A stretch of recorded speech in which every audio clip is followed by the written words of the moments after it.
Let me assure you that you're going to hear from a very, very great human capital strategist. Popularly, he's known as Srini by all his friends, including me. He's a compassionate teacher, a passionate researcher, and a building philanthropist. Besides owning a consulting firm, he also mentors a research institute which is focused on organizational stress and a not for profit foundation which is working towards igniting a reading revolution across the country. He's got 211 libraries so far. He's a popular teacher in business schools and corporates, besides being a member of Indian Academy of Management. Can you believe it? He's a master's in military sciences. Perhaps that's the reason why he's so close to me. He was awarded HR Leadership Award in 2008-9, and he's an author of 7 books. I will not stand between me and him. May I request you, Srini sir, to come and take the stage. Thank you. Thank you. Thank you. You're always kind, you know. I should catch these clips and show to my wife and kids, you know, how good I am. Because you make me feel so good, you know. So it's always nice to hear about it. Thank you, Dr. Saab, and good afternoon to all of you. It's a pleasure and honor to be here. For an HR guy to be among so many finance guys is always tough. You feel like Basanti with in Gabbar Singh Adda. So hopefully it turns out to be fun, as you know it is. The other day when I was addressing the Southern CA thing, I was telling Daya the same thing. You know, it's so difficult to be able to hear. So what we intend to do for the next couple of hours is very simple. We will understand what is engagement all about, why people are so important for business, what is the role of the leaders in engagement, and how is that we become better leaders, as well as how do we make our second line better leaders. And that is how we will try to construct the second thing. So Surjit sir is asking, the question is, who's Basanti, who's Gabbar? As of now, I'm Basanti and you are Gabbar. Hopefully in 2 hours time, I become Gabbar and you become Basanti by my impressive talk and trying to understand what these people are all about. So we will figure it out. In 2 hours time, we'll get the answer. You know, question paper abhi leak hua hai. So we'll get the answer in a couple of hours. So it is interesting if you look at how business has evolved in the last 100 years. So somewhere at the beginning of the 19th century is when the actual industrial revolution started, which traditionally we call it 1.0, and today we are calling industrial revolution 4.0. So if I go back and give 25 years to each of this industrial revolution, 1.0, 2.0, 3.0, 4.0, things have evolved differently. So in terms of economics, if you look at what is business, business basically consists of 4 M's. You have man, you have machine, you have materials, and you have money. So traditionally, when business started, it was machines which made the difference. You know, people who had machines were the ones who made money. People were the ones who actually said, you know, we can do the difference. Along the same time also came the importance of materials. You know, the access to raw materials was very, very critical. And that was one of the reasons why Britishers raided India and other countries, because they were looking for raw material all the time. So this was typically from, if you go back and say from 1900 to 1940s, mid-40s, you know, the World War II kind of thing. Post-World War II, money became very, very important. You know, you need to raise capital, you need to have capital. And in India also during the licensing Raj, if you see, it was access to capital which became very critical. The people who had access to critical is all, there. Then what interesting happened was during the post-liberalization. Today, if you see, access to capital is no big deal. You know? Everyone has enough money. If you look at economic times last page, you actually feel complex. You know, how are startups able to raise millions of dollars at the blink of an eye? So today, capital is no more a competitive edge. It is no more that I have access to capital, so I will be one up to you or no. What is becoming competitive edge is people. Do I have smart people with me? Do I have people who can deliver more than they're supposed to? Do I have people who are intelligent ones? Then I will have a one-man ship up to you. So for example, if you look at airline sector and you take Air India and Indigo Airlines, they both fly the same aircrafts, they both land in the same airports, they both pay the same fees to the government of India. The fuel price is same. The sale price is also the same. 200-300 रुपए का फर्क होगा between one flight ticket and the flight ticket. But how is Indigo able to make profits and Air India has been only sinking? Because if you look at the way the Indigo people run the Indigo and the way the Air India people run you can clearly see the experience. What is the need for those Indigo staff to ensure that to get you into the buses, and from buses they will transport you into aircraft, push. Because if you look at Indigo cycle time, the cycle time between two aircraft is anywhere between 16 to 18 minutes. And for Air India, it is anywhere between 45 to 60 minutes. That means for every landing, Indigo is trying to save 30 minutes, and 3 landings you do, you get 90 minutes additional time to fly the same aircraft one more time. That means your fixed cost, you're utilizing one more time, and that one more time is what makes you the profits. Whereas Air India is perfectly okay to say, I'll take 45 minutes, if required 60 minutes, but I'll only fly 3 times instead of flying 4 times. So what makes this Indigo people to do all that? It is because somewhere there are leaders in Indigo who have motivated, organized, created that aura among the team to be able to push themselves. And that is what we will discuss today. What is this charming thing? Why is it that in some organizations, we are ready to give up our life also? So look at Taj. When 9/11 happened, the general manager of Taj or the staff of Taj, in nobody's job description, it was written that if terrorist attack happens, you have to give your life. Nobody had told in the job description. But why did the GM of the hotel stayed back and fought? No, it was a typical corporate job like you and me do, where there is some kind of a salary, probably some stock options, some incentives. 9 o'clock you come, 5 o'clock you go home. Nobody tells me to give life. If I join armed forces, somewhere mentally in the back of my head, it is there. But when I decide to join a corporate office, it is not there. But why is it that some of these people were more than happy to become martyrs? And why did they try to save the Taj Hotel? And there are enough and more stories like this, which shows that when people are engaged, they are ready to go beyond the job descriptions. And when people are not engaged, that is when they come back and ask you these questions, where was it written? I have to do this. Why only I have to do this? Why is Dr. Saab not doing it? Why does he come like this? Why does he get a parking place? I don't get a parking place. All these trivial, silly questions pop up, and as leaders, we should be alert, saying that these silly, trivial questions are popping up because for the simple reason, somewhere there is a disengagement. So that is the context for the day, and that is what we will proceed. Answering Jignesh sir's question, PPT show. Yeah, PPT I have not shown in full form because I present from a MacBook, and there is some problem in MacBook in the sense that if I show full PPT, then I lose the access to the windows. So it becomes too complex. So please bear with me with the side windows. So what is the context in which we start? I don't know how many of you, probably most of you would remember the first time you fell in love. The first time you fell in love, it could be 16, 17 years when we were in school, transiting to college, whether we fell in love with a Tendulkar or whether we fell in love with the girl in the building or in the college, whoever we fell in love, you must have realized that we were head over heels. Life looks very different when you're in love, and especially the first love. Psychological contracts are all about that.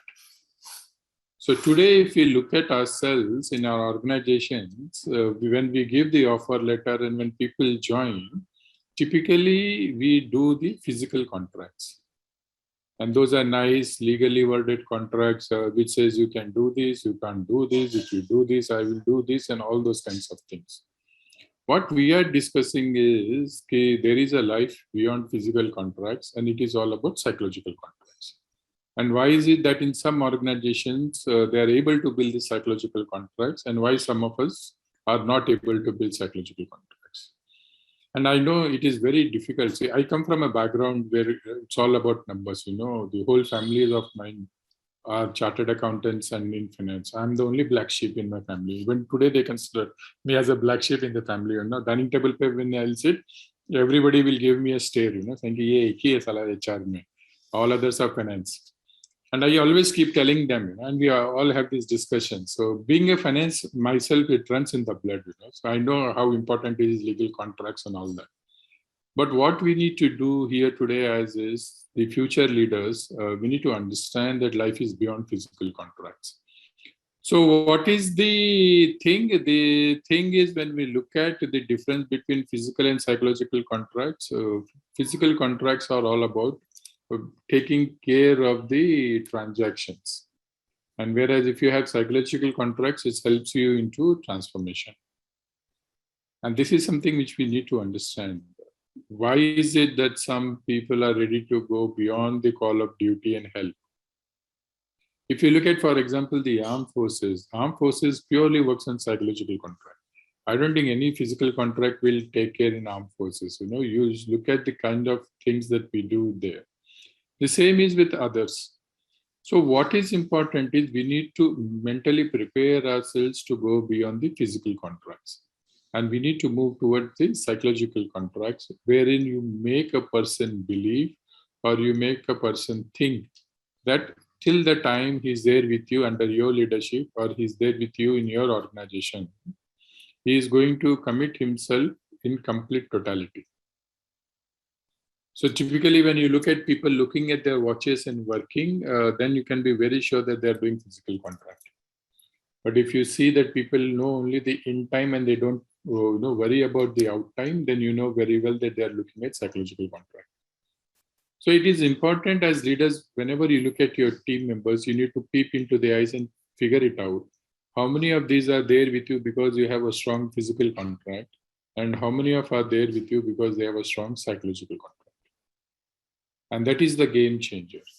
So today, if you look at Air India, or today you look at Indigo Airlines, or today you look at, say, any other company which is doing very well, and in the same industry, some other company not doing very well, you peep into the eyes of the employees, you can clearly articulate and see how many of these are there in the physical contract domain, and how many of these are there in the psychological contract domain. So what is the difference? The difference is very interesting. Now, the third point, which is here, which is physical contracts expire when employees move into orbits. So if physical contracts don't expire. So for example, if I give you an offer letter and you join the organization and tomorrow I promote you from a GM to a vice president, I don't give you a new offer letter. I just give you an annexure which says ki here is the new salary.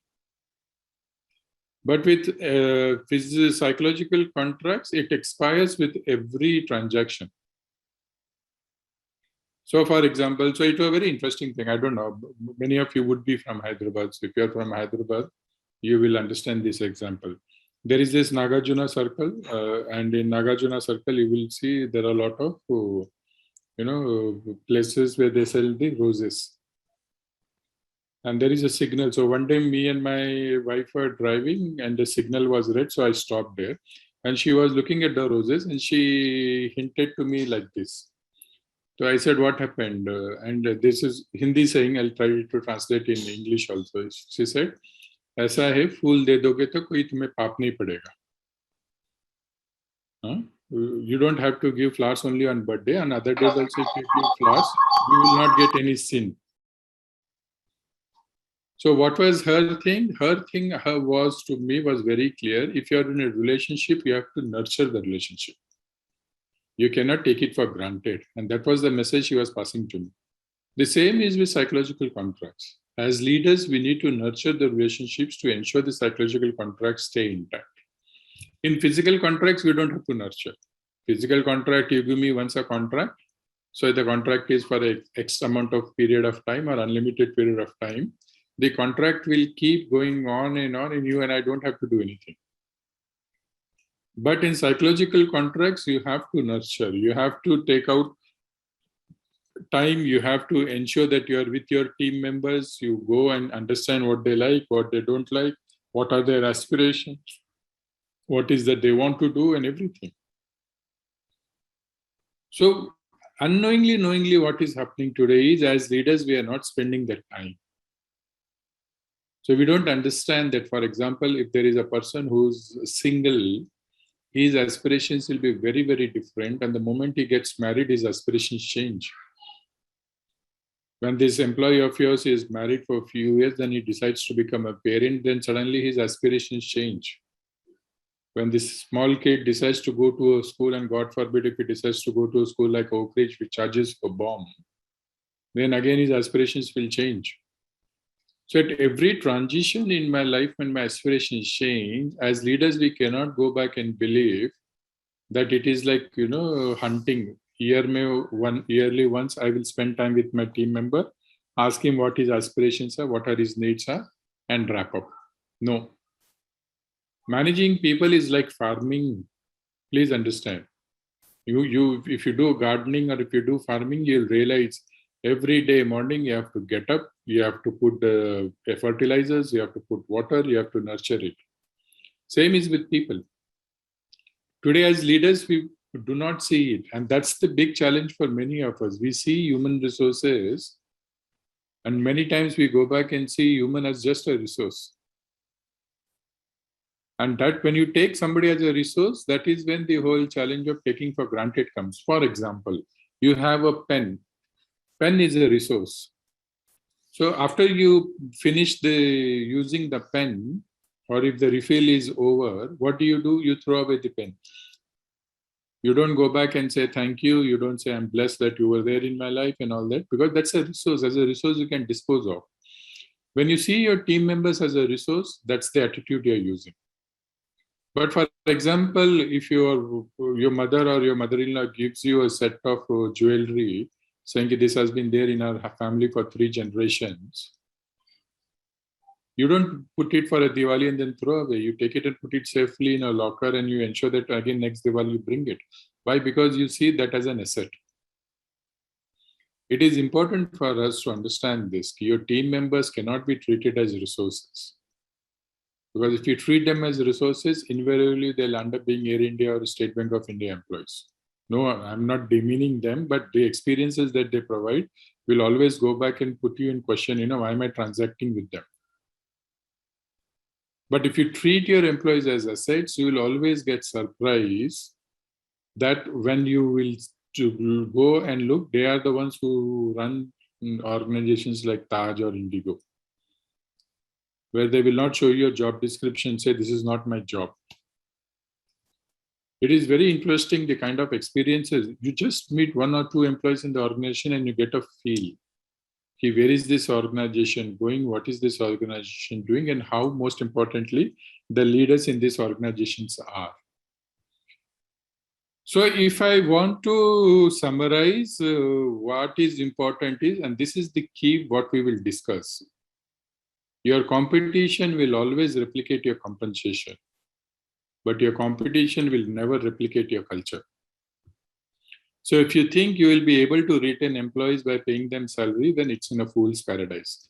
Because you pay 10 lakhs, I'll pay 12 lakhs. You pay 20 lakhs, I'll pay 25 lakhs. You pay 50 lakhs, I'll pay 60 lakhs.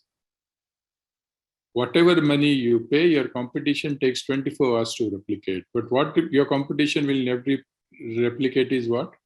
Your culture. For example, your organization has a culture saying that every quarter, the CEO meets 10 families on dinner. And your wife likes it, your child likes it, that you are able to go to your CEO's home and you had dinner there. In the new organization, if you go and ask them, will the CEO have dinner with me?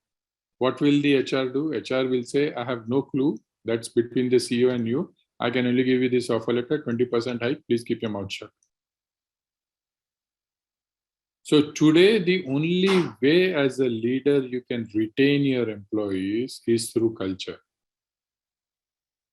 And that is something which is very, very critical for all of us to understand in this room. If we go back and if you try to go and seek, no, I'm paying them enough money, they will stay, you will not be able to retain them. So I will take a pause a minute here. Any thoughts, any questions? So more than happy to answer till now what we've discussed. And then we will go to the next level of discussion. So the highlight of this last 15-20 minutes, what I'm trying to pursue is, please understand, physical contracts will not get you team members win you, but it is psychological contracts that will help you to win. So that's the first part of the summary. The second part of the summary is who makes these psychological contracts or who builds psychological contracts?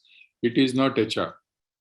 HR cannot do it because HR is 5 people, 10 people for 500 people. They don't have the bandwidth to do it. It is us as leaders of our teams we have to do.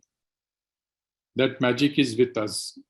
Like I still remember in Oak Ridge, the first parent teachers meeting we had, it was very interesting. The principal went back and told us, just because you send your children to Oak Ridge, don't think you can outsource parenting to us. Parenting is still your responsibility. And that is something very important for us to understand. Just because HR is there doesn't mean we'll outsource the responsibility of managing our teams, motivating them, we'll give to HR. No, that is still our responsibility. So I'll take a pause here. Any thoughts, questions? Happy to answer, and then we'll proceed again. What do you mean by this psychological contracts? Is there motivation things or motivators or something in writing? Sorry. Can you repeat that? I lost for a minute. Yeah, you said psychological contracts. Psychological contracts are maybe motivation factors, motivation things, aspirations which we settle for our employees.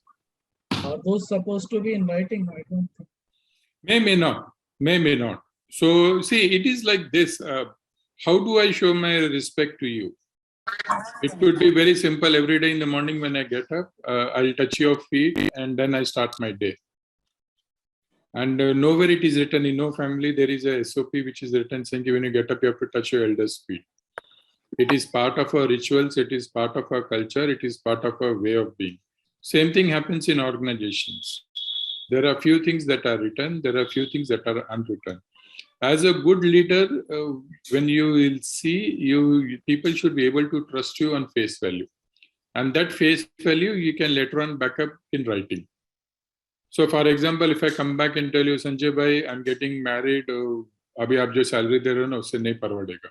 I have a wife to take care and she has aspirations. What will you tell? बस श्रीनी बस ऐसा है, देखो अभी हम लोग अक्टूबर में हैं, अप्राइजल दिसंबर में होगा, तो तू 2 महीना पेशेंस रख, मैं अप्राइजल में कुछ ना कुछ करूंगा. You don't have to give me in writing that. You tell me I am assured and I say, Sanjay bhai, done. In December, you can formalize it in writing saying, okay, Srini, you were typically eligible for 10%, but I'm giving you 20% because you get married.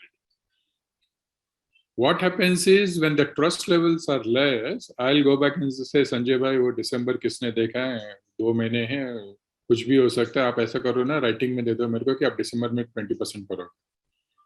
If I insist that, then you should get worried. Thank you. That means the psychological contract is not there, because I don't even want to trust you for next 60 days. I'm going back and saying, नको अभी दे दो, बात की बात है, कल पता नहीं आपको मूड कैसे हो जाएगा. So that is the challenge is there. So most of the time, psychological contracts are unwritten. Thank you. Yes, Srinivas. And then we'll go to Umesh sir. Yeah, so just wanted to check with you about the concept of psychological contract and the physical contract. What we find in a regular practical scenario is that the employees or the team members will also expect that there are a lot of physical contract related aspects built into the way the relationship develops. So merely having a psychological contract or some of the HR aspects that was discussed in today's context, especially in larger cities, the physical contract aspects are also equally important. That is first thing that I wanted your inputs on those things, how to balance this out between the two. And then also how these two things vary with the kind of team member or the kind of employees are involved. For example, a fresher, for him it could be different. For a like what you explained, that the needs of the employee varies with progression in life. So how to tap of these things, and then And then also, you also emphasize the point that the work of HR cannot be outsourced to the HR department. It has to be taken up by each leader or each manager. So, considering all these aspects, how do we how do we manage this, or how do we address this? Sure, I'll answer all one by one. The first one you said was people expect physical contracts. Physical contracts are only limited to the fact what legally is binding. So that much physical contract, if you have, that is good enough. After that, people don't expect physical contracts. Because my physical contract tells me that I have to work 8 hours or 8.5 hours in a day. But each one of us know we work more than 10 or 12 hours a day. Physical contract clearly tells me that 9 to 6 is my timing. And then I can always show you that contract and say, boss, 6 baje I'm going home. I'm not going to stay back. So the idea of physical contract, when we draft a physical contract, is it tells you that I will not cheat you. This is a legal binding contract, and this is what it is. But then physical contract will expect me to deliver that much. If you are expecting me to deliver more than that, like the Indigo Air India example, then I should be in love with you. I should be in love with the whole concept that I am going to do this. So I still remember. So I worked with Satyam. And there was a time when we were all sulking in Satyam. This was way back in 2004. Because in Satyam, we used to work almost crazy, 13 or 14 hours per day. So ASM, who was our boss, he one day came into the room and he said, what's happening? Why are you guys all sulking? And we said, boss, roj 12 ghante, 14 ghante, we are not able to do anything.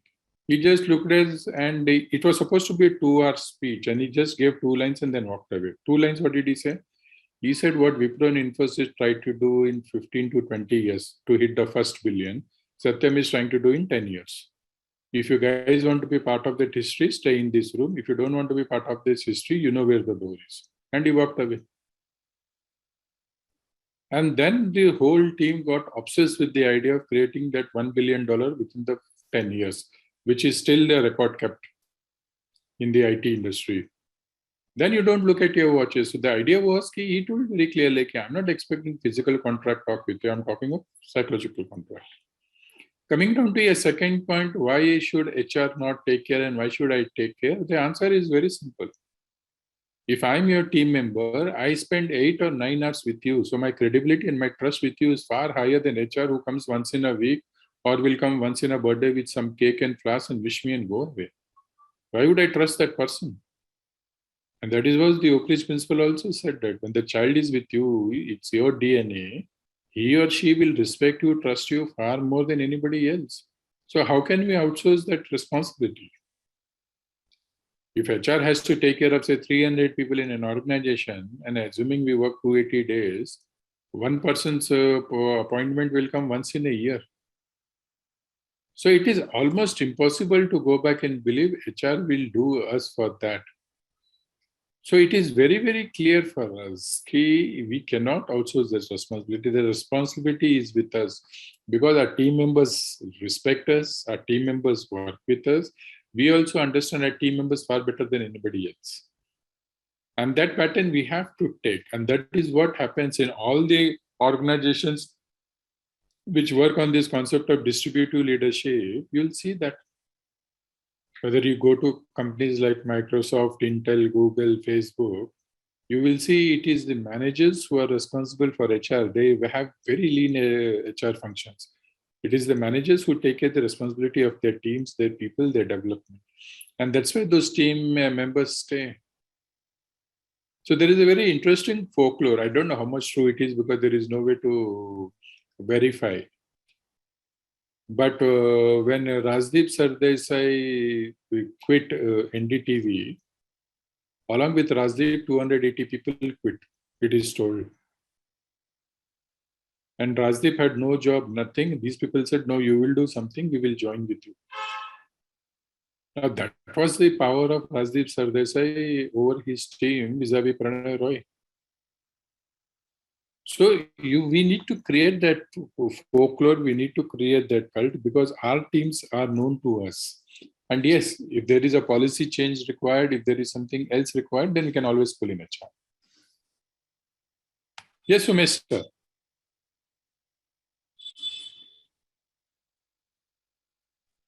Yes, I think this psychological contract is regarding this work culture and this recognition of employees in the organization, I think. Absolutely, so. Absolutely. And moreover, the trust of the management, whatever trust is reposed by the management in the employees, and even employees are understanding the organization as ownership in the organization, ownership in the Absolutely. management, or Yes, absolutely right. You're right.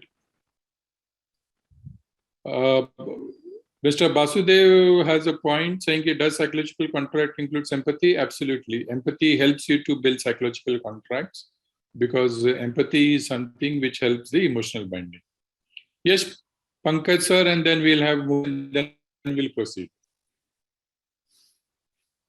Yes, Mr. Srini, if you go back to the previous slide, and there is a difference between the psychological contract and the physical contract.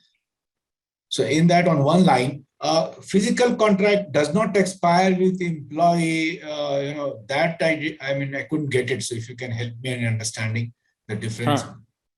So, for example, today I joined your organization as a manager, and you will give me a contract saying, Srini, your title is manager, and for example, your salary is 10 lakh rupees, and these are the terms and conditions of the employment. Now, from example, I become from manager to I become a senior manager or a GM or a VP. Only the title and the salary will change. The rest all things will remain the same. Okay. So it doesn't expire with my growing. But in psychological contract, it changes. Okay. So I may be a manager and I'm very happy with 10 lakh salary, but suddenly I get married. And then my wife comes and says, Diwali aa raha hai, Tanishq advertisement dekho. And then I start suddenly realizing कि यार ये 10 लाख कम पड़ रहे हैं यार, अब कुछ और करना पड़ेगा लाइफ में. So with every new experience I go, कुछ भी नहीं हुआ, ठीक है, मैं मैनेजर हूँ, मैं बड़ा खुश हूँ, लेकिन सर मुकेश और मैं हम दोनों पीयर ग्रुप है, और मुकेश बोलता है यार मैं तो जा रहा हूँ थाईलैंड 3 दिन की छुट्टी पे. Now Mukesh is going to Thailand because he saved money or he got a lottery or whatever reason, but suddenly that peer pressure is there on high on me. तो सडनली मैं सोचने लगता हूँ यार वो थाईलैंड चले गए, वो भी मैनेजर है, मैं भी मैनेजर है, यार मेरी क्या इज्जत रह गई, अब मुझे भी कुछ करना पड़ेगा. So every day morning my psychological contract will get expired, and that's why as a leader it becomes tension wala काम. So on a Friday evening you said, like today is a, for example कल शाम की बात थी, Friday evening हुआ, आपने पूछा श्रीनी कैसे हैं, सब ठीक ठाक, मजे में, दशहरे की तैयारी चालू, दिवाली की तैयारी चालू. अरे मैं बोलूंगा boss all fit, I am so happy, I am so glad that आपके जैसा बॉस मिला, I am thankful to God, ये वो ये. अभी आपके माइंड में क्या रहता है, अरे श्रीनी खुश है तो अभी अगले 2-3 महीने तक इसको मेरे को टच नहीं करना, क्योंकि वो एनुअल मेंटेनेंस हो गया मेरा. मंडे मॉर्निंग श्रीनी सल्व कर रहा है, क्यों? क्योंकि संडे में फेसबुक में देख लिया मुकेश तो थाईलैंड में फोटो डाल रहा है, I am blessed, I am in Bali. और जैसे उसको देखा बाली में, मेरा बीपी डाउन यहाँ पे, फिर मेरे को लगता है कि नहीं यार 10 लाख कम पड़ रहे हैं, मेरा बॉस कैसा है, खड़ूस है, कुछ नहीं करता, मुकेश का बॉस देखो सब कुछ कर रहा है. So the challenge with psychological contracts is it keeps expiring. Physical contract में expiration नहीं होता है. So we always think कि यार इसको ऑफर लेटर दिया हुआ है, सैलरी दे रहे हैं, तो क्या रोना धोना यार, मुझे क्या करना है, मुझे why should I go and take care of him? We need to understand, we need to take care of him because Srini gets impacted by all the things that happen around me. So from the Facebook to what Mukesh is saying to what is happening everywhere. ठीक है? Thank you. Sorry Mukesh, I took your example, huh? I want to say something. Can I say yes, something?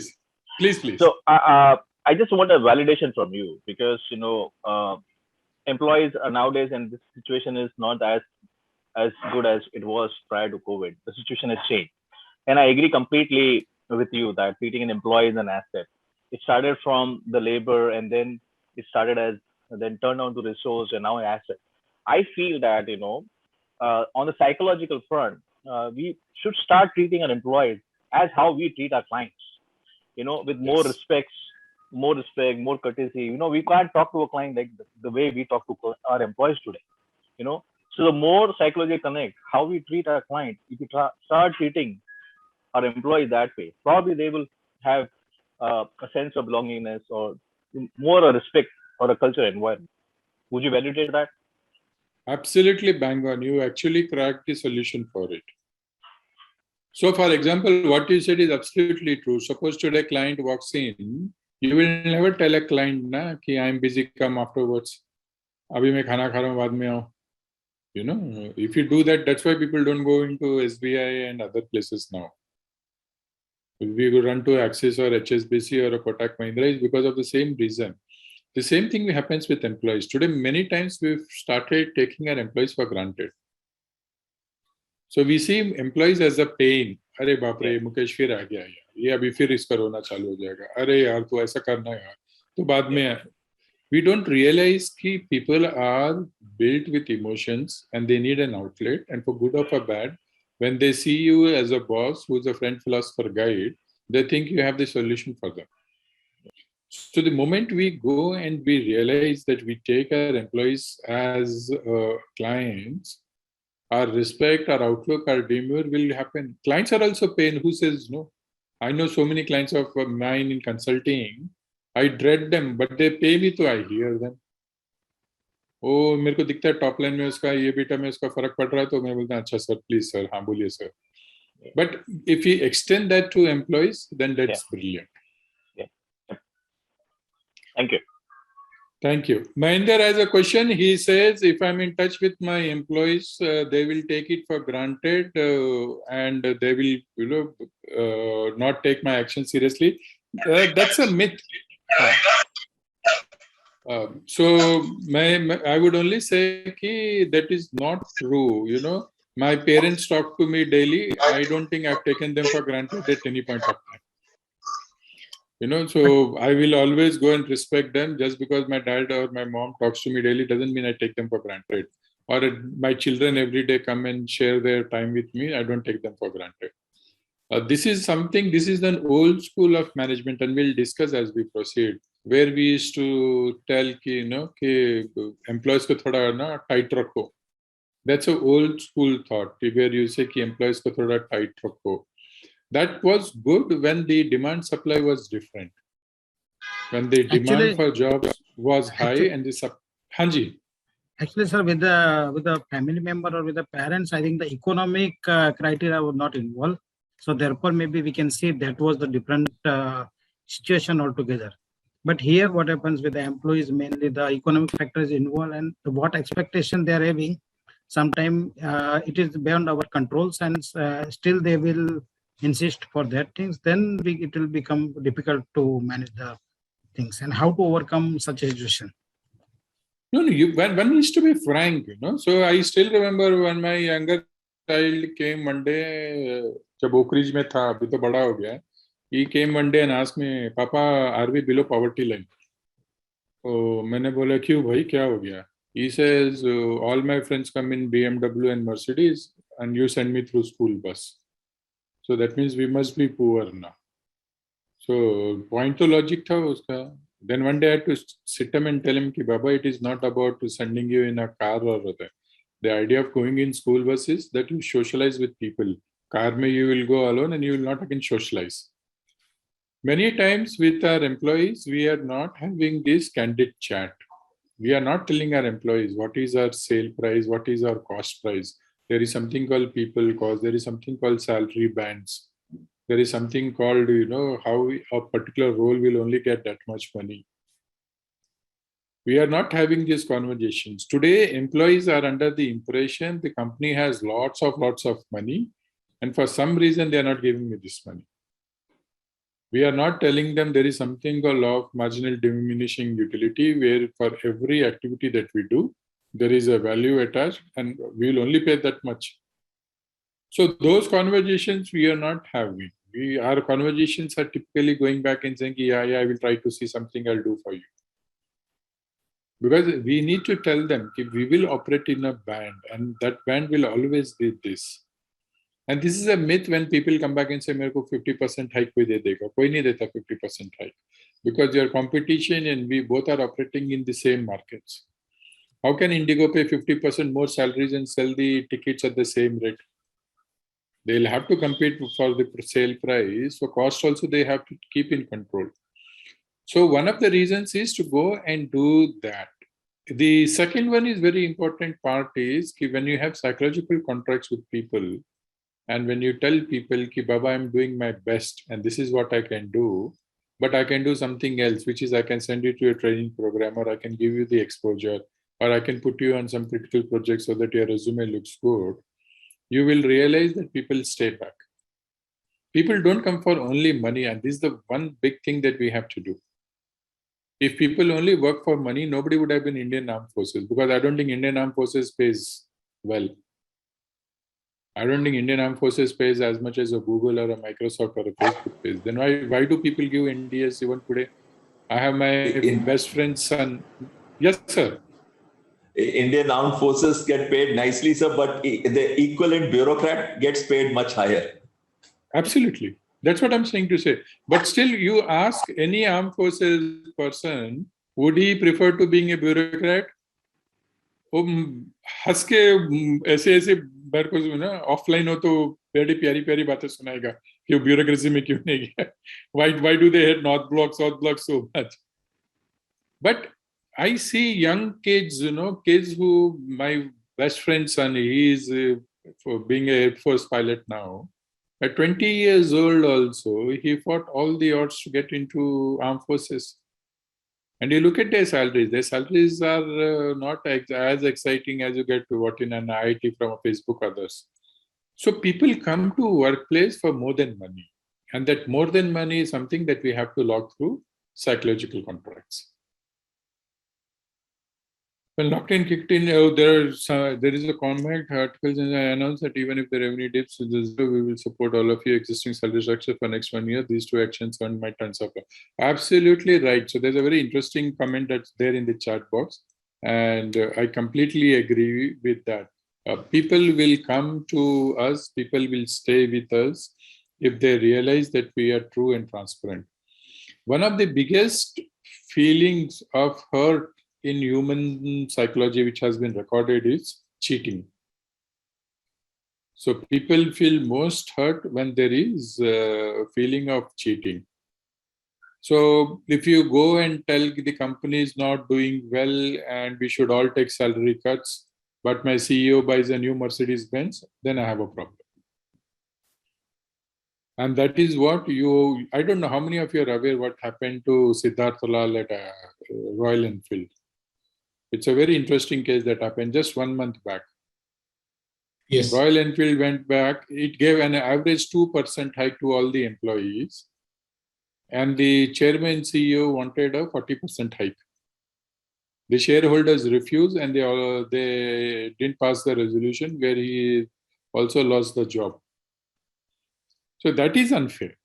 If the company, you are going back and saying the company is not doing well, everybody is taking salary cuts or everybody is slow, and suddenly the leader comes across and says, "Nee, bhaiya, aapka khoon, mera khoon, aapka khoon pani," then we have a challenge.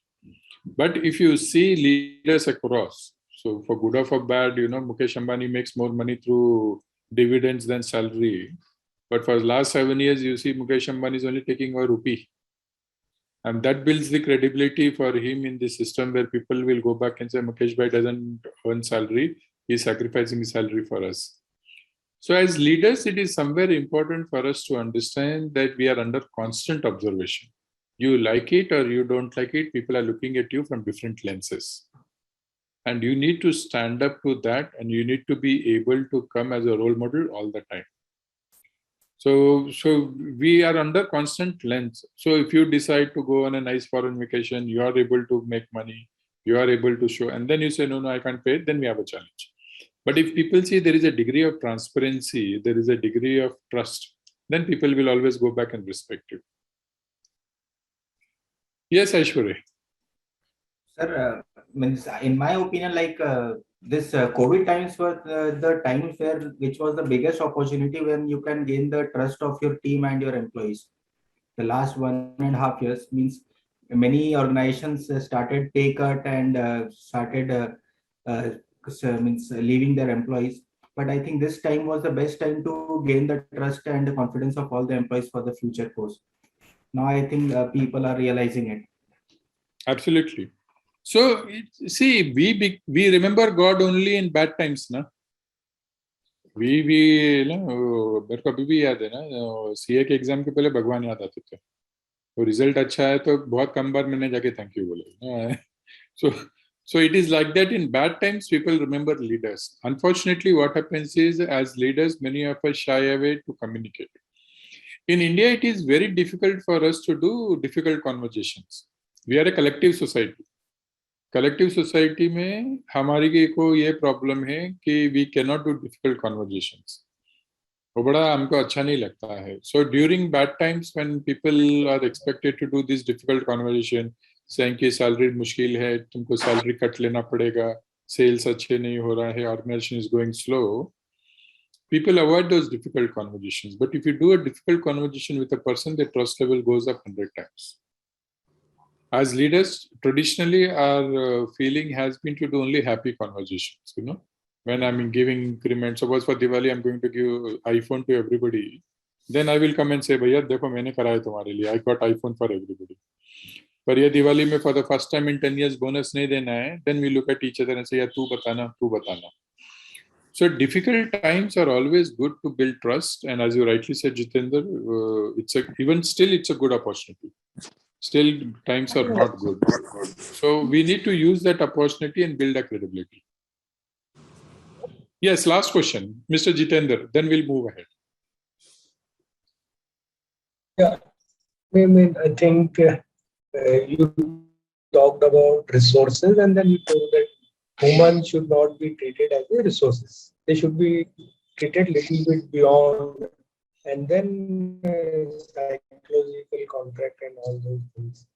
And then talked about the military, where people doesn't join for the money but for something else. But if you look at the corporate, people join the corporate for money, and generally the expectations are the money that they, generally demands are there. So yes, I understand that psychological things are important, but if the requirement is there and somebody say that I got married and I need 20%, but in a bigger corporate, it's a big limitation that if you are giving to one, why not to others?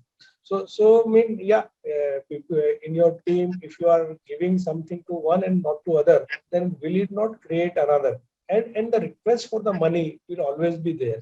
So how to handle that? People get satisfied, people do not feel, and definitely different time, different things comes up, and requirements goes up. So there is no lack of trust that okay, I am not trusting, we are trusting, we are talking to each other, but the limitation is also there. And you cannot stop Facebook and WhatsApp, wherein people will see that their colleague has gone for Singapore or somewhere, or somebody is buying BMW and all. So this is a social scenario, and demand will always come, and you cannot do that. Okay, because you have seen BMW in WhatsApp, so I will give you BMW and not to others. Absolutely. So the answer is very simple, and that's the answer I'm telling again and again is money is important. Nobody is denying. So there is this social experiment which all of you can do. Today evening, after this session is over, you tell your better half not to cook dinner and order a pizza. And then you see, after you can only you relish the first slice of pizza, the second slice of pizza also you relish a bit, but by the third slice of pizza, you have no clue what you're eating. So the law of marginal diminishing utility starts. So that's called the third slice syndrome. So money is going to be always important, but money is as important as the second slice of pizza. According to researchers, they have shown in India, after you earn the first 11 lakh rupees, from 11 lakh 1 rupee, the amount of joy you get when earning money is no more there. Actually, the law of diminishing return starts. So 11 lakh rupees is the threshold. The kick you get to earn for the first 11 lakh rupees, you'll never get after 11 lakh rupees. Even after that, you're earning 2 crore, 3 crore, 5 crore. There is no more so much joy as the joy between 1 to 11 is there. So where does the joy come from today? The joy comes from us that we are doing the most challenging project. Nobody has attempted this merger acquisition in India. I'm doing it. Nobody has attempted this, taking this firm global. I'm doing it. This is the most complex job. I am doing it. So after a threshold value, we need to create the excitement in people's life by doing something more. Sending them to an Harvard, sending them to an ISB, sending them to a training program, giving them a role that will challenge them. And those are the avenues we need to explore, because between you and me, we are very clear that any investor will not like to have people cost more than the XX percentage of the total cost. So we going back and telling them ki I will fulfill your requirement by getting you a hike is near to impossible. That is not possible for us. At the same time, you can be sure that when you ask a person, ki what is that will excite you beyond money, we all have our aspirations. I'll give you a small example and you'll realize that. So there is this company, IT company in Bangalore for which we were working, and the sales director won the chairman's award. And the chairman's award was around 20 lakh rupees. So whoever gets the chairman's award gets 20 lakh rupees. So this guy was based in the US and he was told, you won the chairman's award, so why don't you come down to India and collect the award and then go back. This gentleman refused to come. He says, 20 lakh ke liye kaun India aayega? Main 3.5 crore ki salary hai, US mein baitha hu. My family is in the US. What is the excitement of flying down buddy 14 hours to Bangalore to collect a 20 lakh check? I'm not interested, you keep the money. If you guys are not interested to give the money, you don't give. And then HR came into a swoop saying, how can we go back and tell the CEO that the employee doesn't want to take the award? And we were called and saying, do something about it. So we said, okay, fine, we'll talk to this guy. So we talked to this guy in the US and we're generally having a conversation. So we asked many things. And one of the things we asked him is, what is that one thing that you have as a regret? And then he smiled and said, Aisa kuch nahi yaar, but the only thing I miss is my parents. You know, they are old, they stay in Delhi and I stay in US, so I keep missing them. So we said, good, we got a point. Then we called his parents and asked them, what is that one thing that you're missing about your child? Then the mother said, incidentally, 5 साल पहले इसने मेरे को हम लोग को ना 4 धाम का ट्रिप प्रॉमिस किया था और तब से किया नहीं और US में बैठा हुआ. We went back to the organization. We said, can we get 10 lakhs out of this 20 lakhs? In that 10 lakh rupees, we created a 9-day Char Dham trip for the parents and this gentleman, and then send him the itinerary and said, will you come? He came running. They did the 10-day trip. And then all the 3 people, the parent and the sales director, all 3 of them said, that was the best thing ever happened in life. And he actually came and apologized to the CEO and others saying, I took it for granted, but now I realize how much it was worth it. So we actually didn't even spend the 20 lakh rupees. We wrapped up in 10 lakh rupees and that sales director is still there after 6 years. So the question is, money will always be there, but as leaders, we can create experiences for employees, and that is something which we are not doing today. And that's the power that is there with us. We are not creating those experiences for our team members. And that is what is important for us to understand and appreciate. We have that power, and that is what we will discuss as we proceed. Engagement cannot be outsourced to HR or somebody else. Engagement is with us. What are those small little gestures that you are doing which makes your employee feel that my boss is the best boss anybody could have, so why am I ditching him for another 10% hike? For 10% hike आज नहीं तो कल मिल जाएगा मुझे, पर मेरे को इसके जैसा बॉस नहीं मिलेगा. And that powerful weapon that we have, we are unknowingly diluting. And that is my worry. As leaders, we are diluting that powerful weapon we have of being role models which people would like to emulate. Until unless we don't decide to become another Rahul Gandhi kind of a leader who's completely cut off with his team and has no clue what his team is saying and what he's doing. But if we are hands-on bosses, we would love, and bosses and our team members would love to be with us. So that is the power of psychological contracts. So how are psychological contracts? That is where your point is very true. It depends on the manager connect. How are managers connecting? Now, if you want to know whether your team members are engaged or no, so if you ask on their face, saying, are you engaged? वो लोग obviously बोलेंगे, हाँ boss, we are the most engaged people. But then if you want to check whether your employees are really engaged or not, then these are the questions, or these are the things that you should look for. For example, in the evening 6:30, when your team members are going out, and if they see 2 or 3 members still working, do your team members stay back and check, can we help? Or do your team member chupchap khasak lete hain, saying ki chalo boss dekh nahi raha to nipat lete abhi, you know? If you go and ask our boss, he'll ask us to wait.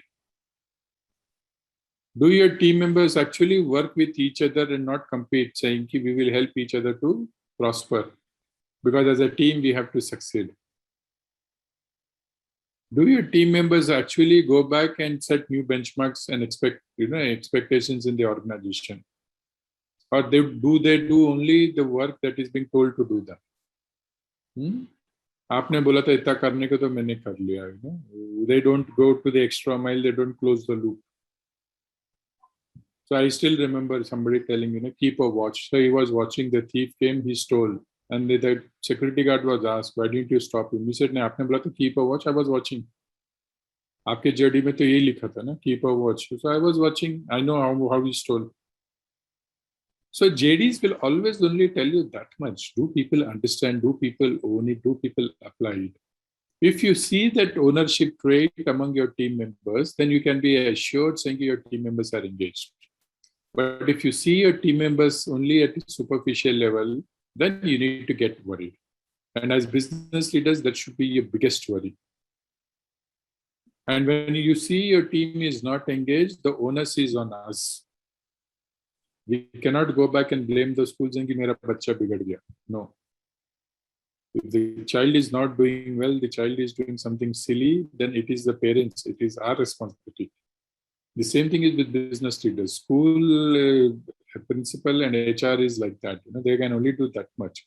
What we have to take the ownership and we have to build around it. And what is employee engagement? Employee engagement is, if you look at the newest definitions, this is what it is, what we call a C plus D is equal to E. So this is what you will see as an organization. So what is C? C is basically connect, D is delight, and E is engagement. So you must have heard this myth called, you know, happy marriage. So I don't know how many of us are married in this room, and when we were getting married, we were told happy marriage, but only after marriage, you realize it's a myth. So engagement, sometimes, you know, it's better to understood like that. So connect is, I'm basically married. Happy is delight. And E is happy marriage. Today, you have a set of 2 employees, which is the most scary employees. Number one is what? Number one is he is connected. That means he is married to your organization, but he is not happy. So what is it? It means it's a dead marriage. So what are these set of employees? This set of employees will sincerely come to your office at 9 o'clock. कुर्सी में बैठेंगे, कुर्सी को गरम करेंगे, कुछ काम नहीं करेंगे. So that's a dead marriage. तो बंदा छोड़ के क्यों नहीं जा रहा है? नहीं सर, घर के पास में इतना अच्छा ऑफिस काम मिलेगा, सैलरी टाइम पे मिल जाती है, अब नई नौकरी कौन ढूंढेगा? I am not going anywhere. So every day I will come. I will not resign. I will sit, but I will not do any wonders for you. And we see these sets of people everywhere in government offices to other places. You go back and break your head saying, hey, how can this person be like this? He's sitting in the chair. He knows it's his job, but he will not do it. Then there are another set of people. Are they married? No. Are they happy? Yes. So every day morning they will come. They will do more than you expect. Well, but will he come tomorrow? Pata nahi. Because every day he's walking with a resignation letter in his pocket. Kabhi bhi de sakta hai. So these are the people who come to organization with a mindset of living in relationship. So they are not married to you. They are in a living in relationship mode with you. So raat gayi, baat gayi. Weekend mein kuch acha mil gaya, so Monday morning ko they will quit. For them, there is no love, affection of staying with you. Now, both these sets of people are dangerous for us as leaders. We cannot afford to have people who are dead married, or we cannot afford to have people who are in living relationship mode. It is important for us to create a sense of bonding where people will stay with us because they are married and the people are happy. So how do you go and create that? You go and create by doing all these things as leaders. People will stay with you if you are able to provide them a career growth. You cannot see careers as T20, they are test matches. So if I'm working with you as a team member, you should be able to tell me कि बाबा 2 साल के बाद मेरे साथ क्या होगा, 3 साल के बाद क्या होगा, 5 साल के बाद क्या होगा. You need to create a sense of pride in the organization I work with, right? You saw me pass one comment about armed forces, and Dr. Ashminder Singh, even without being asked, jumped in and defended. अब क्या जरूरत है उनको, retired हो गए, अब उनका तो खत्म हो गया, ये नया इनिंग चालू हुआ, अब तो किसने बोला था उनको? I don't think Indian arm forces उनको कोई पैसे दे रहा साइड में कि आज अच्छा डिफेंड किया आपने. But look at the sense of pride and joy that he has when he talks about his past organization. It's ingrained in the blood. ऐसे कैसे बोल दिया श्रीनी ने, तो ठक करके आ गए वो. How many of us will defend our past organizations like that? How many of our employees take that pride? Today you will get shocked. कंपनियां इतने लाखों रुपए खर्च करते टी शर्ट बना के देती है, वो टी शर्ट वो चौकीदार करके नीचे वाला पहन के घूमता है. How can you let your brand go to a chowkidar or a driver or a sweeper who's wearing it? It was supposed to be your brand. It is supposed to be your identity. So your credibility as a brand, your credibility, your sense of pride, and then comes the very important part of leaders. You look at people like just now, I'm forgetting the gentleman's name. When I gave Satyam example, thak karke unne message box mein dal diya. I was also there in Satyam sir along with you. It's me, Swaminathan. हाँ, Swaminathan, right? अभी आप राजू के बारे में कुछ बोल दीजिए, देखिए कैसे डिफेंड करते हो. Sorry? Sense of lead.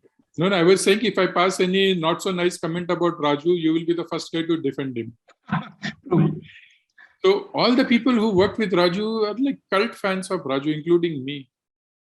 We just go and defend him in all the places. People may have different versions of who is he. But the leadership is again, same is with Narayan Murthy, the same is with others. And you and me as leaders also have to create that cult where our team members will go back and say, nahi, aap mere boss ke baare mein kuch nahi bol sakte. And the last part is about trust and fairness. People will stay in organizations if they believe, if they think this organization is fair. Then comes the part, ye sab long term hua. How do I keep short term? Short term are these things. Am I recognizing my people from time to time? Am I communicating with my team time to time? Am I creating opportunities to learn from time to time? And this is the difficult part as leaders we are failing today. We are not doing these top 5 things. We hesitate while recognizing people because हम लोग को कहीं ना कहीं tension होता है कि अरे मैं बोल दूंगा doctor Ashminder is a great guy, तो मुकेश को बुरा लग जाएगा, वो क्या सोचेगा, तो ठीक है यार मैं इनको भी नहीं बोलता उनको भी नहीं बोलता, मैं लाइट लेता हूँ. In that process what happens, doctor Ashminder says यार मैंने जान लगा दी इसके लिए और एक थैंक यू भी नहीं है बॉस से, छोड़ो मारो गोली, मेरे को नहीं करना अगली बार. To our ability to communicate. Today, if you see, as leaders, we only communicate what we call as masculine communication. So there are 2 types of communication, masculine communication, feminine communication. Masculine communication is done when we want to solve a problem.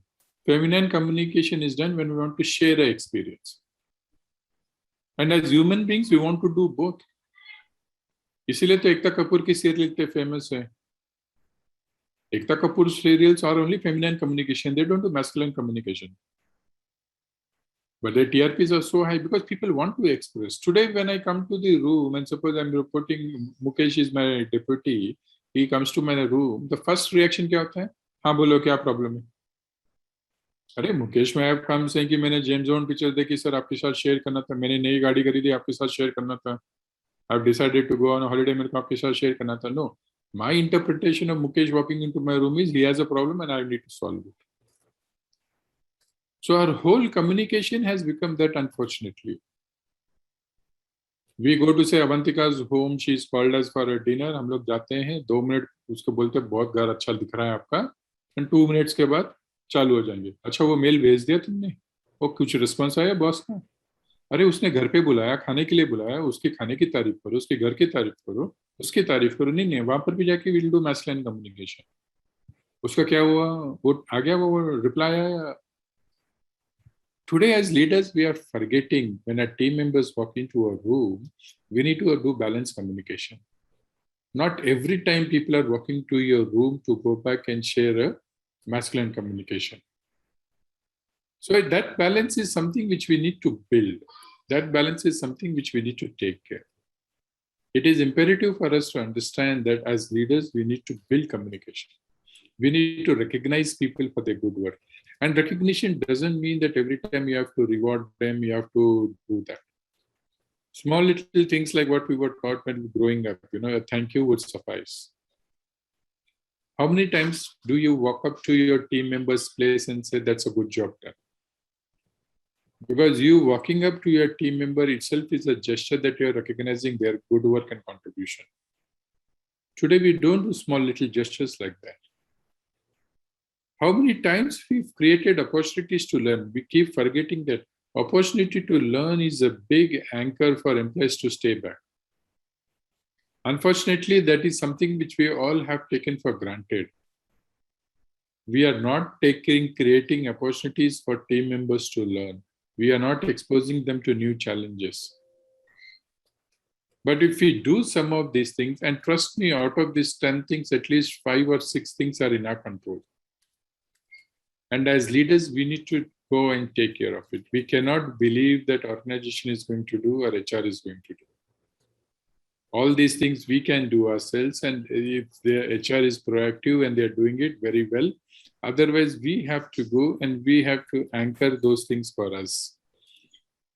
So this is an exercise that you have to do post our session today, where you will go and say how many of these things are in your control and what is the action plan that you are going to put in.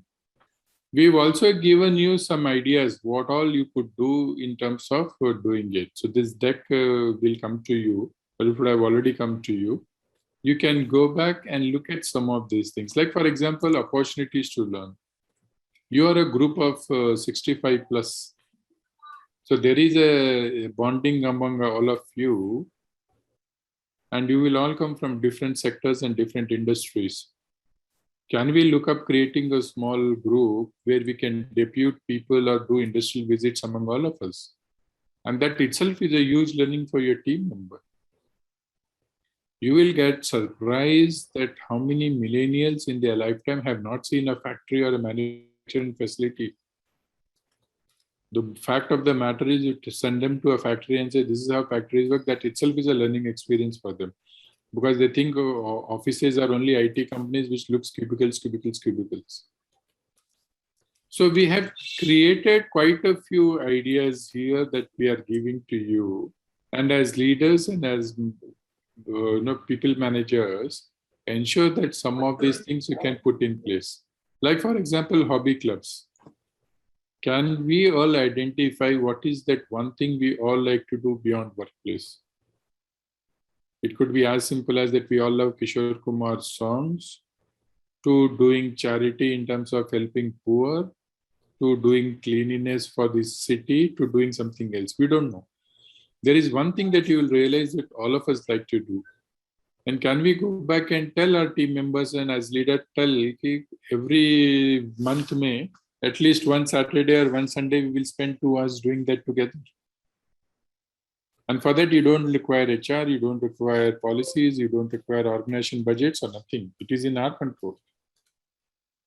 So the logic for me would be very simple. This is the changing new ecosystem where if we have to compete for talent, we need to do some of these things to be able to go and build our teams and build psychological contracts in a way that they will stay with us longer, even the competition is offering them 20-25% hikes. Then we move to the next part of the deal is trying to understand the generations and why is that you find this bunch of new guys who are walking into organizations very different than what we were. So how many of us understand this concept of generations? How many generations are at workplace? Anybody?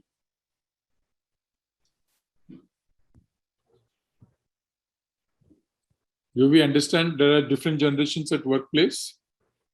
Yes. Great. So how many generations are there? Okay, Jignesh says 2 generations. Okay, Vignesh has a third. Vignesh, I'll take care. Yeah, 3. Okay. Okay, good. 3, 2, 2, 3. Okay, nice. So typically, if you look at the answer is 4 generations. So 4 generations, 1 generation is already fading out. So that's why most of the research paper says 3.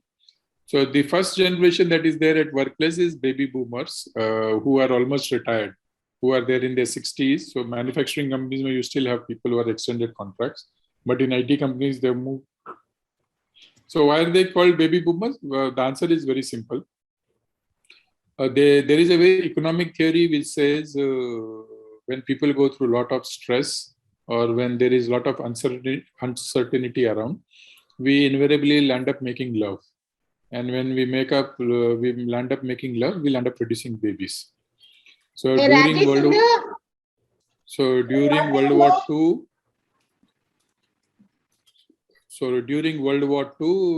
when there was a lot of stress around and people were not sure whether future generations will survive, and a lot of people went to the war, there is a spike in the number of babies that were born between 45 to 65.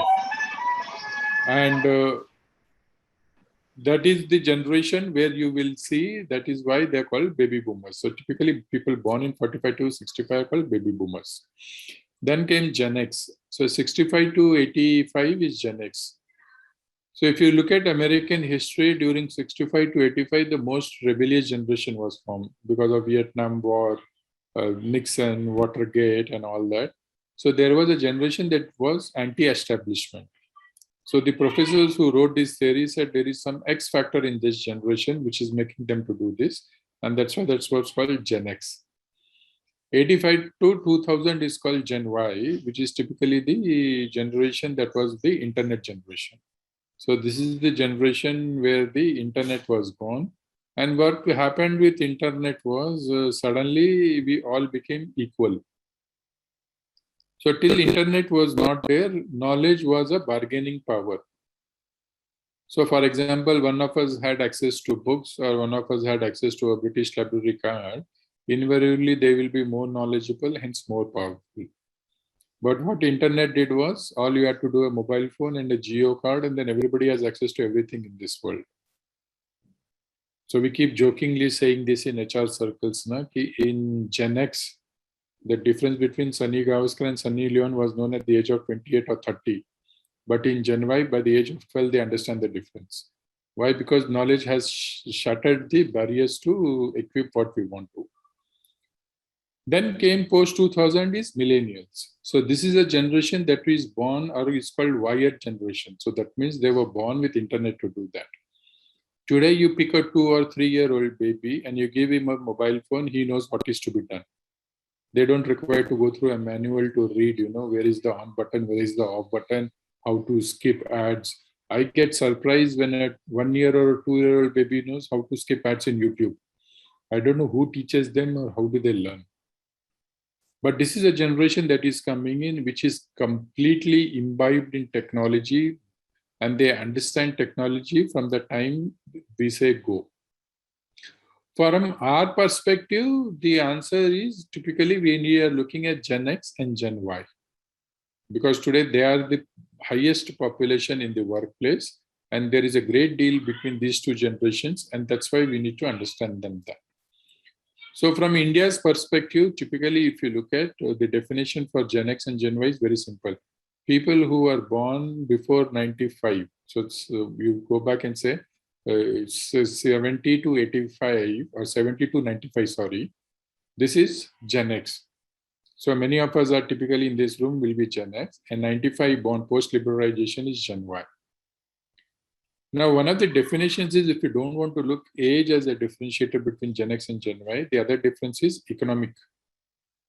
People who were born in abundance typically think like Gen Y, and people who are born in scarcity think like Gen X.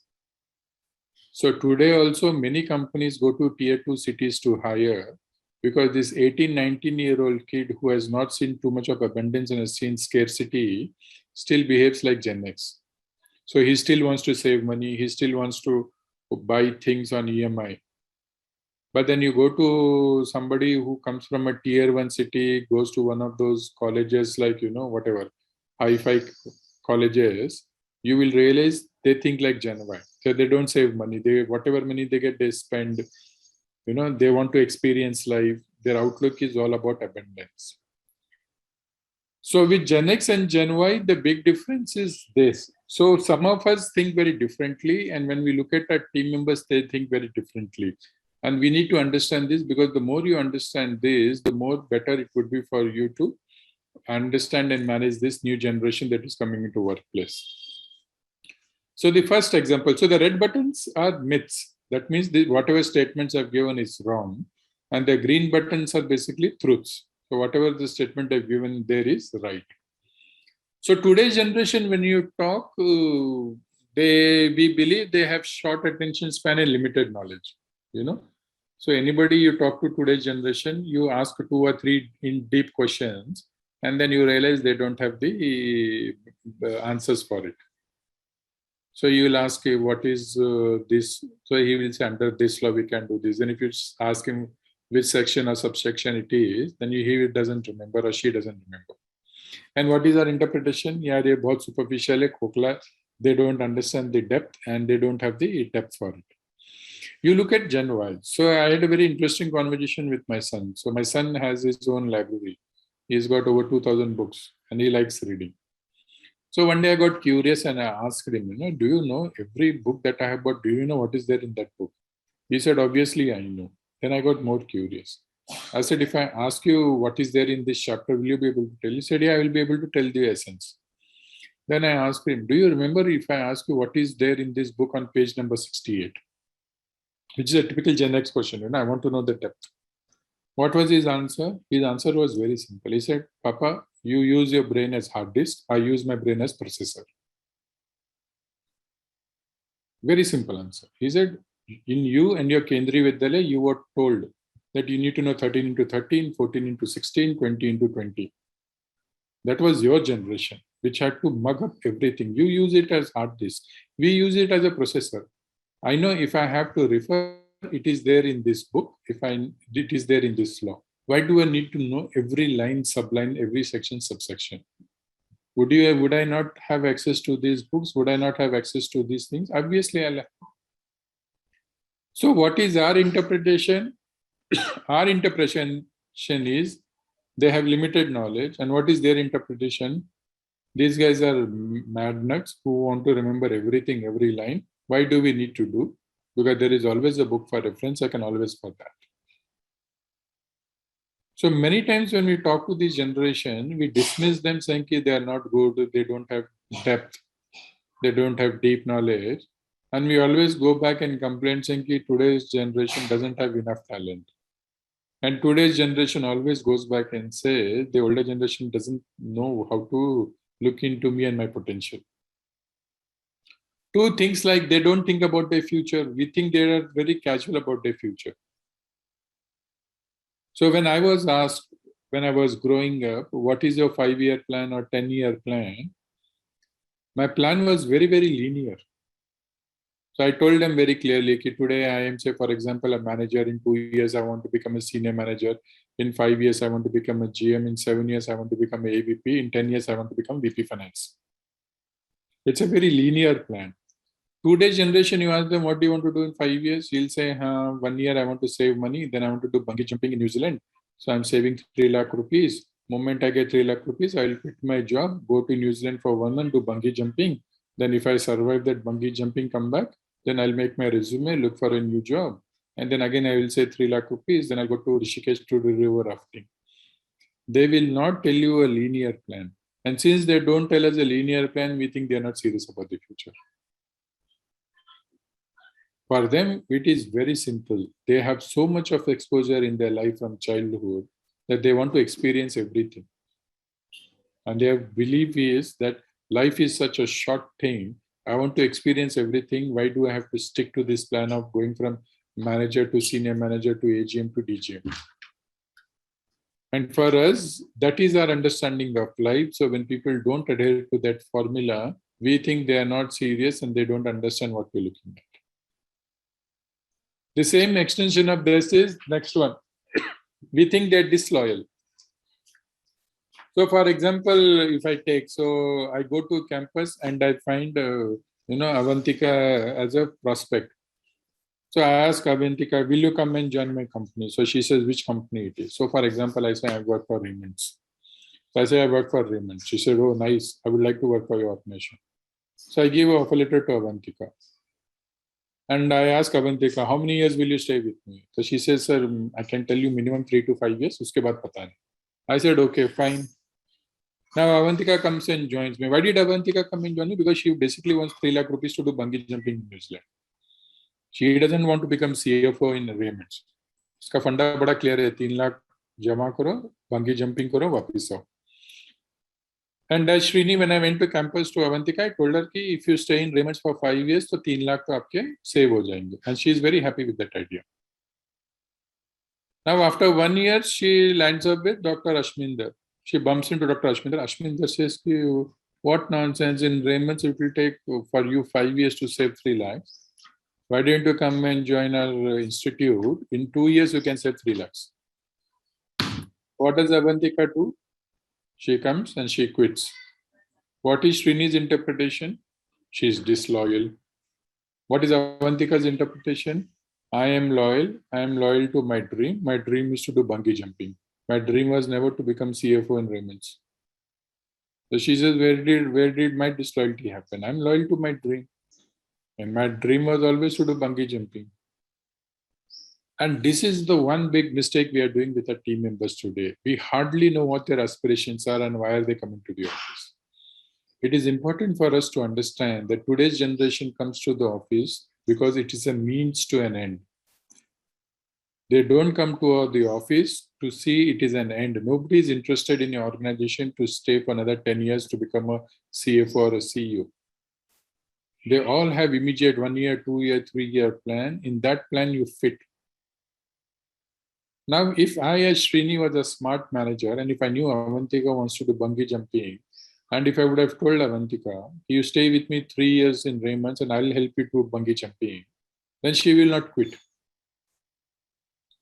But today we don't know what our team members' aspirations are.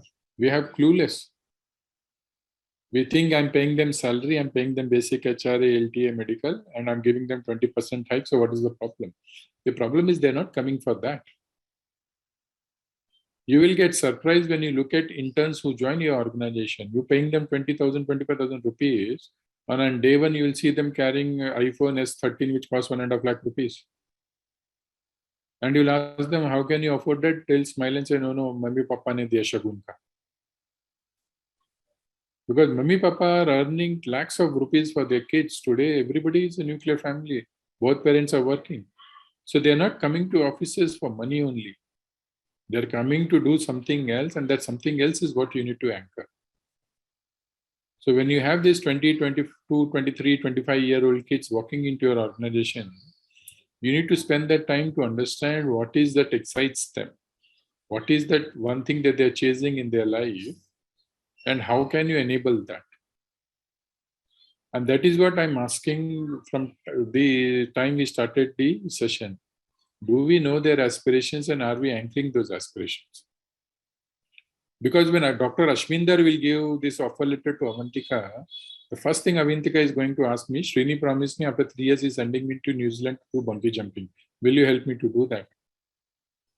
And Dr. Ashminder will say, I don't understand all those things, bungee jumping and all that. I'm giving you a 20% hike. You please come and join. And Avantika is saying, what the hell will I do with this 20% hike if I can't do bungee jumping in New Zealand? I don't want to come. So we need to understand this generation looks at job and loyalty in a very different fashion, and it doesn't look the job the way we look at. Few more things which you can talk is this generation is pampered and spoiled. You ask them, they say, no way. They say, why are you holding against me if my parents saved money and gave me a good life? So they don't feel apologetic about it. They feel very happy that I went in AC buses, AC cars, I've traveled in flight from the month 3 that I was born. They're perfectly okay with that. And their expectations of that quality life extends to workplace also.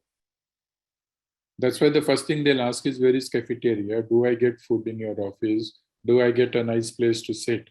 Why? Because they have seen that quality of life from day one. And they expect it to have it.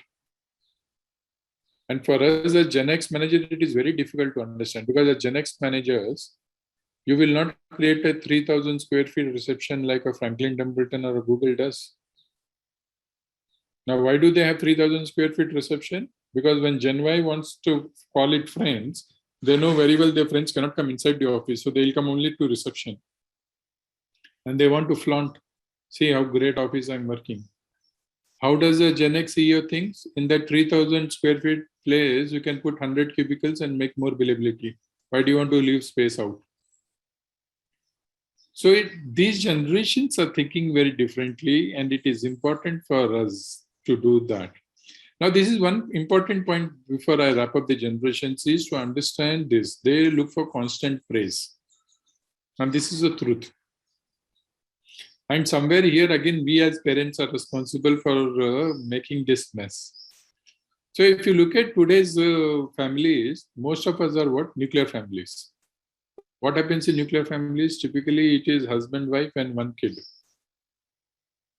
And both the husband and wife are working. So typically what will happen is you have enough and more money. So you send your kids to one of these international schools. If you see in international schools today, even if you participate in a competition, you get an award. For us, some of us who were born and brought up in Kendriya Vidyalaya, we really had to slog our butt out to win an award. But today, even if you participate, you get an award. So this brilliant kid goes, who's whatever 5-year, 6-year-old kid, he does some lemon race or something, and he just participates, so he gets a star. So I don't know how many of you as parents have noticed that your kids come from school with stars on their hand. So they'll come and say, see, I've got a star. So this kid gets a star, he comes to home, he's waiting, and then the mother comes. The mother is already going through a mother's guilt. So he'll come and say, Mama, see, I got a star. Now what does Mama, to take away her guilt, what does she do? She says, oh, my kid, you're so smart. I will also give you a star. So she gives him one more star. So this kid has now 2 stars. Then after an hour or so, Papa comes. Now, the moment Papa walks in, what does the kid do? The kid comes and shows, see, Papa, I've got 2 stars, one from my mom and one from Mama. Now, Papa is also going through the guilt of a working parent. And then Papa is also fighting for TRP with Mama. So what does Papa do? Papa decides to give 2 stars instead of 1. He says, I'm better than Mama. See, Mama gave you 1 star, I'm giving you 2 stars. Now this kid is going to bed sleeping with 4 stars. And since Mummy, Papa work in some multinational companies which have all these exotic policies, they go back and tell this kid, if you get like this in a week, 10 stars, then we'll take you to McDonald's on the weekend. And this kid is extremely happy. Bole, Monday ko 4 star mila, I have another 5 days to get another 6 stars. And then in weekend, I get a gift and I go to McDonald's. Fast forward, this 21-year-old kid comes to your office. And you as a boss tell him, you've done a very good job. What is his instant reaction? Give me a star. What is your response to that? You will open the employee handbook and say, now the next awards will be held in December. So in December, we'll recognize. And that is where the disillusionment sets. When I was growing up, I was getting constant praise. Why is it that when I come to the company, they keep pushing and showing me the manuals which say now you will get recognized after 2 months, 3 months, 6 months. And that is where we as leaders have to play that role of bridging. We need to understand that this generation, for good or for bad, has been spoiled by us as parents. So when they come to workplace, we cannot go back and show them those kind of things. So what is important for us is to understand these are the differences between these 2 generations, and we need to build it. Number 1 is that we were born in scarcity When you're born in scarcity, you are prone to control things. We are all micromanagers. So you see, knowingly, unknowingly, when you give a task, after every second day, you will ask, what is the update? Because we like doing that. Because when you see in scarcity, you want to control things. You don't want to let go. When you see abundance, you feel empowered. Why? Because you're so empowered that you have backup. You have the safety net with you. So today, when you look at your children, they are so risk takers. Why? Because they know mommy, papa are there, safety net is there, they will take care. What's the big deal? We see careers as marriages. When you and I decided to build a career in our organization, we see career as marriages. I'll ask all the married people in this room, do you think every day of your marriage was blissful? The answer is no. But then did we call quits? No. Why? Because we were told okay, there will be ups and downs, you'll have to manage. So when Gen X looks at careers, they look at it as marriage. Saying, boss got upset, he shouted something. Okay, today he had a bad day, so that's why he did. Otherwise, he's a good guy, let me manage. But this generation looks careers as living in relationships. So Deepika Padukone is perfectly okay to have a tattoo of Ranveer Kapoor and marry Ranveer Singh. So she is perfectly okay. She says, okay, that relationship didn't work, so what's the big deal? I'll go to a new relationship. So people are doing the same thing. If Srini as a boss is not taking care of good, I'll go to Mukesh. If Mukesh is not good, I'll go to Ashminder. What's the big deal? So Avantika is saying, where did I get married to Srini that I have to stay with him for 3 years, 5 years in my career? If Srini cannot manage me and my potential, I'll go to somebody else who can. So today's generation, when you talk or when you manage them, you need to manage them with much more kid gloves than what you used to manage your peer groups. And as leaders, we need to understand that. The last point is very interesting. When we as Gen X grew up, our parents told us to keep our feelings private. So over a drink, 2 drinks down on a weekend, we may burst out on our bosses. But today's generation is not like that. They've been told to express their feeling in public. That's why you have shows like, emotional atyachar to others, where people are perfectly okay in Big Boss to shout at each other and show their expressions. They are not hesitant. Can you imagine any one of us being on Big Boss and talking about our private life? We will not. But today's generation is perfectly okay. So when you as a boss go back and tell them, you are not good, you are stupid or some kind of thing, they are perfectly okay to go to one of these websites and tell how stupid my boss is using this language. And we get offended saying, as a manager, why are you telling internal affairs outside? But that's how the generation has been groomed up, saying, whatever is there in your heart, you please tell and you should be okay with it. So these are the multiple things that are happening in our life, and we should be careful about it in terms of saying, we cannot assume and presume. The way we manage our teams in the past, we will be able to manage our teams currently. Today's generation comes to workplace with a very different mindset, and we need to be able to manage accordingly. So I'll take a pause here, take few questions on engagement, which is C plus D is equal to E, and on generations. And then we will move to the next set of slides. So any thoughts, any questions? Happy to answer. Sir, on a lighter note, when do I get the offer letter for bungee jumping? Anytime. More than happy. You should be able to do. You should promise to do. I love it. Absolutely. May I ask you? Yes, please, go ahead. So, sir, you are also coming from this period 80 to 2000. But how you learn all those things, that either by studying or by watching, or how, what happened and what made you to think that you should learn all these things? Good question. It's an interesting question. Being a chartered, after a chartered accountant, being chartered accountant. So first of all, I'm not a chartered accountant. So I gave CA entrance, I passed. And My dad, so in those days you could do along with your, after 12th you could do, I don't know what is the rules now, but I passed, so I passed CA entrance, I passed ICW entrance, both. And then my dad said, why don't you do it? And he actually, so typically we were rebels. Whatever dad will say, we'll do something else. So I still remember for CA, I think I sat down for 4 exams. I gave blank papers. I used to sit for 3 hours in the exam, not write anything, come out. And when my dad used to tell, how did the exam go? I said, brilliant. And when the result will come, obviously I'll fail. And he used to say, why did you fail? Then I'll say, I don't know. The invigilator was bad. And then I will skip. It's only after 20 years into my career and marriage, one day over a drink, I told him, actually, I never gave exams. So first of all, let me clarify, I could have been a CA, but I decided not to be a CA. How did I pick up this topic? This basically by reading and most importantly by observing. So what has happened is today many organizations are struggling, and many of them, so I do a lot of CEO coaching, and many of the CEOs would come back and ask this question. Why we are not able to run at the speed we want to run. Today, if you ask, the biggest frustration for a CEO or a CFO is very simple. They say we have a Ferrari car which we are driving in second gear. That's the feeling organizations are having. We bought a Ferrari car, but we are driving in second gear. There is so much of potential, but why we are not able to hit the pedal?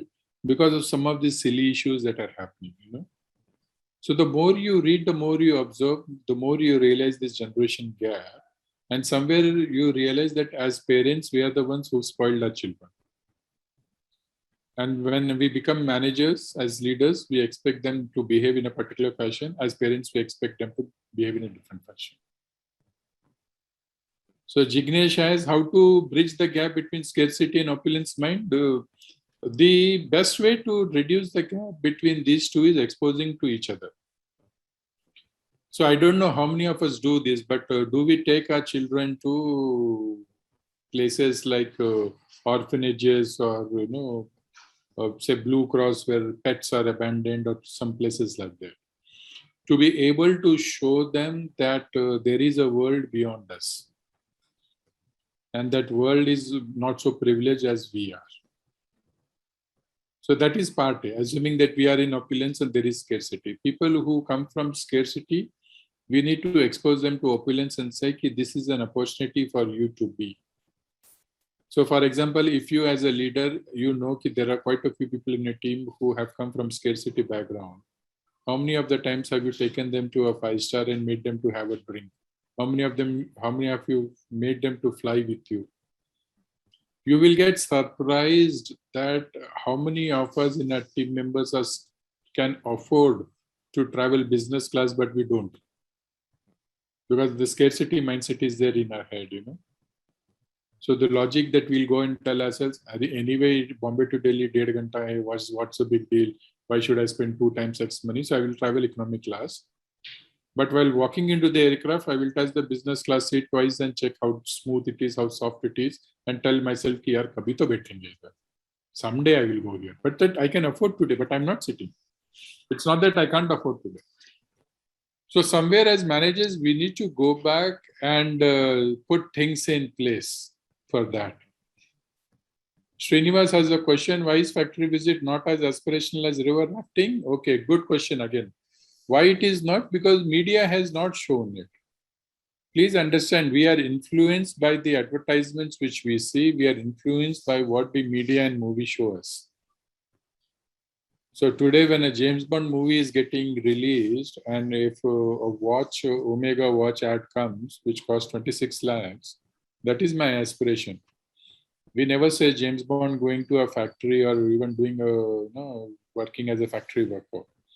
So whatever these media projects, whatever are the advertisement projects becomes our aspirations.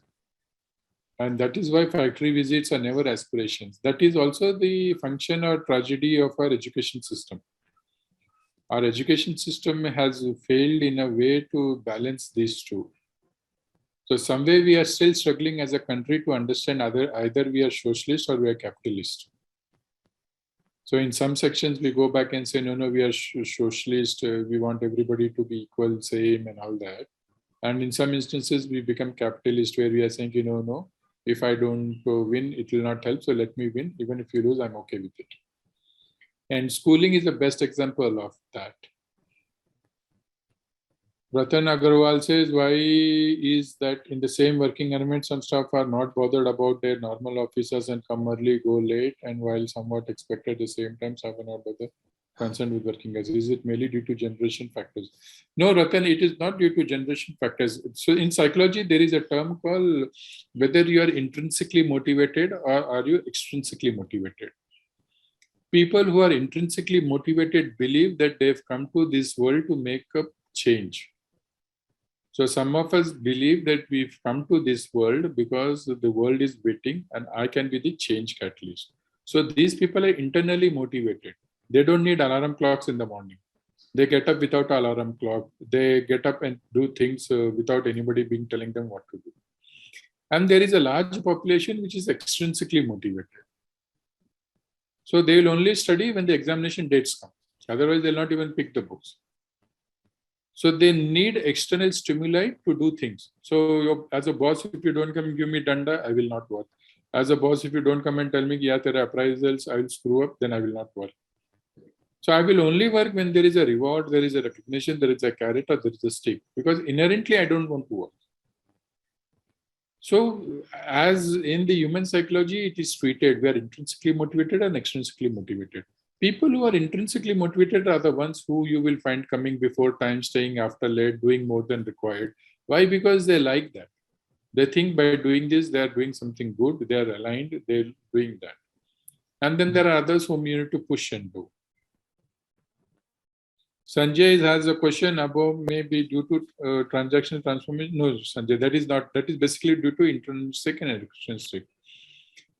Surajit has a question, how to motivate the people who are inherently don't want to work? How to ignite that candle? Good. How to ignite a candle is very simple. Either it is fire or it is fear. So how do you motivate people? It is either through carrot or stick. So one is you tell me, if, for example, it was very simple, so I had put on a lot of weight in the last few years. So I crossed 100 plus and all that, and the doctors told me it is not good for you. So my doctor used to joke, saying you put on so much of weight, Aishwarya Rai will fail to date you. And I used to laugh and say, okay, when she will come, I will impress her, I know how to get it done. So that was, he was trying to motivate me with fire, inherently motivate me to that. Then 2 years back, he told me one day, boss, your cholesterol and weight is so high, you will get heart attack any point of time, you decide. And suddenly, in 1 year, I reduced 18 kgs. So that fear worked. Baba, I don't want to go so early. So he said, your passport and visa is ready. Any day stamping can happen if you don't reduce your weight. So there will be some people who will get excited because you will show them rewards, saying, if you do this work, I can get you this done. Whereas for some other people, you will go back and create a sense of fear, saying, if you don't do this, then these are some of the things that will happen to you in your life, which is not good for you. So you need to take care of that. So either of the two will help. Somebody has risen a hand. I forgot who it was. Okay, Mahinder has another question. How to handle Generation Y team who has less sense of responsibility? So less sense of responsibility comes from the fact is because nobody has told them this is how it is to be done. One of the big challenges is, like today, for example, I get surprised even if I look at my family. Only yesterday I was telling my wife. For some reason, for last 2 weeks, my maid's, some father-in-law died, so she went off on chutti. And we had to do all self-service at home. And every time we would have dinners and we had to put plates back and all that, invariably it would be responsibility, or people would look up to my wife or my mom, they would do it. And every time my sons would try to pick, my mom will come and say, "Nee, Rendo, I will do it." And I told my mom very categorically, I said, when are we going to make these guys responsible for handling things? So the sense of responsibility definition we have not given to this generation. And that is our problem. We have not told them what they should be responsible for, how they should handle this responsibility. So today, when many kids walk into the organization, they have no clue what it is. I had a very funny experience. I was coming back from a tour and I saw a new employee in the company. He didn't know I was the CEO of my firm. So he thought I was some other employee. So he casually started talking to me. So I said, did you join new? He said, yeah, today is my first day. And it was the afternoon, 2 o'clock after lunch. Then he said, can I ask you a question? So I said, yes, please do. You know, what was his question? His question was very simple. He asked, do I have to daily come 8 hours and sit? And I didn't know what to answer. I said, obviously you have to come 8 hours and sit because you're being paid for it, no? He said, no, I was not aware of this. Then I asked my HR who recruited that guy. I said, how come he's asking this question? And the HR is coming back and telling me, boss, now you're expecting me to tell this also, okay, if I give them a job, they have to sit for 8 hours in the chair. They don't know this. But that kid was very innocent. He said, I don't know. Nobody told me that to pick a job, that means I have to sit 8 hours in the chair and daily come. He thought it was like college. He could bunk anytime, he could come anytime, and he could do that. Now just imagine, as parents, as school teachers, as college teachers, nobody has told them or taught them what is work ethics and how it has to be done. And that's a big challenge for us today. So many of these people out there, they have no clue what the world is. And it is our responsibility to ensure that we put things in place. So coming to the last bit of the conversations, the style of leadership has changed, and I'll quickly take you through that. I know we are a bit behind schedule, so I'll manage to wrap up by 4. So previously, leadership style was what? I am Raja and you are my Praja. So I am the one who has more knowledge, more experience, more competence. That's why I am your boss, and please follow my orders. And the current definition is what? The current definition is I am, as a boss, a facilitator. So I am no more a boss, I am a facilitator. To put it in simple words, when you and I were growing up, our bosses acted like a father, our dads. And today's bosses are expected to act like elder brothers. They are no more dads. So being a dad, it was perfectly okay to be a disciplinarian and tell them this is good, this is accepted, this is not accepted. But being an elder brother, what are we expected? We are expected to be their friend, philosopher, guide, everything.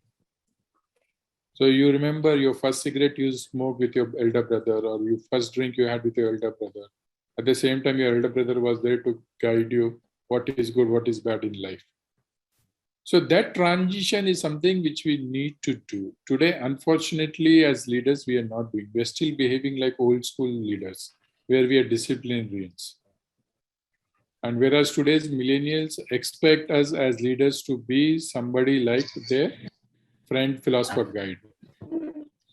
So among all these options which are there, we need to be the one who is the friend, philosopher, guide. We cannot be a strict father or an overbearing brother. And that is one differentiation which needs to be built in that. And that is something which we need to take care. So when we go back and understand how do we manage people, and this is the last grid which is very critical for us to understand. When you look at your team members will fall into one of these 4 buckets. So if you have to coach your team member, you have to figure out how do you manage your team member. You will find them falling into these 4 buckets. So there are a bunch of guys who are extremely motivated. They will go back and tell you, boss, you are Ram, I am Hanuman. You tell me what is to be done, I'll get it done.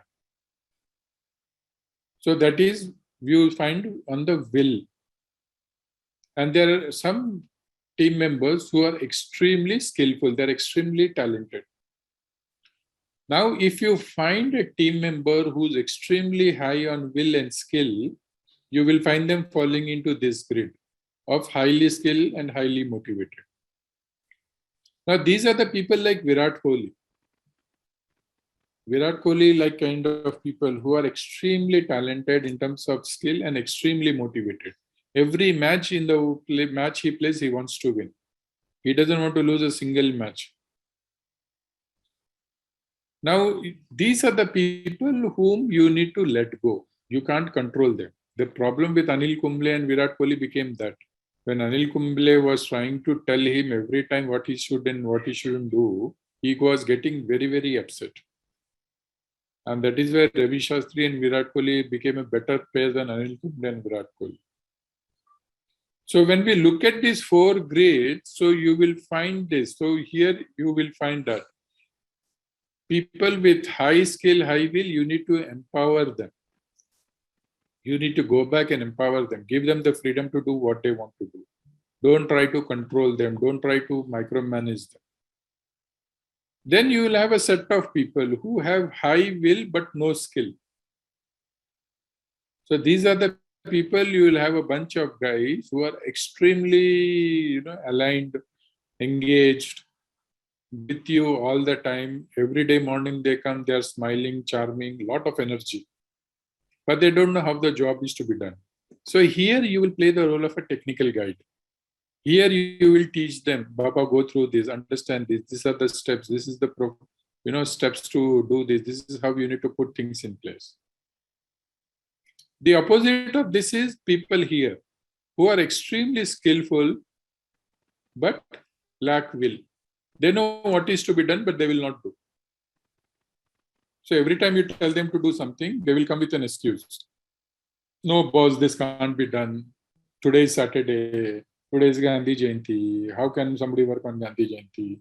National holiday. You tell them a task and they will give reasons for that. These set of people you actually need to motivate to look at.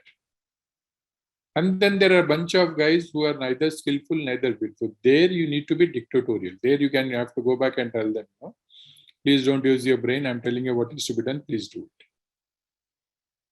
Today, what is our big challenge? Our big challenge is knowingly, unknowingly, we see all employees into one bucket of this. We are not dividing our team members into these 4 buckets. And trust me that each one of us has employees, they can be spread into these 4 buckets. So if you want to be a good leader, able leader, it is critical for you to start this mapping. So when you go today in the evening and when you have some time, look at your team members and see in which of these 4 buckets they fall, and then try to treat them accordingly. So here we have given some examples also, what kind of behavior they will exhibit. So when you go through these detailed notes, you will be able to quickly identify who are these people and what do they behave. In terms of your action plan, this is what you need to do. Where you will go and tell, if I have people who are the Virat Kohlis, I'm not going to go and spoon feed him, but I'll empower him or her to do things they want to do. And on the other hand, if there is somebody who's extremely willing to do, but low skill, that is where I'll become technical with him. I don't have to be technical with these people because they know what is to be done. And then finally, the toughest part is these bunch of guys who know everything. So these are the people who are pretending to sleep while they're awake. And this is the toughest lot to manage. There you will do the motivational talk. There you will talk with them. There you will have that kind of, conversations to go and see what is to be done and how is to be done. So these are some of the ideas to manage these 4 sets of group, which I am aware that when you go through, you will get, more insights as to how is to do. So to sum up what we've been discussing, we said the difference between us and our competition is going to be people. And people as a responsibility cannot be outsourced, but it has to be with us as leaders. And as leaders, we need to understand these 2-3 concepts, starting from psychological contract, to understanding how engagement works, to understanding how generations work, and finally to understanding how we need to manage different sets of people for different aspects. We cannot put all of them in one bucket and do it. And the critical one is, as I always say, it is very simple. If not now, when will we do? And if not us, who will do? So the onus of change of leadership is on us. And we'll, as you know, people who are driven by numbers, it is, we always try to see quantifiable things. But with people, quantifying everything is very, very difficult. People will be abstract. And we need to get comfortable with the idea of abstract. Because as finance professionals, it has been in our life, it has been in our blood to look at things in a very tangible fashion. We know very well 2 + 2 is 4. But the beauty or the sad part of the story with people is 2 + 2 can be 22 also. And that is why you will find that when some teams work, they've done fantastic work. Just imagine 15 years back, the Australian cricket team, people would fear. 25 years back, West Indies cricket team, people would fear. And where are they today? Why? Because at that point of time, there were some leaders who came in and created that magic. And that magic power is with all of us in this room. It is we who we have to take the onus, saying, do I want to charter that now, or do I do it later? And unfortunately, the option of doing later is not there with us, because the competition is so high and the war for talent is so high that if we miss the bus, then we have a challenge. So that was summing up. I will take 1 or 2 questions before I hand it over to Dr. Ashminder, because we still have time. So any 1 or 2 questions, happy to answer. Sir, I have a question to ask. Sir, yes, please. That you are also from a CA family, means instead of your rest, all the people in your family is CA, and I believe they must be practicing also. So, what do they also face some problem in team building or staff retention, and how do they solve it? Because we as a practitioner also face the same problem, because we need skilled people. And when we train people, when they become skilled, our competitor or maybe our client try to break them, and we cannot compete with industry, of course, with the salary which the industry can give. As a CA firm, we will not be able to give that. So how to face, or how to face this kind of issue? Good. So answer is very simple for that. Number 1 is, whoever is the person in your team whom you think is good, you need to go back and put a period value on him. So for example, I am Srini, I am working in your team, and you know Srini is good. You should, in your mind, should be able to tell you, if Srini is there with me 2 years, 3 years, 5 years, that is good enough for me. Assuming that Srini will be perpetually with you is not possible, because people are going to move and attrition is a way of life. So you need to tell yourself, if Srini is there with me for 3 years or 5 years, my ROI has come. In 3 to 5 years, I'll create another Srini, and in that process, this Srini will get replaced by that Srini. So that is the first understanding we need to keep. And I also go through the same pain. You know, I'm also first generation entrepreneur.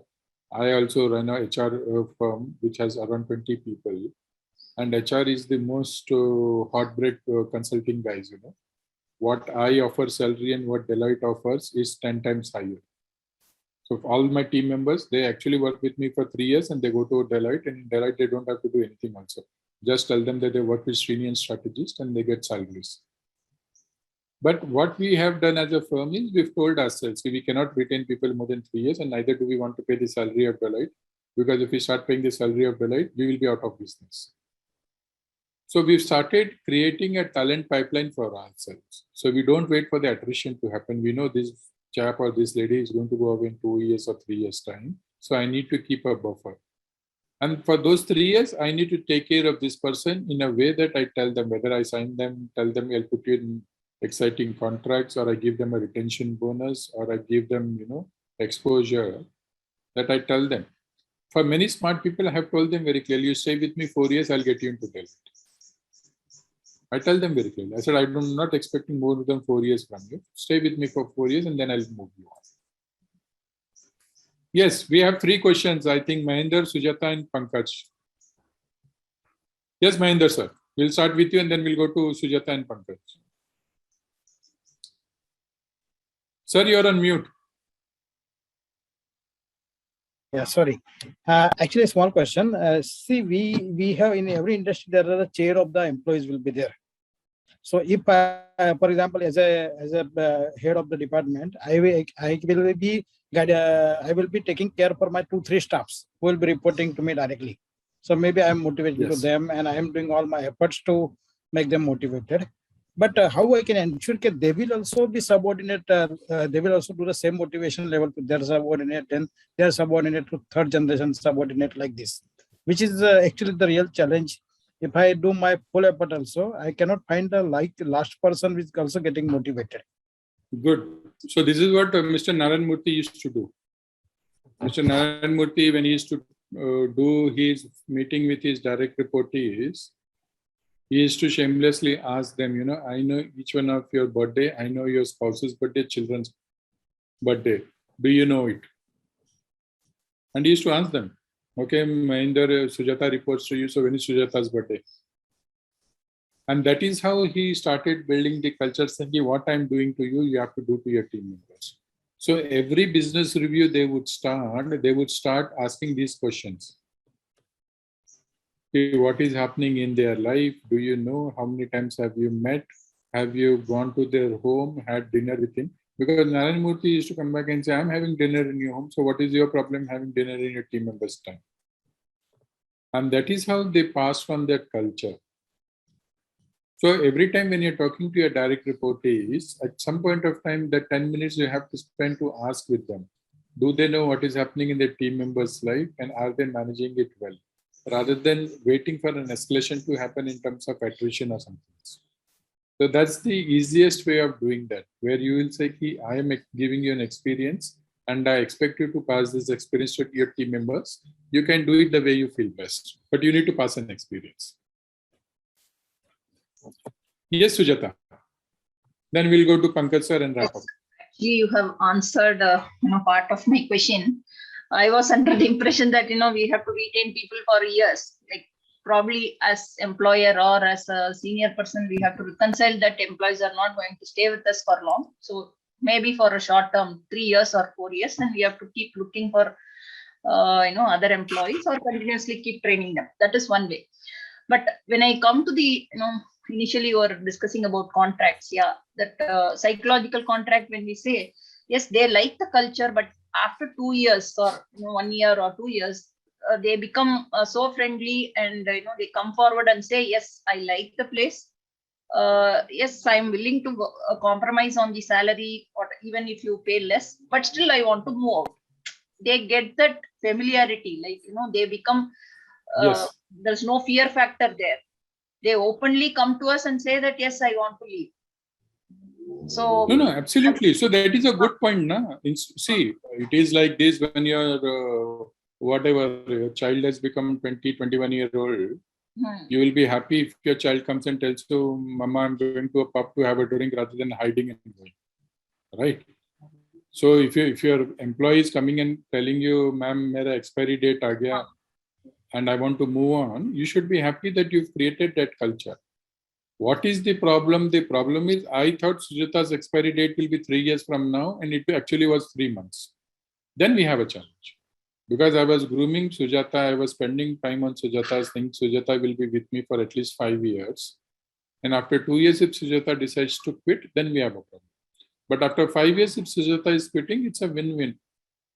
We need to understand everything in life comes with an expiry date, including us. So we need to be very clear, what is the expiry date of my team member? And if the team member is working till that time in full 100%, we should go and celebrate.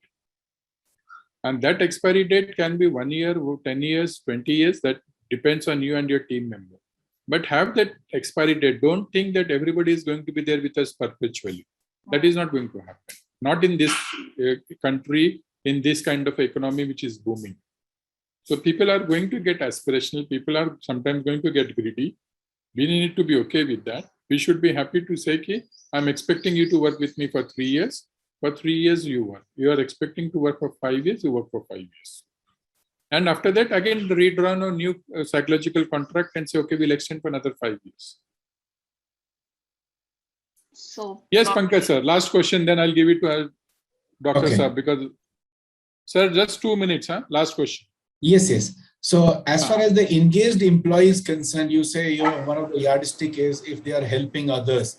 Correct. Can you cite some examples from whatever practical in the practical life somebody has done it? So that will help us in doing it, because for a situation we come together and thereafter, we go to our own domains, correct? But how to sustain that and build a culture from that angle, I'm looking at from you some answers on that. So it is very simple. What happens is when we are looking at helping each other, we are looking at multiple levels. It could be as simple as that Pankaj sir forgot to bring his tiffin box, and in lunch he is looking for some food, and I extend my food without being asked. To the fact that when I see Pankaj sir working in the evening in his cabin very seriously, and I'm a HR guy, I have no clue what is finance, but I still walk into his room and say, boss, kya baat hai? You're working too late. Can I help you? 90% of the time, you are going to say, Srini, tere ko nahi samajh mein aayega, you go, I will do.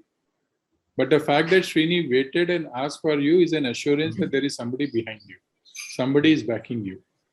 So these are the small little gestures that make people work. We are not expecting some technical know-how and all that. No, not required. People work, no. But the fact of the matter is, for example, if the whole office goes away, I'm the lone guy in that room, it doesn't give a very good feel.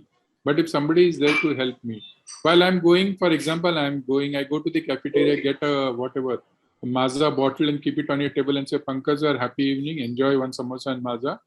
Tomorrow morning we'll meet. That gesture is going to make feel Pankaj that there's somebody to help me if I require. So for us, the logic is, have we built that kind of a culture? Or am I going to go back and say, Pankaj sir, you are from finance, I'm from HR, how can I help you? So I didn't even bother to come and ask you. So that are the small little gestures that we need to take care of. Got it. Thank you, sir. Thank you very much, sir. Thank you, sir. Yes, all yours. Brilliant exposition, sir. May I request CA Revati ji to kindly give the vote of thanks. Hi. Hi, good evening all. Yeah, it's my pleasure to present vote of thanks today. Yeah, it's a matter of pride that I got a chance to present vote of thanks to Srinivas sir on behalf of our MDP batch 3 mates and ICI and Asminda sir. Sir, thanks a lot for sharing your insight and wisdom on employee engagement and exceptional insight on psychological and physical contracts, what is employee engagement and who is an engaged employee and what is skill and bucketing and all. Thanks a lot, sir. We'll use your advice, cultivate in our real life that treating an employee as a asset, not as a resource. Thanks a lot, sir. And thanks to our Asminda sir, who stood as heart of our course with his bird's eye view planning, and his team who supporting all logistics, and my MDP batchmates who made this course interesting with their active participation and interaction. Thanks a lot. Thanks a lot to all. Thank you. Thank you very much. Thank you, sir. Thank you. Thank you. Yeah. Now we have about 7-8 minutes break, and we'll all get together around 4:15, or you would like to have slightly longer break? I have the privilege to welcome Mr. Shubh Vilas Ji, who's going to take this session on team building and team bonding. And his actual name is Arvind Badri. This is primarily because he's become a saint and he lives a very, very saintly life. He's also an author, TEDx speaker, motivational speaker, a lifestyle coach, as well as a storyteller. He's author of the best-selling series Ramayana, The Game of Life, as well as Open-Eyed Meditation, Chronicles of Hanuman, Bhagavad Gita, and Perfect Love. I have yet to find Perfect Love, but I'm sure he'll tell us about it. Then visiting professor at IIM Ranchi, as well as many other prestigious universities and colleges. May I now request you, sir, to kindly take the stage. Thank you very much, Ashminder ji. It's an honor and pleasure to be with all of you all. I'm sharing a screen now. Good evening, friends. And it's an absolute pleasure and honor to be here on this forum. I hope you all can see my screen and I am audible and visible clearly. Over the next 1.5 hours or so, I'll be speaking something on the subject matter of team building. And many of the things that I'll be speaking will really help you all on a professional as well as personal level. As Ashwinder ji mentioned in my introduction, that I have written a lot of books, and a lot of my writing and speaking is based on Indian principles of Ramayana Mahabharata. And of all the things that I would like to call myself a storyteller the most, because I love to tell stories, and through stories, I feel a lot can be conveyed about life, about leadership, about every aspect of living and leading. So over the next 1 hour or so, 1.5 hours, you will hear a lot coming. You might want to take down a lot of things that you may want to remember for the rest of your lives, not just for your professional life, but also for your personal lives. And at the end of the session, we will open up for question answers and discussions. We will also be having presentations of the various groups on the 2 case studies that we had shared. So before the group studies happens, we will actually have question answers and discussions. So I would request all of you all to reserve your questions for then. Usually people gain more from my question answers than from the session itself. So please do feel free to ask questions, because these questions will prompt me to look out for answers that might really help you all in your lives much more. Having said that, we'll begin with today's session. Once again, thank you very much. Especially thank you to Dr. Ashwinder ji for having invited me here and allowing me to be a part of ICAI's leadership training. And I am grateful to all of y'all. I don't know all of y'all on a personal level. Maybe some of y'all know me already, but it's again an honor and pleasure to be with all of y'all. And hopefully by the end of today's session, we will know each other a little bit. Thank you. So team building is something that all of us come across at every phase in life, isn't it? Every organization is simply built by people. No organization can exist without its existence of people. And for an organization to exist and for people to exist within the organization, there has to be some cohesiveness, some bonding. A lot of people don't like to work in teams. And one of the most important reasons why people don't like to work in teams is because of something known as self-significance. What is self-significance? Self-significance essentially means that some people think a lot about themselves, and in a way that is not really healthy. The reality is, for us to do anything significant in life, we need people. You will not find a single significant thing that has been done in this world alone. Whether it is winning a medal in the Olympics, whether it is running a corporate organization, whether it is building a small business, whether it is even studying for exams, whatever it is, it's always by the support of someone or many people, in fact, that we achieve it. Like for example, for one person to win a medal in the Olympics, how many people are required to assist him or her? At least there is a team of 40, 50 people that are like behind them, and if not, at least parents are there, coaches are there, somebody is there behind them for helping them achieve. Same thing when it comes to organizations. Now, for any organization, no matter how big or small it is, no organization can run by one person. Yes, one person might think that without me, the organization cannot run at all. That's possible. But the fact is that that person alone cannot run the organization and cannot make it grow to the next level. Wherever there is a growth to the next level, it simply means that one has to understand the law of significance. The law of significance is very simple. Nothing great is achieved alone. No matter how great you are, you can't achieve anything powerful alone. Now, having understood that, why do people not want to function in teams? Why do people like to be alone? There are 4 very important reasons due to which people like to function alone.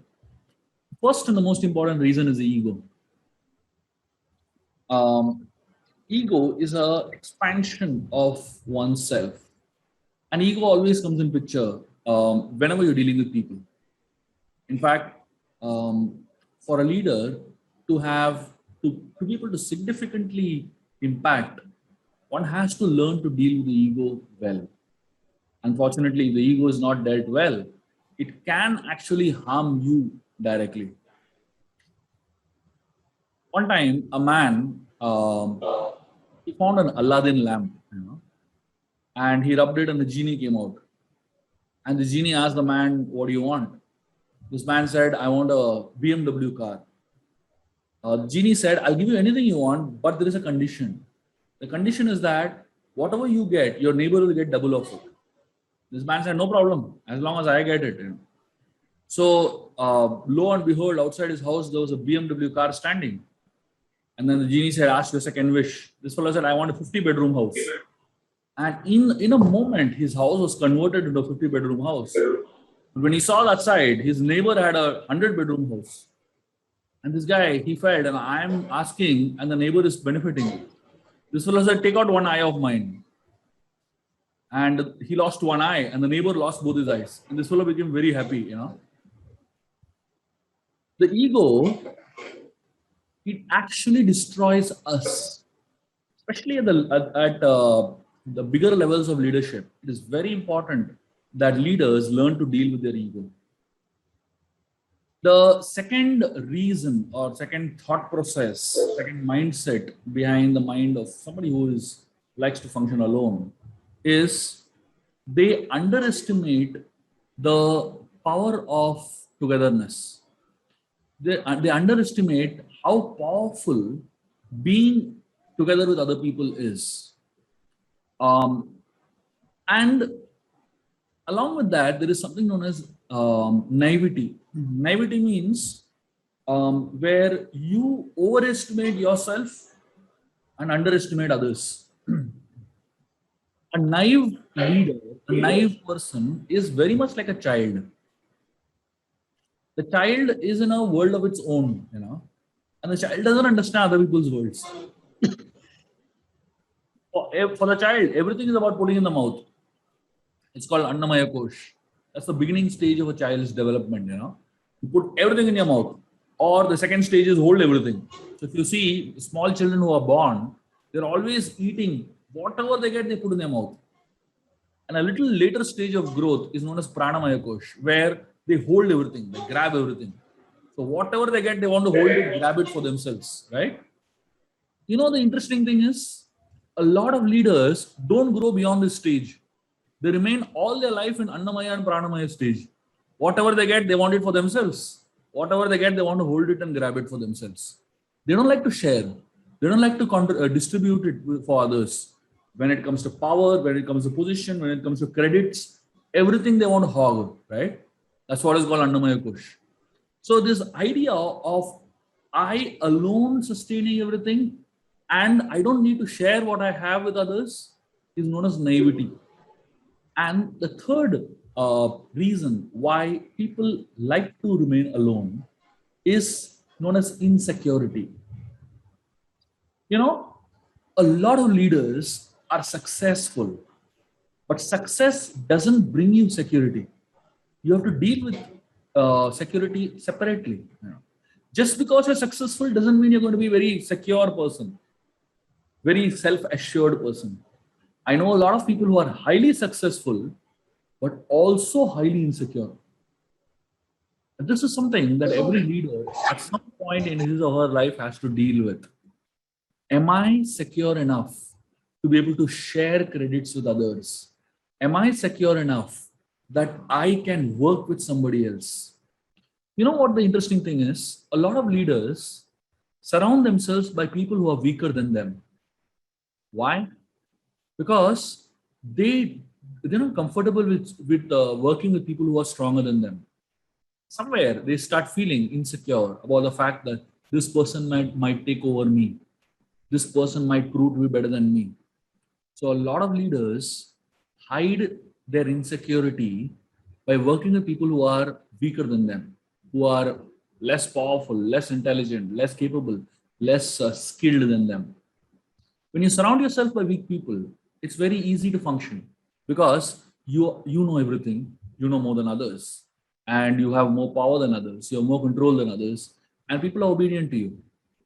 The problem with surrounding yourself by weak people is that the extent of your growth will only be to that much. I mean, how much can a group of weak people function together to lead and take the organization ahead? You will know the type of leader that you are by the kind of people that are working under you, working with you, not even under you. So the more secure you are, the more you will encourage, invite, and collaborate with powerful minds. The more insecure you are, the more you will collaborate with weak minds, with less powerful people than you, and with less capable people than you. And this insecurity is one of the biggest failures of a leader. And this also leads to the biggest failure of any organization in this world. The fourth reason why people like to function alone is what is called as introvert nature. A lot of people are introverts. We can't deny that. They like to be. I mean, I know a friend of mine from South Africa. This man cannot be with people. If there is a gathering, a public gathering, or any kind of social event where he has to go, he will find a seat which is like the cornermost seat where absolutely no one can find him or reach him, and he'll sit there. Somehow he just cannot deal with people. He just likes to be alone, basically. Even if you are an introvert, if you want to achieve something in your life, it's good to collaborate. Even if you're an introvert, every introvert also will understand the benefit of collaborating if only they know the value of people power getting together. So these are the 4 reasons why people like to function or like to be alone. Now, I would like to share with you all something very interesting. This is known as seeing the bigger picture. This is an important discussion that I would like to have with you all, and it is so very important because it is foundational to the understanding of team building. Let me tell you a story to help you understand what this concept of seeing the bigger picture is. One time, there was a peace conference, an international peace conference. And in this international peace conference, they invited some of the biggest of peace leaders in the world. And before the peace conference, there was a pre-peace conference where only the speakers were invited, and they all were asked to share what their thoughts were on creating peace. Each one of them was given a 5-minute slot to share what their thoughts were, and then everybody gets their turns, and then finally there was a discussion on who will speak first, who will speak second, like that. The slots were being allotted. Everyone spoke. And after everyone spoke, the time came for allotting the speaking slots.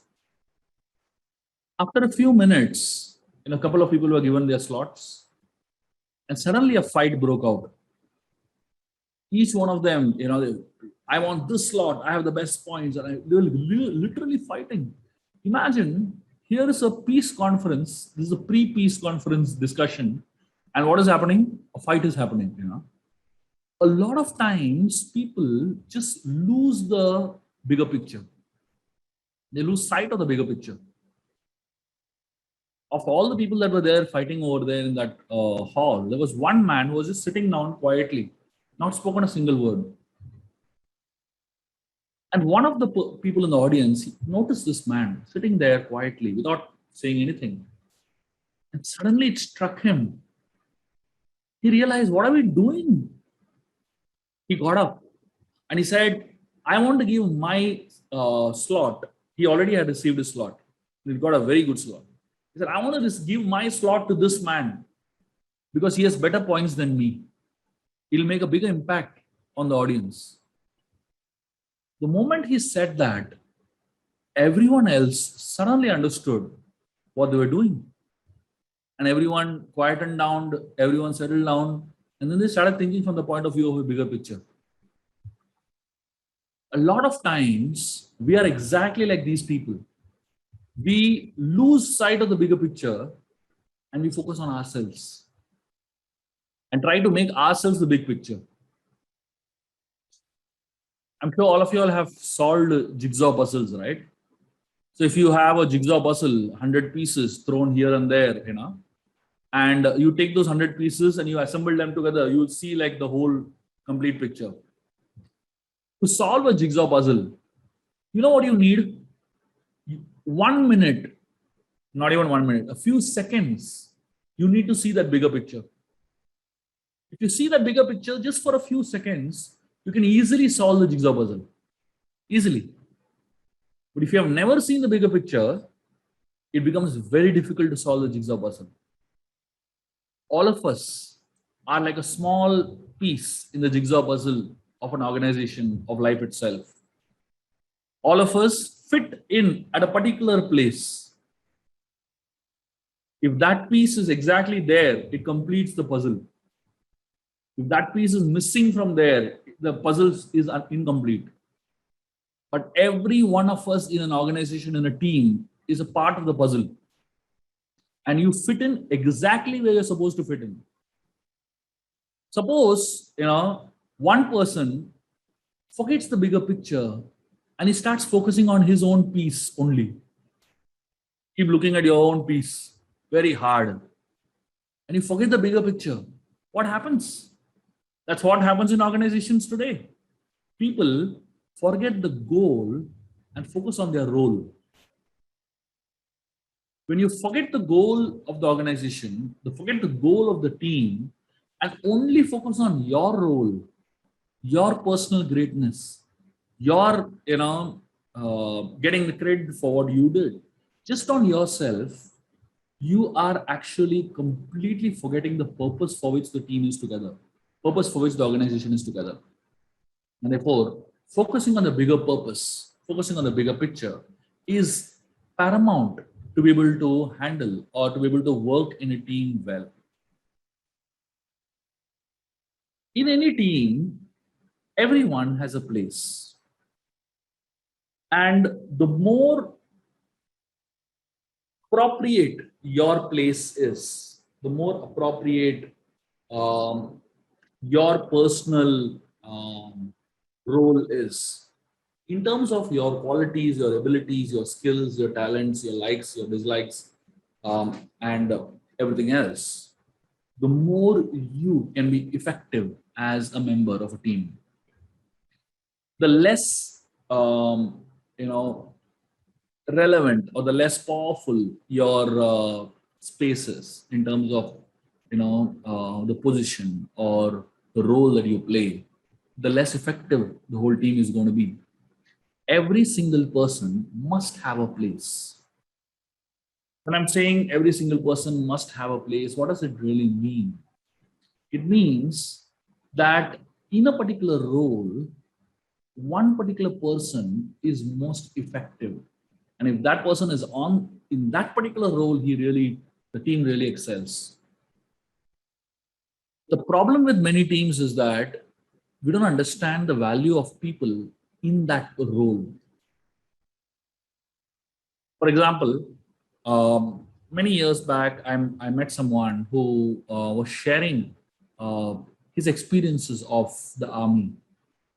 And this man, he was stationed in the most toughest terrain of the Indian borders, the Siachen Valleys.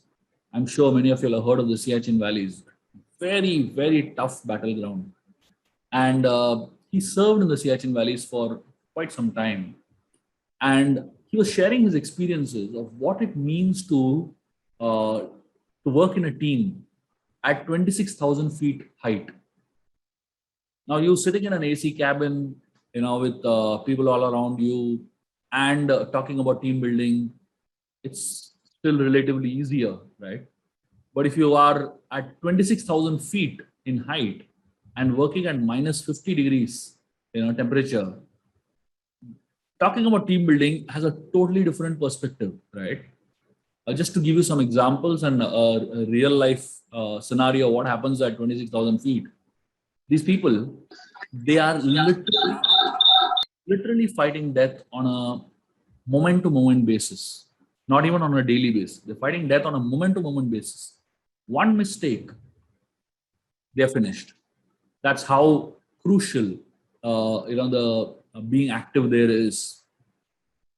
So they, just to give some examples of extreme temperatures there, they have to wear these glasses, winter glasses, which helps them save their eyes. If somehow for 10 minutes, if your glasses are not on, your eyeballs can become stone. Actually, your eyeballs can become stones. They won't function anymore. They just become stones. When they drink something hot, coffee, tea, whatever, and they're holding steel mugs, if they're not wearing gloves while holding these steel mugs, to pull their hand out, the skin is peeled out and stuck on the steel mug. They lose their skin completely. That's how intense that the climate is. And as they walk from one place to another, in these Siachen valleys, now there are glaciers and sudden openings, which on the ground. So that means you can be potentially walking and suddenly you disappear. Why? You fall into one of those pits, and those pits go in, 20 feet, 30 feet into the ground, and nobody even knows where you've fallen. So it's that risky.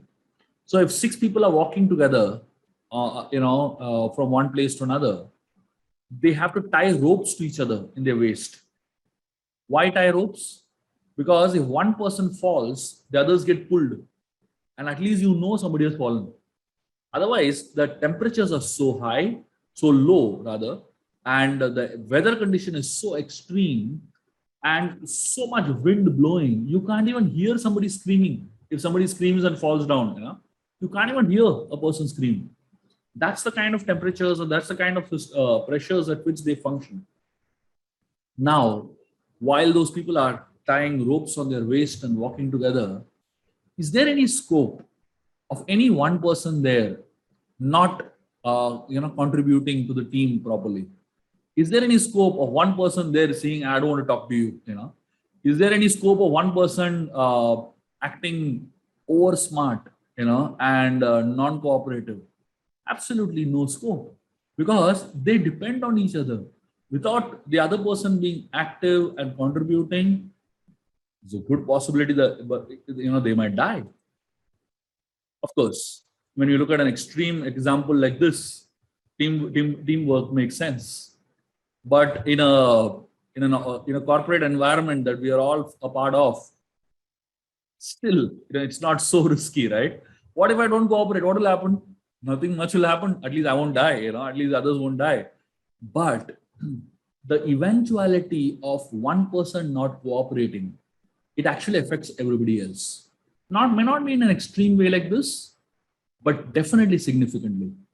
And therefore, every individual having a role that is suited to his or her nature is so very, very important. I do so many sessions, courses on personality identification, understanding your own personality, understanding your own character, understanding your own, what do you call it, nature, basically. Now, the most amazing thing is when people are helped to understand themselves better, they actually feel more confident about how they can contribute. Because a lot of times we don't even understand what our strengths and weaknesses are. A lot of times we don't even understand what am I supposed to be doing, what I'm not supposed to be doing. According to everyone has an individual personality nature, which is our unique nature. Now, what I can do, somebody else can't do. And what somebody else can do, I can't do. Unless I understand and I am comfortable with who I am, my contribution will not be its optimum. And therefore, helping every individual in a team to identify what his or her strength is one of the most important elements in team building. And helping a person get a role that is very specific to his or her nature, that's the best fit. The day you help a person find his core nature and get a role that is in alignment with his core nature, that day that person stops going to a job. That day, that person enjoys everything he does. It's no more a ritual or a chore anymore, but it's more of a pleasure. It's fun. It's something that you love doing. Every time you wake up in the morning, you don't have to push yourself to work, but you will love to go to work. And that's usually what happens, So unless and until you get a place and everyone in that team gets the right place, the momentum is not going to be perfect and is not going to be great. If you actually study this one case study, I'm going to share with you all this amazing case study of how the Mount Everest was conquered for the first time by humanity. I'm sure all of you all know of these two stalwarts who stepped on the highest peak of Mount Everest, Tenzing Norway and Edmund Hillary. But I'm going to share with you all the story of how they reached there. And the story of how they reached there will amaze you all, because you would have never seen it in that perspective. So Mount Everest has been something that human beings have been trying to climb for like decades and decades and decades. But till this one point, it didn't happen for many reasons. So almost like 15-20 years, trekkers have been going up, trying to climb the Mount Everest. A lot of them failed miserably. A lot of them never came back. A lot of them gave up right in the beginning phase itself. But how did this one team that went, how did it conquer Mount Everest? So just to give you a background, for 15 years, trekkers have been going up that mountain for so many small expeditions, big expeditions. There was one guy, this Tenzing Norway, he has been a part of 15 expeditions trying to climb the Mount Everest. And Tenzing Norway was a local from that area.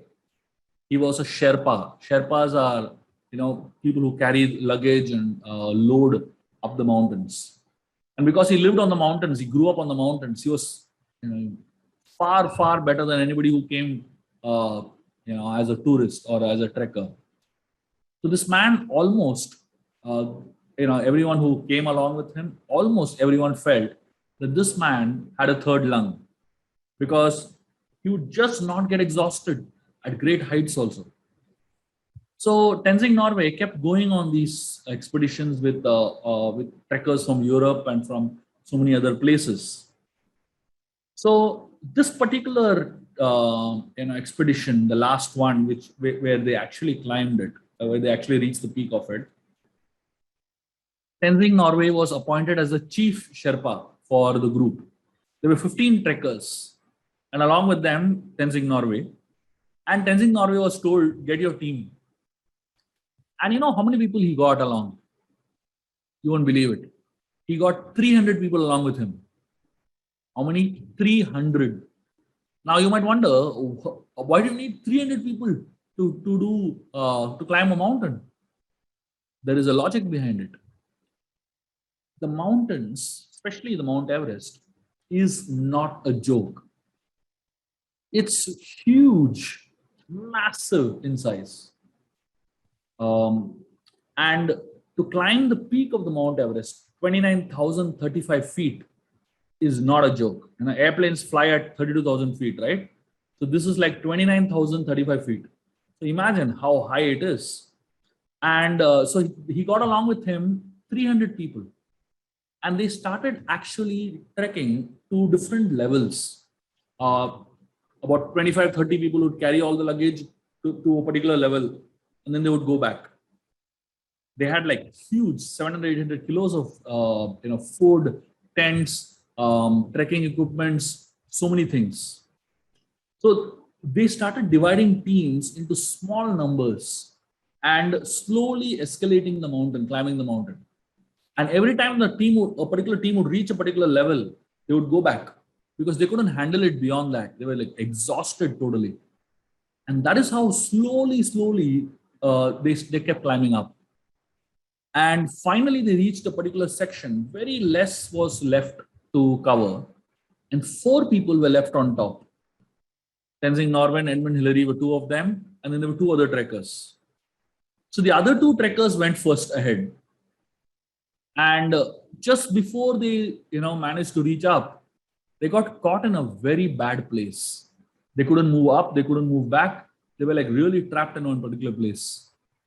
And then these 2 people signaled to the other 2, don't come this side. And then Edmund Hillary and Tenzing Norway went the other side and they reached the top. But they were standing on top of that, Mount Everest. The question is, did they actually do it?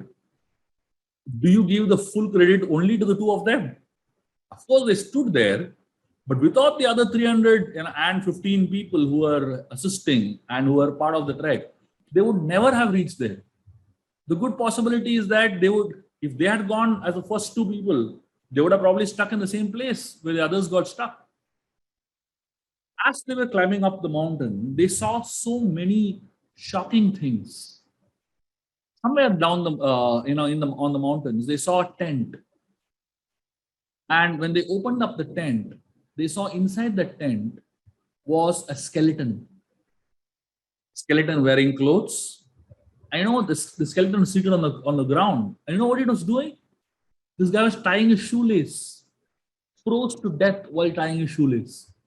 Now this man, he was a part of a 3-man expedition. 3 people went to climb the Mount Everest. And somewhere on the way, 2 of them ran away, getting scared. They couldn't figure it out. And this one fellow decided to climb the Mount Everest.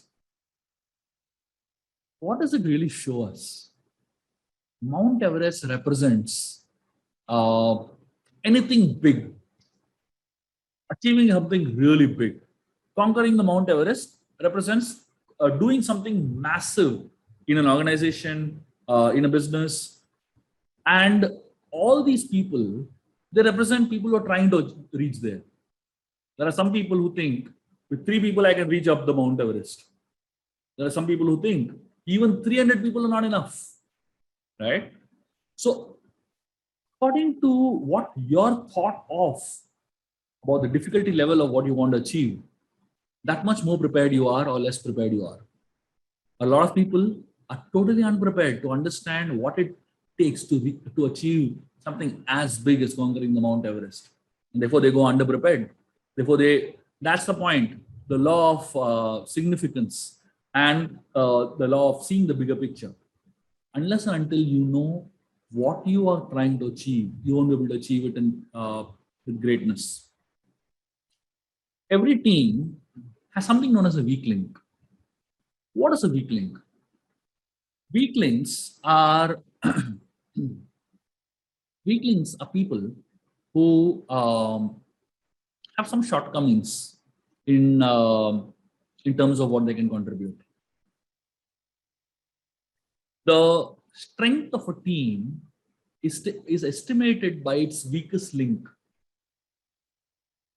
If you want to know how powerful your team is, your strength is estimated by your weakest link. So a lot of times people, think that let's pull up people along with us. Let's take people along with us. Yes, it's great to take people along with you. But you know what happens when you have too many weaklings in a team? One of the things that happens is it slows down the team. The second thing that it happens is that the strong links, they have to put sufficient amount of energy and effort in trying to pull the weaklings up. That means your strong players will end up putting energy and effort in trying to get your weak players up. That energy and effort, once, twice, is fine. But if that energy and effort is a constant thing, it's going to suck the energy, drain the energy of the team. At some point, your leaders will start wondering, what am I doing here? How long can I just help these people, stand up? If somebody is helped and he can stand up on his own after some time, it's worth helping that person. But if that person is going to become constantly dependent on you, it's not, you have to really reconsider. When it comes to weaklings, there are two ways you can deal with weaklings. One is train them. Second is trade them. Train them means you try to pull them up, giving them some training, giving them some support, giving them some inspiration. If you can't train them, then trade them. What do you mean by trade them? Trade them essentially means that somebody who's a weak link in your team may actually become the strongest link in somebody else's team. It's a good possibility the person that is struggling in your team may excel somewhere else. It simply depends on what his or her ability or strength or skill set is. When somebody is a weak link in a team, it doesn't mean that that person is useless, that person is incapable, that person is not good enough. It just means that maybe this is the wrong place for him or her to be in. Just find the right place for him or her. That person will excel over there. A lot of times, we just accommodate people in a particular team and allow them to be there and just say, no, it's okay, it's okay. And rather than helping them reach a place which is of their comfort, and then we're actually destroying their confidence, we're weakening the team, and we are actually creating a cycle which is going to be vicious. Therefore, dealing with weaklings diligently and quickly is important. Of course, every one of us have some weaknesses. It's not that everybody is perfect. It's not possible for anybody to be perfect, and we shouldn't expect people to be perfect. But the way a team is organized is a lot of imperfect people coming together towards and tending towards perfection. That means I have my strengths, I have some weaknesses. You have your strength, you have some weaknesses. We bring all our strengths together and we contribute. We do something wonderful. One aspect of a team is weaklings, but the other aspect of the team is rotten apples. There is a big difference between weaklings and rotten apples. Weaklings are people who are struggling, but rotten apples are people who have bad attitudes. It's still okay to deal with weaklings, but it is not okay to deal with rotten apples. Weaklings can be shifted to another team. Weaklings can be trained up. Weaklings can be helped to a great extent because they may be weak, but they have a great attitude. They have a good attitude of learning. They have a good attitude of wanting to grow. The problem with rotten apples is that rotten apples the whole idea of rotten apples is in connection with attitudes. What is bad attitude? Just to give you some examples. The tendency to hog credit all the time, not sharing it with anybody. The tendency to find faults all the time, criticizing all the time. The petty jealousy, dealing with insecurities, dealing with envy, dealing with tendency to be in the limelight all the time. So there are certain attitudes which are bad attitudes. Unfortunately, the problem with bad attitudes is that it spreads very fast. Talent does not spread fast. If you sit with a person who is very talented, it's not that suddenly you're going to become very talented, you know. But when you sit with a person with bad attitude, very, very, very likely you're going to get that bad attitude. Rotten apples have to be dealt with immediately. Bad attitudes spread faster than good attitudes. Like one time, there was a football tournament going on. Thousands of people sitting in a stadium.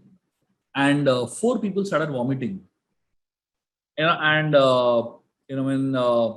was an announcement made in the PA system that everyone please don't eat from the canteen. There is food poisoning there. As soon as that announcement was made, 20 more people started vomiting. And then later on, they found out these 4 guys are not eaten in the canteen only. They ate somewhere else and came. So that's how bad attitudes are. It's all in the mind, you know. And as I said, bad attitudes spread much faster than good attitudes. And therefore, it is imperative that one learns to deal with people with bad attitudes immediately. It's not something that you want to wait, for a while to deal with, to learn, to handle, because it's going to spread into the system very quickly. I'm going to share with you all 4 very, very important principles on how good teams are built. And these 4 principles that I'm going to share with you all are so simple, but yet so profound. These 4 things I'm going to share with you all will, as I said, not only help you with your teams, dealing with people that are in your teams, will also help you deal with relationships on a personal level. There are 4 A's, 4 sacred principles of team building and relationship building. They call the 4 A's.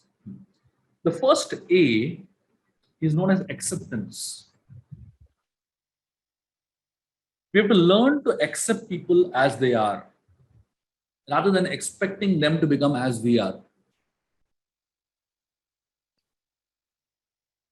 When I say we have to learn to accept people as they are, what does it really mean? Let me explain this to you with the help of an example from the Mahabharata. There is a section of the Mahabharata known as the Vidura Niti. The Vidura Niti is a very, very powerful section in the Mahabharata, which brings out some really amazing principles of leadership. One of the things that Vidura talks about, he says, a leader should be like a honeybee. If you've seen honeybees, a honeybee sits on a flower, sucks nectar from the flower. It takes a little nectar from one flower and goes to the next flower. Takes a little nectar from the second flower, goes to a third flower. Takes a little nectar from the third flower, goes to a fourth flower. You will never see a honeybee sitting on one flower, sucking all the nectar from it till the flower dies. You'll never find that happening. The honeybee is sensitive to the flower. Flowers are human beings, and honeybee is like a leader. A good leader is someone who knows how to extract honey from people. Extracting honey from people means what? Getting work done. But a good leader should never extract so much honey from the person that the fellow dies. In today's culture, especially in today's corporate culture, we have something known as a use and throw culture. We squeeze a person out so much that nothing is left in that guy, you know. And then once the fellow is useless, throw him out and get somebody else into our life. So the idea of being sensitive to human beings is a very important idea. And that's what acceptance is all about. Except every leader has his or her own style of functioning. And you know what many leaders do? Many leaders want others to become a photocopy of themselves. If I'm a workaholic, I want everybody working under me to be a workaholic like me. If I can work for 14 hours, everybody should work for 14 hours only. You know, if I can do this, then everyone I'm training should be able to do this only. Come on. We're not dealing with machines. We're dealing with human beings.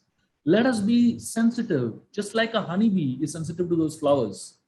The more a leader is sensitive to people whom he or she is leading, the more you'll be able to accept them the way they are, rather than expecting them to become the way you are. Acceptance is foundational to leadership. Acceptance is foundational to any relationship in this world. In fact, when people feel accepted, they feel actually grateful and happy. On the other hand, the Vidura Niti gives another example of a garland maker and a woodcutter. The Vidura Niti says, good leaders should be like garland makers and not like woodcutters. What does it mean? It's amazing. If you have ever made a garland, you'll understand this example better. Let me explain to you my experience of making garlands. And many years back, I tried once to make garlands. And I took some really sensitive and beautiful flowers and I tried to make a garland out of it. Oh my God, I failed so miserably. The moment I pricked the flower with a needle, it actually scattered, it broke. I really felt so bad for the flower. So garland maker is sensitive to the flower. Yes, he uses the flower to make a beautiful garland, but he knows how to prick it. He knows how to deal with it. He knows how exactly to take care of it in a way that it fits into this beautiful garland. But most leaders are like woodcutters. You've seen woodcutters, they chop the wood and that whole huge tree falls. And when it falls, hundreds and thousands of flowers are crushed under it. The woodcutter doesn't care at all for the feelings of any of those flowers. It's in the corporate world, it's called as collateral damage. It's okay, and that's how most leaders function in society. And therefore, acceptance means learning to accept people as they are rather than expecting them to become as we are. The second A is one of appreciation. Appreciation is foundational to any relationship in this world. The idea of appreciation, what does it really mean? Every human being hankers for one thing, and that's the desire to be appreciated. Every employee wants to be appreciated, and every employer wants to be appreciated. Most employees, they have only one complaint. I do so much, I don't get appreciated enough. And every employer also says the same thing. I do so much for these people, they don't appreciate me enough. Both sides, same problem. What is really appreciation? Appreciation is very different from flattery. What we are used to in the corporate world is flattery. And what is flattery? Flattery is lip talk. You use your lips and say something. And you don't really mean anything what you say, basically. The fellow who is hearing also understands you don't mean it. And the person who is speaking also understands I don't mean it. But I'm just saying it because it's nice to say it, That's what flattery is. But there's a difference between flattery and appreciation. What is appreciation? Appreciation is something that involves many organs of your body.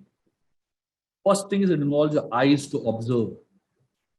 For you to be able to appreciate someone, you should be able to observe the qualities of the person that you are wanting to appreciate.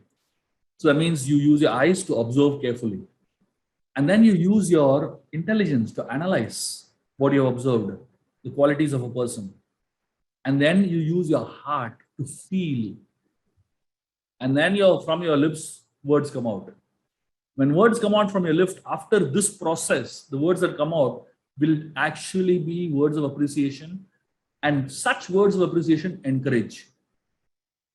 But when words come out without this whole process, it's only your lips that are talking. Flattery does not encourage, but it actually boosts your ego. You flatter someone, that person, he suddenly has an ego boost, basically. But when you appreciate someone, that person actually becomes humble. That person becomes grateful. That person becomes encouraged. And that's the big difference between flattery and appreciation. Appreciation is something that comes from deep from the heart. Every single human being in this world needs appreciation. And you know what the interesting thing is? In leadership, appreciation should be done publicly and criticism should be done privately. Most leaders do exactly the opposite. They criticize in public and appreciate, if at all, privately. One word, good. That's all. We are very conjuice in our appreciation. We are very, very, miserly in our appreciation. And we are very liberal in our criticism. Ideally, we should try to be liberal in our appreciation and miserly in our criticism. Appreciation is actually the fuel that encourages people. It's an amazing low-cost investment on people. It's not just a low-cost investment, it's a lasting investment on people. What does it take to appreciate another person? All it takes is genuineness. All it takes is a little bit of desire to appreciate. And it has such a powerful effect on human beings. Every person who's a leader should make it a policy. Every single day, spend 30 seconds appreciating somebody in your team. That's all it takes, just 30 seconds. And you will see in 30 days a massive difference in the way people relate with you. Just 30 seconds of investment of genuine appreciation in 30 days will give you a massive difference in the way people connect with you. Why? Because people don't have time for the other. And in such a world when people don't have time for the other, if somebody spends a few minutes thinking and analyzing and speaking words of encouragement that really touch the heart, that is a major investment in human beings. One time I was in a pre-marriage talk. This is like a wedding ceremony. It's a pre-wedding ceremony actually. And I was invited to speak on relationships. And I was speaking about appreciation at some point during the talk. One old man got up from the audience and he put up his hand and he stood up. A 75-year-old man. And this man said, "Sir, I have been I've lived with my wife for the last 50 years. Just the fact that I'm living with her for 50 years, does it not mean I'm appreciating her enough? Do I really need to say it, I looked at this man and I told him, I immediately said, "You have a beautiful smile. You should have seen this guy." And this person was like beaming, his smile became 5 times bigger. And I asked him, "How did you like the fact that I appreciated you? Did you feel good?" He said, "Yeah, it felt very nice." I said, "You have been smiling for 75 years. After 75 years, I'm still appreciating your smile and you still feel good about it." That's exactly what the point is. It's not about, how many times you appreciate. Every time you get appreciated, you feel good about yourself. And that's so important for leaders to actually make as a part of their life. And as I said, it cannot be flattery, because flattery everybody understands immediately, and appreciation is something that people also understand immediately. So if you try to flatter someone, don't think you're getting away with it. Don't think you're appreciating. They understand that you have no intention to appreciate. And when you appreciate, people understand that you actually are appreciating from the heart. And that encourages them, that inspires them. The third A, so the first A is acceptance. The second A is appreciation. The third A is acknowledgement. Acknowledgement, what does acknowledgement mean? Every person in your team, his presence needs to be acknowledged. We take people for granted. We just assume that this person is going to be there. Where is he going to go? Where else will he go? We just assume that people are going to be there. And that's how we take people for granted. Acknowledgement simply means that I acknowledge your presence in my life. And that acknowledgement is so very important for human beings to have on a regular basis. Let me explain. One time, there was a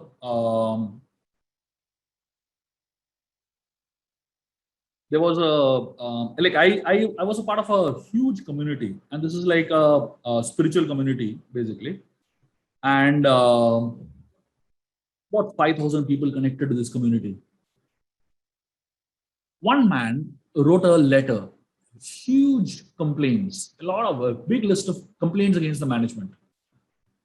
So the management had two choices to do. One was find out who this guy is. If he's not so important, just forget him. The second was find out who this person is. Even if he's not important, hear him out. The management decided to do the second thing. So they sent a very senior person to sit with him. They found out he's really no one in the community. He's quite a new person, not done really great for the community. But he has so many things to say as complaints. So they sent a very senior person to go and sit with him and find out what really is happening in his life. So this man, the first day, the senior person went and sat with him, spewing out a huge amount of criticism and complaints and faults about the management. So the senior person just sat and heard for 1 hour, and then they went away. They met another day. Again, he sat and heard for 1-2 hours. They went away, met a third day. They met 5 days like this. And for 5 days, the senior person just sat and heard him out. After 5 meetings, the 6th meeting, this man broke down. He actually started crying. And he began to genuinely appreciate from the heart, a lot of good things that the management has been doing also, And this man, he was a changed person after that meeting. So what did this person do? What did the senior person do? Just sat and heard him out. That's all. I've been counseling people for years now. And in my experience of counseling people, I understood one thing. People don't come to you for solutions to their problems of life. Let me repeat. People don't come to you for solutions to the problems of life. They come to you so that you can just understand their problem. So when I'm counseling people, I'm sitting and hearing them for 1 hour, 2 hours sometimes. And I listen very carefully, very attentively. And after an hour or two, these people, they tell me, thank you very much, you solved our problem. I have not even opened my mouth. I have not opened my mouth only. But these guys feel I've solved their problem. That's what acknowledgement is. Acknowledgement simply means when you sit and you have the ability to listen to what the other person is trying to say. When people feel understood, they actually feel good. Every leader must acknowledge his people, must acknowledge the presence of his people. And one of the most powerful ways in which you can actually acknowledge people is by hearing what they have to say. In the Ramayana, there is a very interesting concept that I would like to share with you all. In Ayodhya, they have many ministers. So I'm not getting into details of it. The ministry of Ayodhya, what we call as Ram Rajya, the ministry is very interesting. There are different ministers for different roles. And the name of the minister also is the name of their role.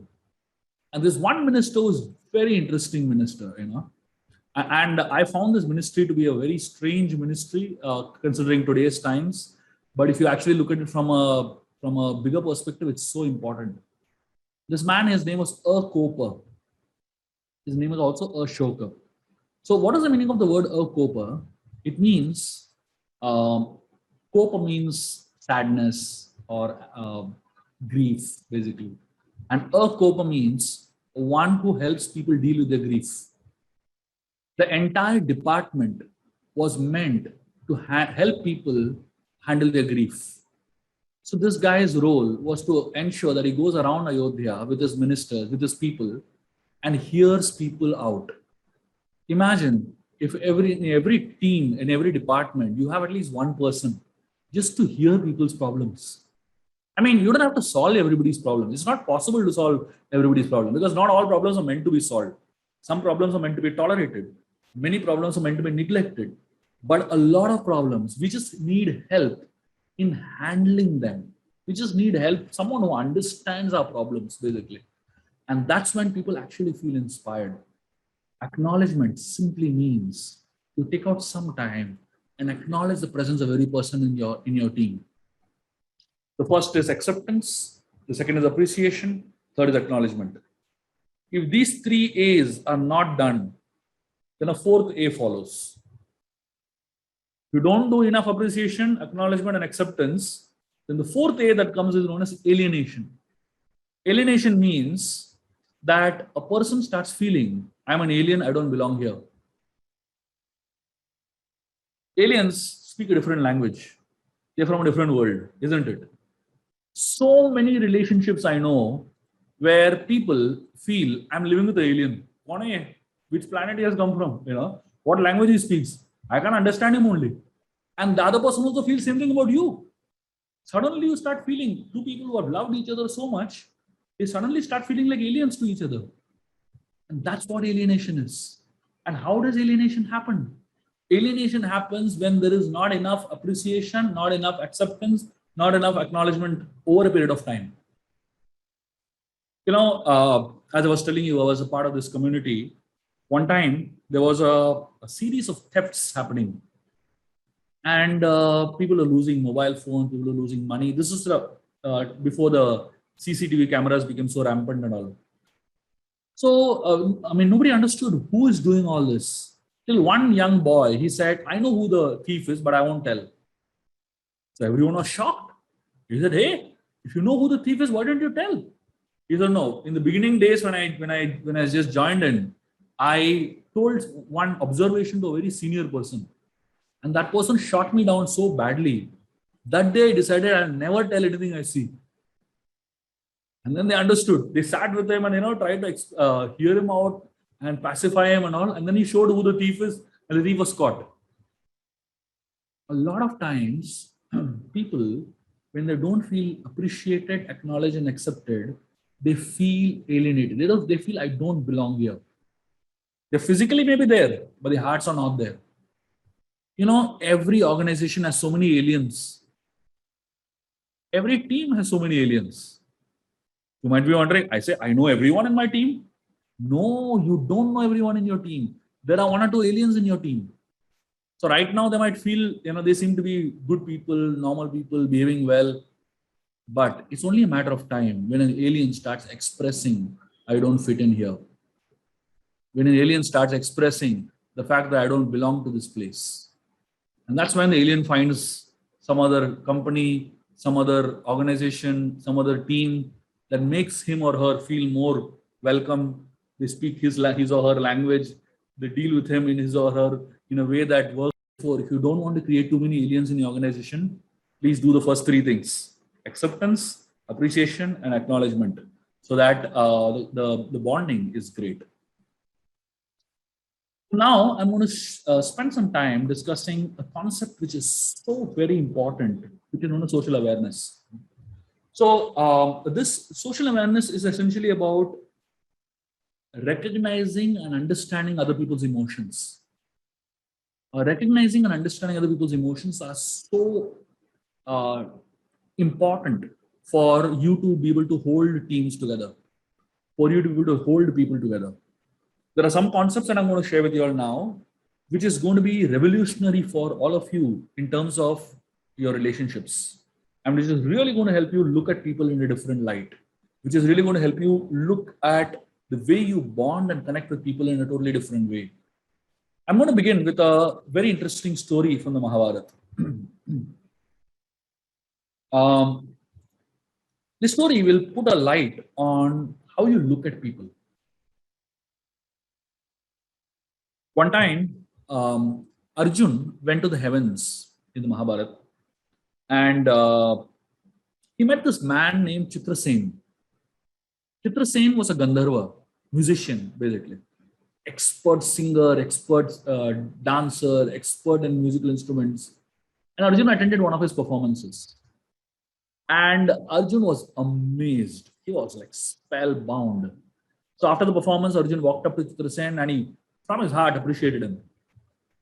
Chitrasen was so touched by Arjun's appreciation and encouragement. He told Arjun, I teach you everything I know. And actually, Chitra Sen spent days and days and days teaching Arjun everything he knew about singing, everything he knew about dancing, musical instruments. And very soon, Arjun became an expert in all of it.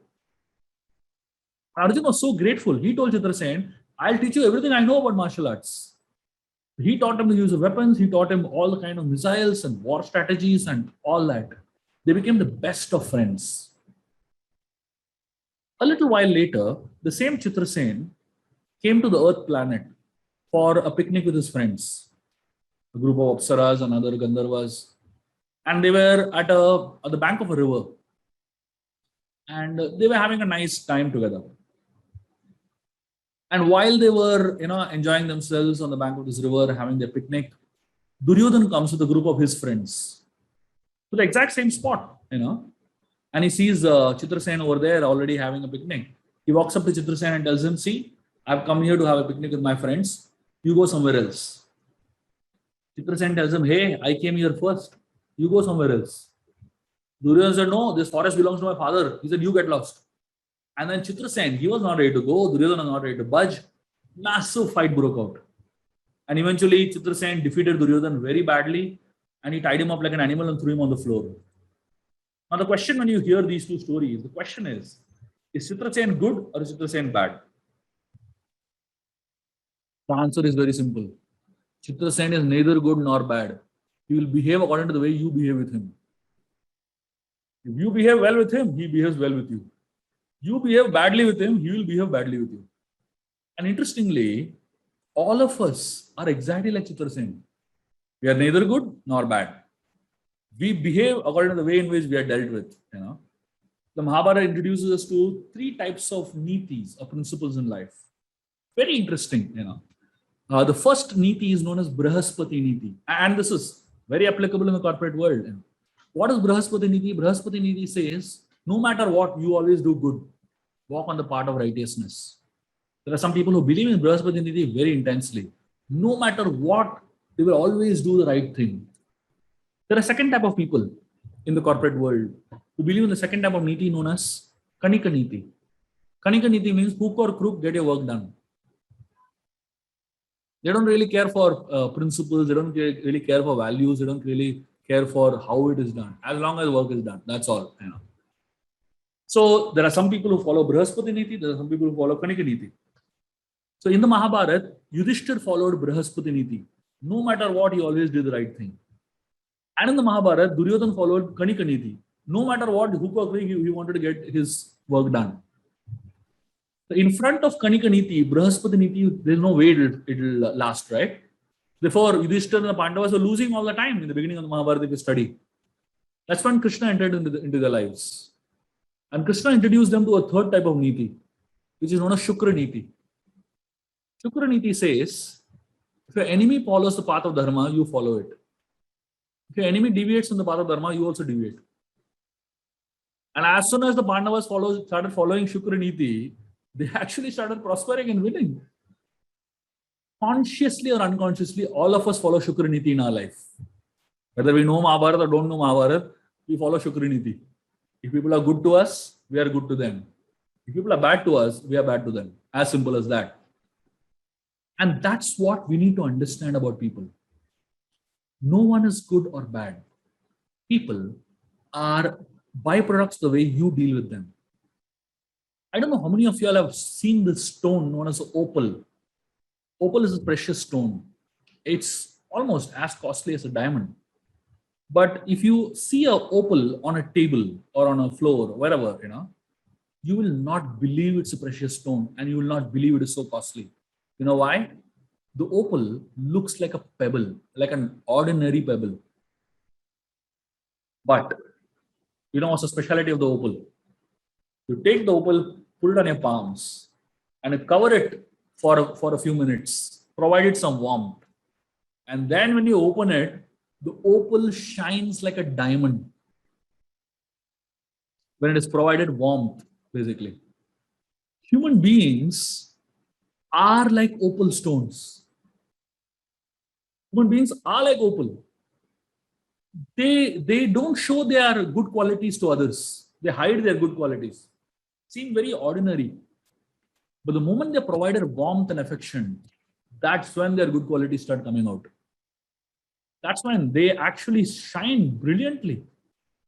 So for anybody in your team who is just behaving ordinary, who is just acting normal, don't think they're normal.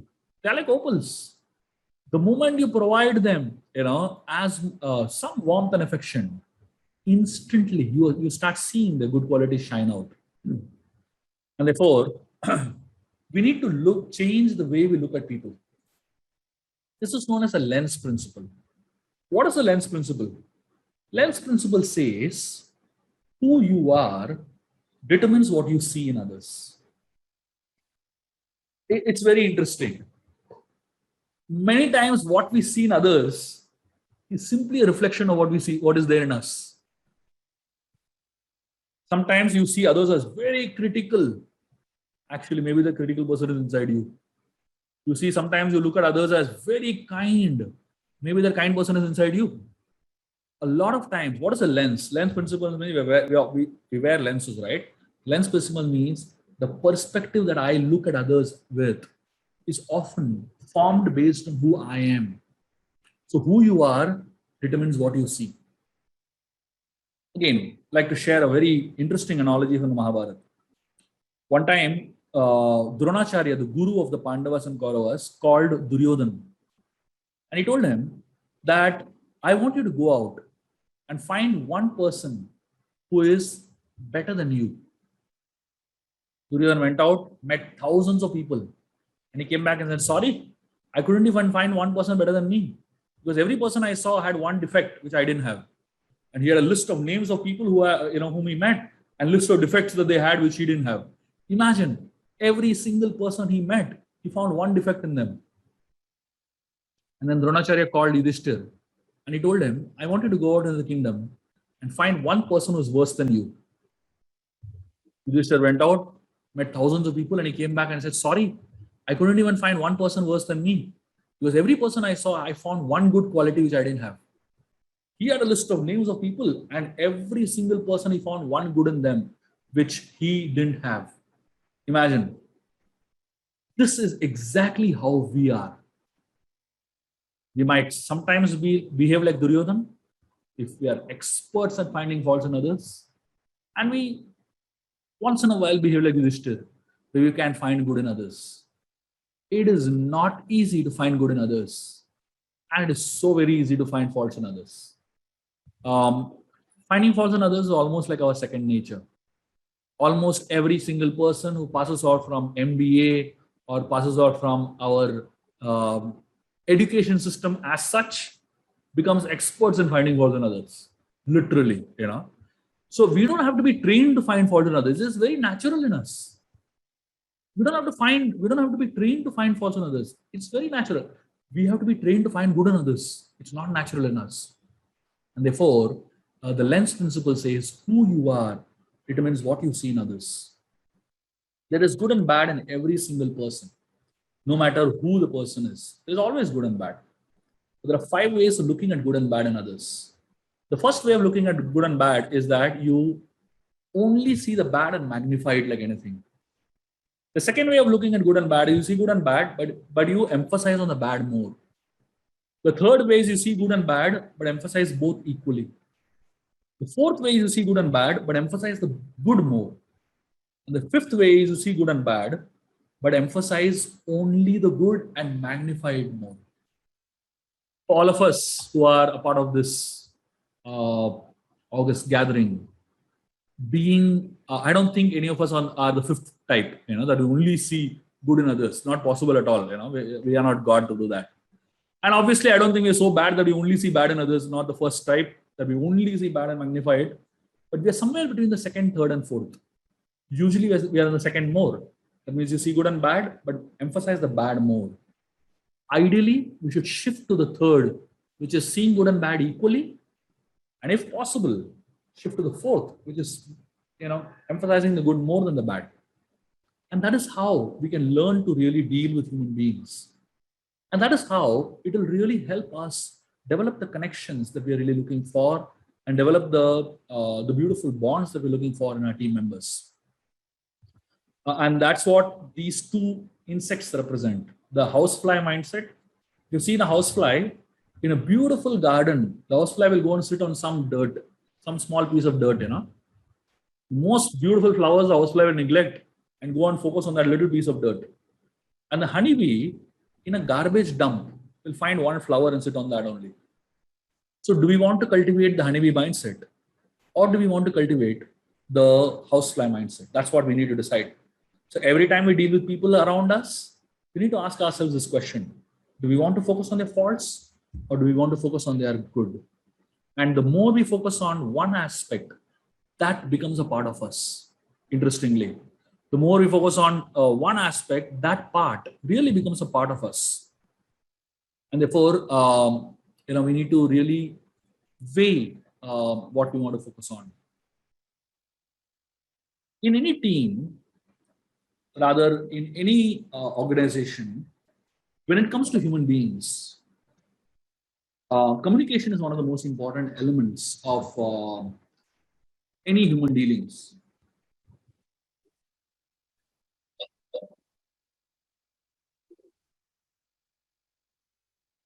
When it comes to communication, there are a lot of things that go into communication. Today, we are in a world of communication, isn't it? We are in a world of gadgets. How many devices we have for communicating, and how many methods we have for communicating. We have phones, we have emails, we have chat messengers, WhatsApp and what's not. So many things we have, right, to communicate. Is communication getting any better today than before? So the interesting thing is, the more devices we have to communicate, the more misunderstandings increasing between people, right? I mean, I know so many relationships that end simply because of WhatsApp. Too much WhatsApp communication. So it's not about communication, it's about the quality of our communication that really matters.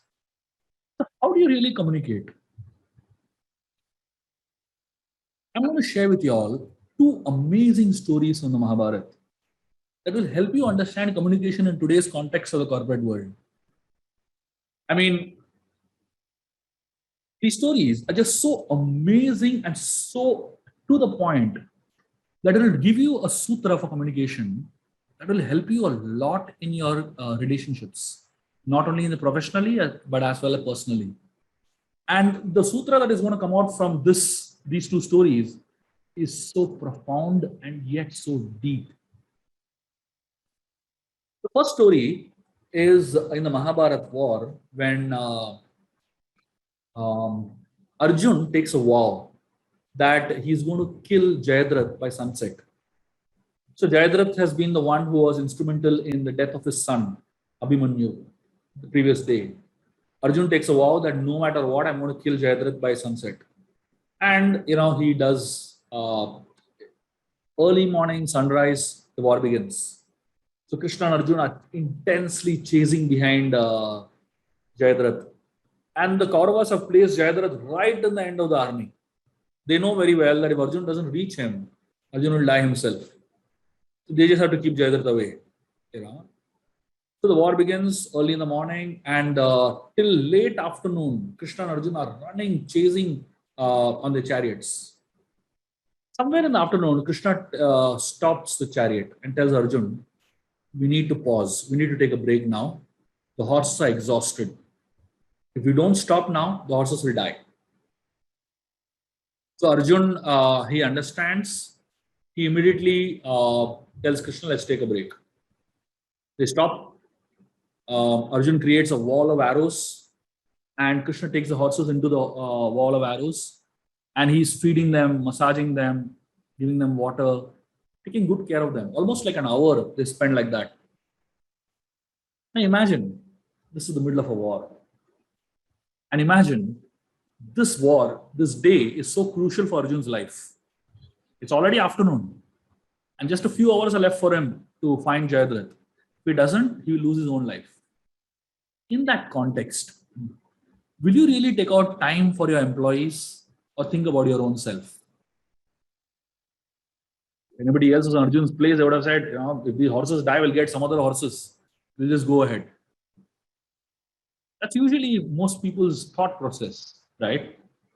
And that's usually more, what most people's priority and decision would have been in all probability. Who cares for horses anyways, right? So Arjun, he said stop. They did what they need to do for that 1 hour. Arjun continued fighting outside.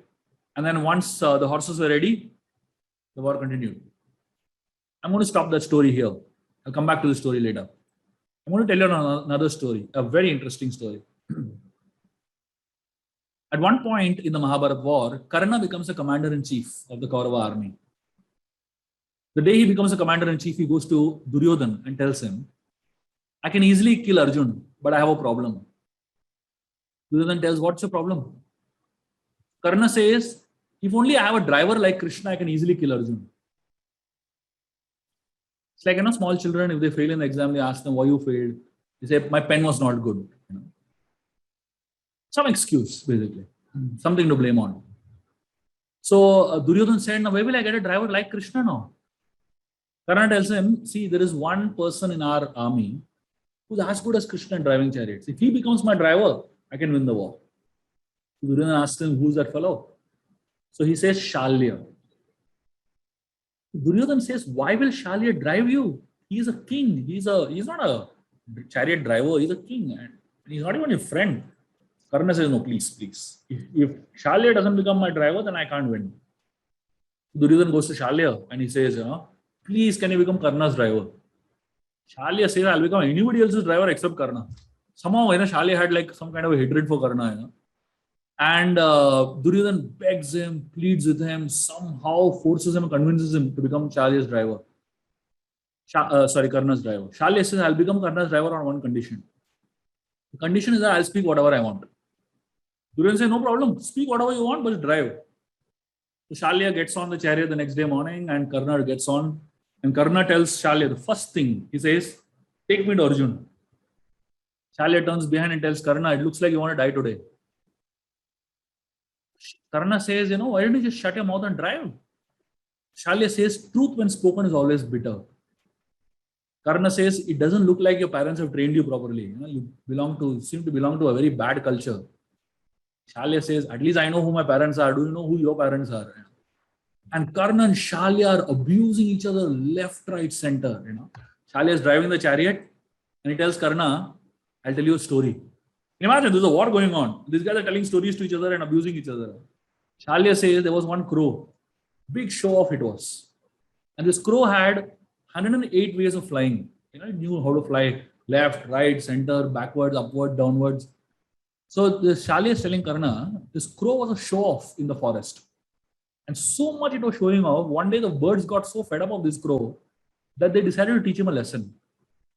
They invited him to compete with the swan in a competition. The crow was very, very arrogant and he said, yeah, I'll compete. And the swan and the crow, they had a competition. The competition is very simple. They had to fly across the ocean. Whoever flies the farthest wins. Simple. So the swan and the crow began flying. The swan was gliding straight and smooth across the ocean. And this crow was doing all the 108 ways, flying this side, flying that side, and all stunts it was doing basically. So finally, after a long period of time, the crow was exhausted. It was like, tired, it was falling into the water and started begging the swan, please, please, can you save me? I am dying. The swan says, it looks like you have found a 109th way of flying, you're going inside the water also. The crow says, no, please save me. And the swan put him on his back and got him back to the land. Shalya tells this story to Karna and tells him, you're like that crow. You speak a lot, but you can't do anything. Arjun is like the swan, doesn't speak much, but he can do a lot. Imagine, this is the communication between these two guys. And then finally, they somehow reach where Arjun's chariot was. Karna takes an arrow and aims it at the neck of Arjun. Now, Shalya is a warrior. He understands the aim of Karna. He tells Karna, don't aim at the neck, aim at the chest of Arjun. Karna says, no. Once I take aim, I can't change it. Shalya says, you're a fool. If you don't change it, you'll die.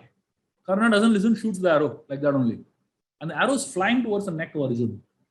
And Krishna sees the arrow coming towards the neck of Arjun. And Krishna does something amazing. He understands that Arjuna is not going to be able to deal with it.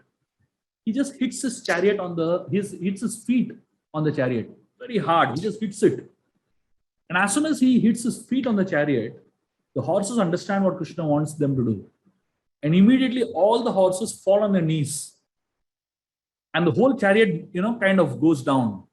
And the arrow passes over Arjun's head. And Arjun's neck is saved. Shalya turns towards Karna and tells him, I told you, shoot at the chest, don't aim at the neck. And then their fight continues. So I'm stopping those two stories here. I'm just analyzing the two stories from the point of view of communication. Look at this. In the first story, Krishna was communicating with the horses. Krishna and the horses from different species, speaking a different language. But Krishna is able to understand what the horses are experiencing when they get exhausted. And the horses are able to understand what Krishna wants them when he presses his feet on the chariot.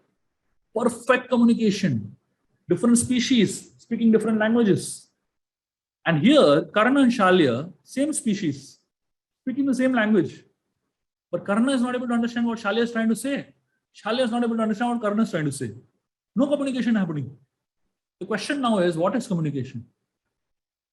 So my understanding of communication is this. Before you learn to communicate with one another, you have to learn to connect with one another.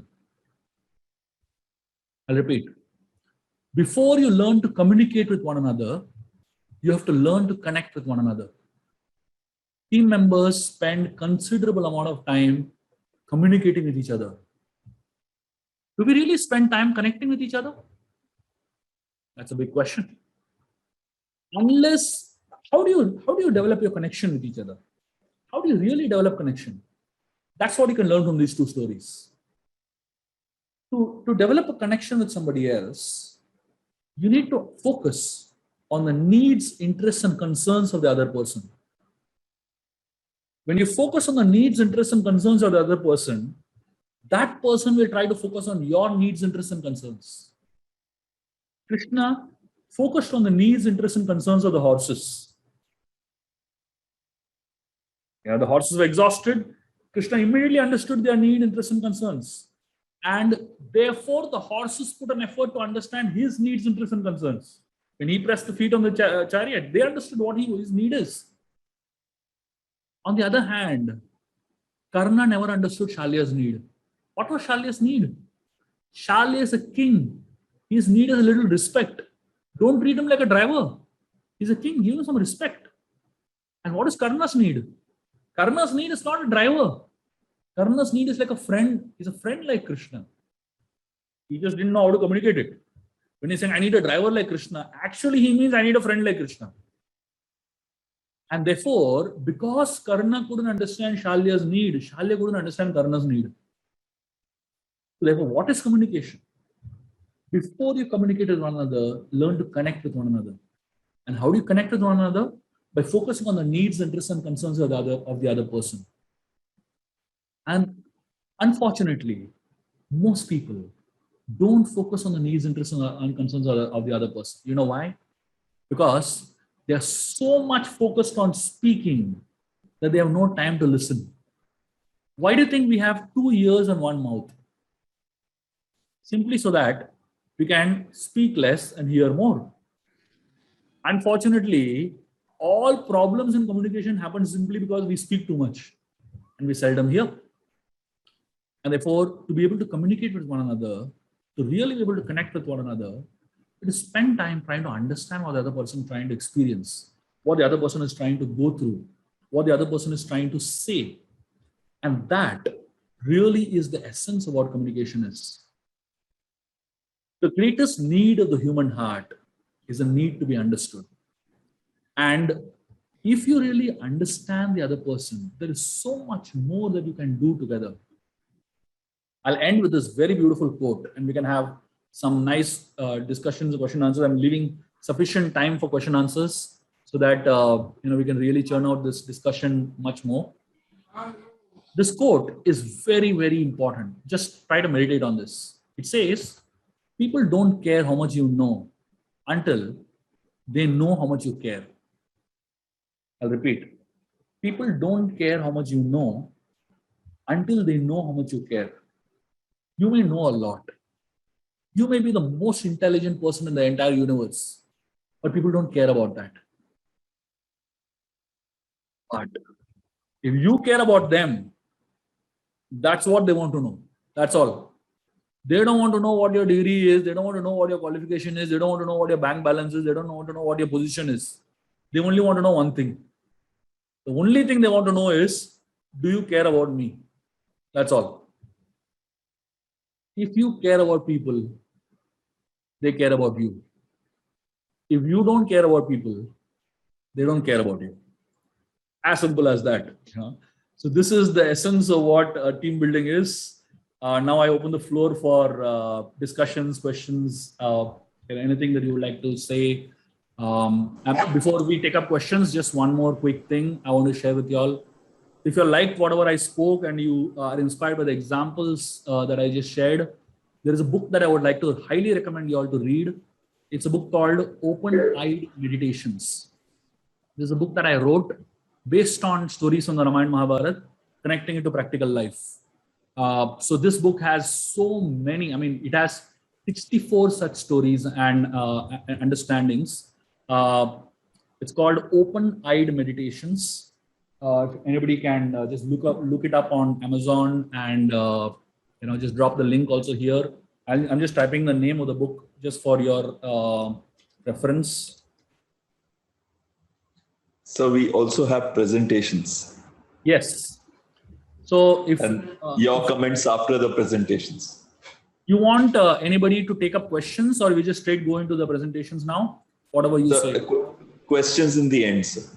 Okay, fine, perfect. So we can take up the questions later. So whoever the 4 groups that need to make presentations can make, and then we can have question answers. Yes, sir. Team 1 is Srinivas KP. I've already made you the co-host. You can start your presentation in the next 30 seconds. Yeah. Thank you, Ashminder ji. We'll start the presentation.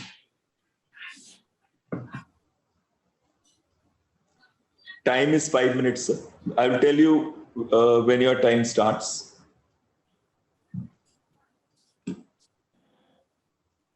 Is the presentation visible? Yes. Yes, sir. Yeah. Your time starts now, sir. Yeah. So, good evening, everyone. We had a wonderful presentation on Teams. And this is a small presentation based on our understanding of the case study by Team 1 of this batch 3. The first slide is relating to what are the requirements of any particular skill sets required for any particular team. The important skill sets required are understanding the roles, active listening skills, being able to communicate better, and then being flexible and committed to the cause. Then also the team members should have mutual trust and respect among themselves. And the next slide is on the understanding the goals. Why is it important to understand the goals? This is basically to understand the bigger picture and then how they will be, what their role is there in the bigger picture. So understanding the scope is very critical so that they know what are the timelines involved, what is the cost involved, who are the other people involved, who are the other stakeholders, so that they will be able to focus on their what work each one has to do so that they'll meet the common objectives. And then also to clearly understand what is the stakeholder needs and expectations, and to also see that all the actions and activities meet the objectives and the goals within the timelines, so that the understanding is very clear, and then the overall plan is achieved. And team charter, what are the items which should be present in a team charter? The team charter should basically have the purpose for which the team is being formed, the duration for which a particular project or a particular team will work, the scope, defining what will be the activities of that particular team, their responsibilities, goals, team members, what are the kind of team members they will have, which are the different categories of team members they will have, roles and responsibilities of the respective team members, and then how the team members will be assessed, and then how they will be evaluated, how their progress will be monitored, what will be their budget and resources, and then how will they be reporting so that they will be evaluated, and then what will be their key performance indicators. This charter, contents of these charters are very important so that the required goals can be achieved. The next slide, the important aspects under each matter. For example, holding meetings, what should be the content of the guidelines in case of holding team meetings? For example, those guidelines should provide that how the meetings will be proceeded, and then who will be the chairperson. Establish how various meetings at different levels in the team will happen. Draft agenda and circulate it in advance. Then assign timekeepers. Then value each team member's ideas. Then also to talk about the previous meetings, what were the pending matters which arose from the previous meeting. And the team meetings also, the guidelines should clearly provide that how to maintain decorum, and then the meetings should be conducted. Then also the guidelines should clearly provide for communication among the project teams so that they get a clear understanding of the progress of the project. Then also identify issues and then escalate issues, then seek guidance wherever required, and then wherever advice is required, they also seek advice. So this is basically the guidelines on which the teams will have to work. Yeah, we have completed the presentation. I thank all my team members for this support in doing this presentation. Srinivas, just one quick thing before we go to the next team. Can you just quickly talk about what the case study was, because the other teams are not aware what the case is. So if you can just quickly mention that. Yeah. So the case study was, the context was a particular publishing house was publishing books in a physical manner, that is hard copy books. Now they wanted to convert that into e-publication, so that there's a big demand and then there's a big opportunity there. At the same time, they found that there are issues between the team members, and then they also had pressures. They also had people who were part-timers. So they wanted to come out with a team charter and then also discuss how team will work so that the entire project can be in a proper coordinated manner.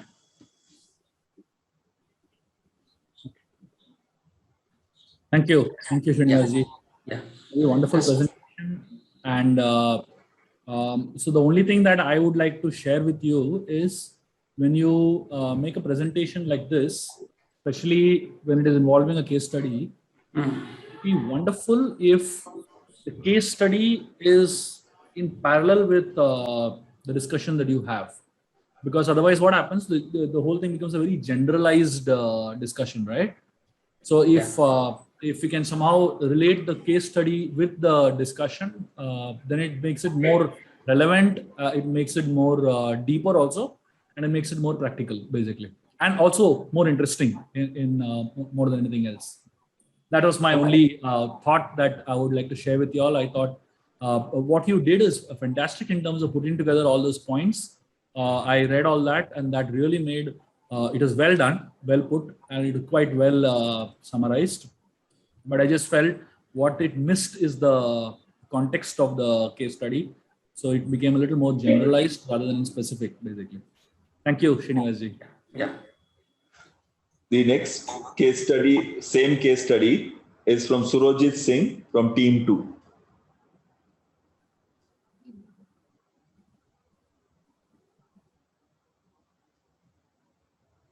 Surojit ji, you're muted. Yeah. Are you able to see my screen? Yes, sir. Your time starts now. Hi, good evening all. And I'm presenting, my name is Surojit Singh, presenting on behalf of Team 2 on the same case study, like Dr. Asminder said. This is the same for the publications of the ebooks, which the publishers is going from the physical book to the ebook. So on the skills that the team members need, to be for the effective team members in this transition of physical book to the ebook is first of all the understanding of the roles and the goals of each team member, and then the collaboration between the team members. And another trait that can be taken is decision making, followed by ability to delegate to the people, the jobs, the tasks that can be done, the problem solving, and then for the team members to pitch in and pitch out for any eventualities. So one has to be flexible and accountable. And last but not the least is celebrate teams and team members' success at the end. Now coming to the second slide, why is it important that the team members understand the goals and scope of the project? Is to answer the 4 questions. First of all, for the people to answer the questions, why I'm here. So for that reason, it is very important that they need to understand the scope and goal to answer that question. So once the person he knows and he understands that why he is there, then also it takes him to build that who are you, so that you understand that you are a part of the team and you are a spoke on the wheel which makes the things work. And then what is expected from you as each team members, that can be defined once you have the goals and the scope defined. And then the last and most important thing is how you are going to achieve that task. Coming back to the third, by creating a team charter, the things to taken into account is first of all to start with the mission of the goal. And then for the mission of the goal, what is the team size and things like that. Then the roles and responsibility of each team members. In that roles and responsibility, the authority matrices, and not to forget about the budget. When we say the budget in terms of the money, the manpower, the material, the resources, and the identifying the risk or what can go wrong and whether we can mitigate it, and if not, whether it can be minimized. Then all of this then to be for the milestone setting to checks and measures that whether the project is in the right path or in the right course. Now this is the last slide, identifying the guidelines that may be suggested for the team to follow in each categories in terms of team members participation in it, understand the role, flexible, listen to members, communicate, help team members. For the team members' conduct and behavior is be cohesive, accepting feedback in a positive way, provide constructive feedback to other team members, show empathy to fellow team members. And communication among project members is that there has to be a meeting regularly to communicate, to listen, maintain transparency, listen to fellow team members, use of different communication tools, and if possible, set the standards and formats or templates for the communications. Then on the holding meeting, involving right people in the right meeting, agenda of the minutes, and at the end, the budgeted or the meeting should not cross the overall length of the meeting which is scheduled for. 15 seconds. Thank you very much. Thank you, Surjit. Thank you for your presentation and for sharing your thoughts on this. Just a couple of insights that will help you all understand the case study better. For even the others who have not read this case study and who are not a part of this group, and for those who are a part of this group and have studied this case, there is one very interesting thing that I felt should be emphasized is the supervisors who are a part of this project. They have been there for years together, but when the trend changes, they're not equipped to deal with the change of trend always. Usually it happens in many technologically driven fields and projects where somebody is very senior and very expert but doesn't have the new skills. Somebody who has the new skills doesn't have the expertise and experience. This conflict of lack of experience but presence of skills, and the lack of experience, and the presence of experience and lack of skills. This conflict is something that many organizations experience on a day-to-day basis, and the reality is there are two types of, wisdom, One is wisdom that comes with age, and the second is wisdom that comes with skills.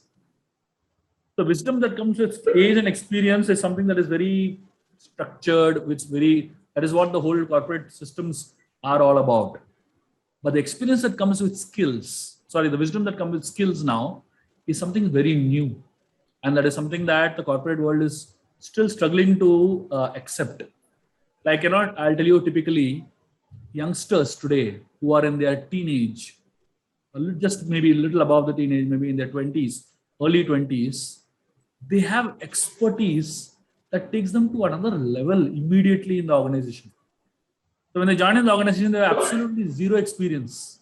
But the wisdom that they have because of this technical skill that they bring in, it puts them on another pedestal, literally. And that's when people struggle to deal with the difference.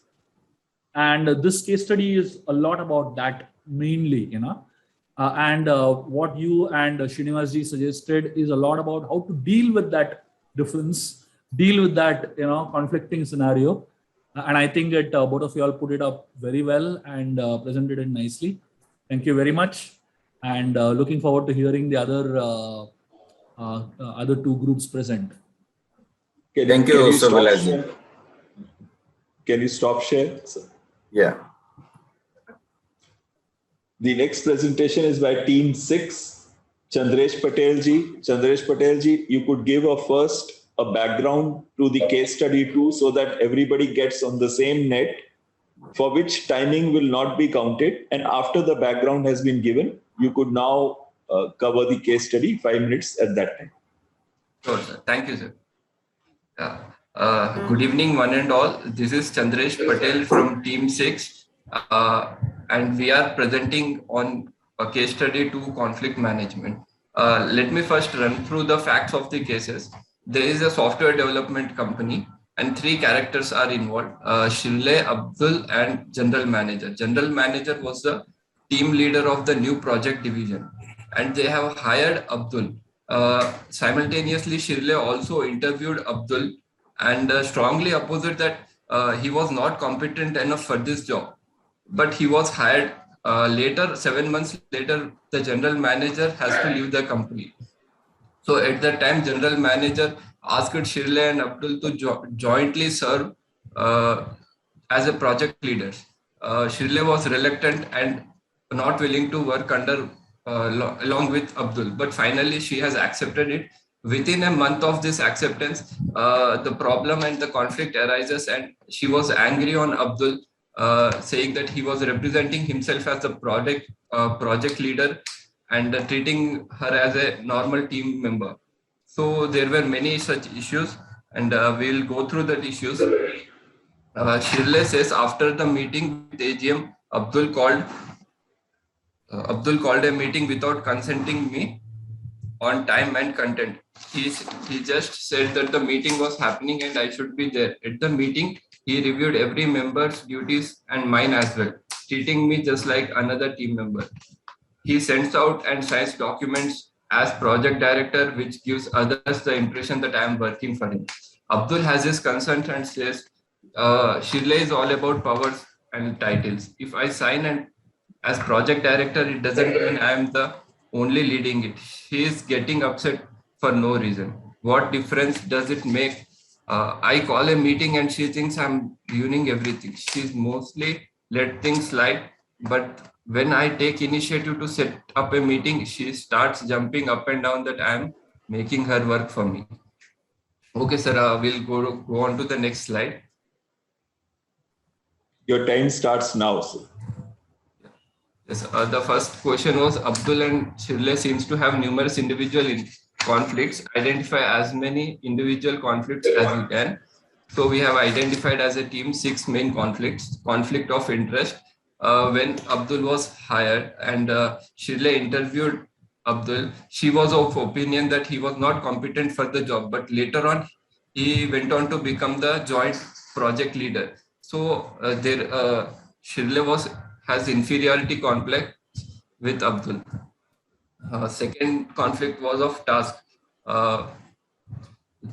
When general manager left Shirley and asked Abdul and Shirley to jointly lead the project, she was reluctant and not willing to work under Abdul. And the conflict of position after 1 month of their Abdul was representing himself as a project leader and Shirley a subordinate, and he was even signing the documents as a project director without involving Shirley. Conflict of communication. Abdul called a meeting without consenting on the agenda time of the meeting, and she was only asked to be present at the meeting. Conflict of dominance. Abdul shows the dominance over Shirley, and he also fixed the roles and responsibility of all the team members, including Shirley. And those both conflict of perception, both of them carry a negative perception about the other person. Abdul perceive that Shirley will let things slide and she is all about power and title. And Shirley perceive that Abdul is dominant and competent, not incompetent for the job.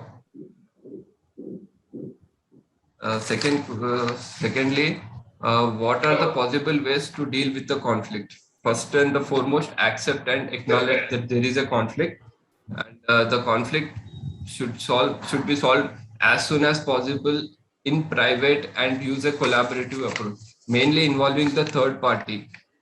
Define the problem, find grounds, and select a solution. We have to check the track record of their performance during the few days, and accordingly jot down what need to be done and who can do it best. Divide the roles and responsibility tasks responsibly, and even the shared and the common goals should be communicated to both of them. Predominantly the main conflict management solutions we have noted is 5 of them.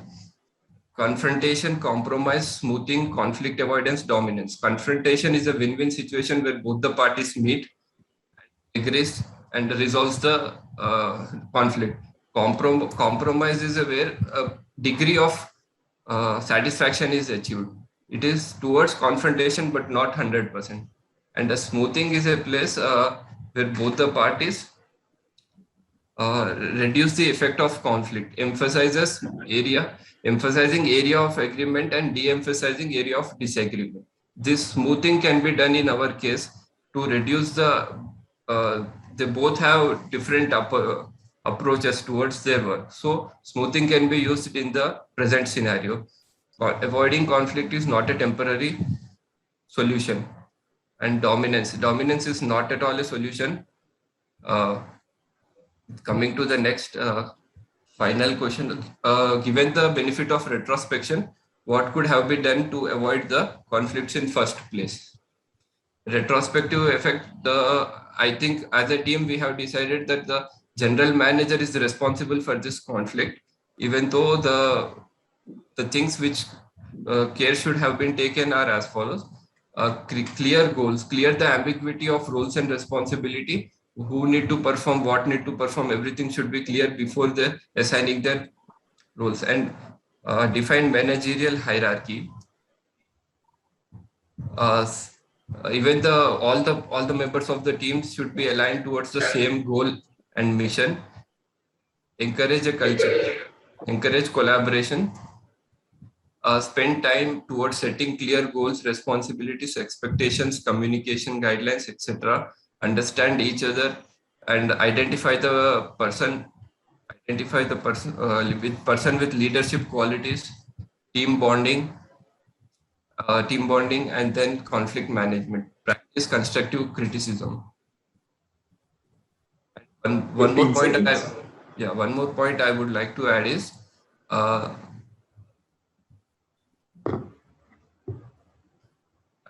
discuss life outside of the work. Discuss. They have to. Okay, sir. Thank you.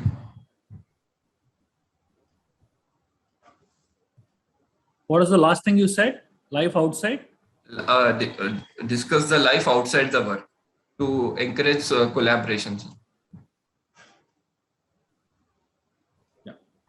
Very well presented, Chandresh. Thank you, sir. PPT was quite systematically done and well made. Just that if you can share that the second slide of conflict, the types of conflicts. Second slide, sir. Yeah. Third slide. Yeah. Third slide. Third slide, sir. Sure. Yeah. Just put it on the presentation mode. Yeah. Yeah. So this slide, the lower part, the conflict management solutions, it would be really nice if this can be put in a particular order. So if you see, there are the 5 solutions that you speak about, there are some that are actually dangerous and there are some that are recommended, Yes, sir. Correct. So if you can put it in the hierarchy, it will really be good, because dominance is the worst thing to do. Yes, sir. Conflict avoidance possibly second to dominance, basically. Yeah, temporary solution.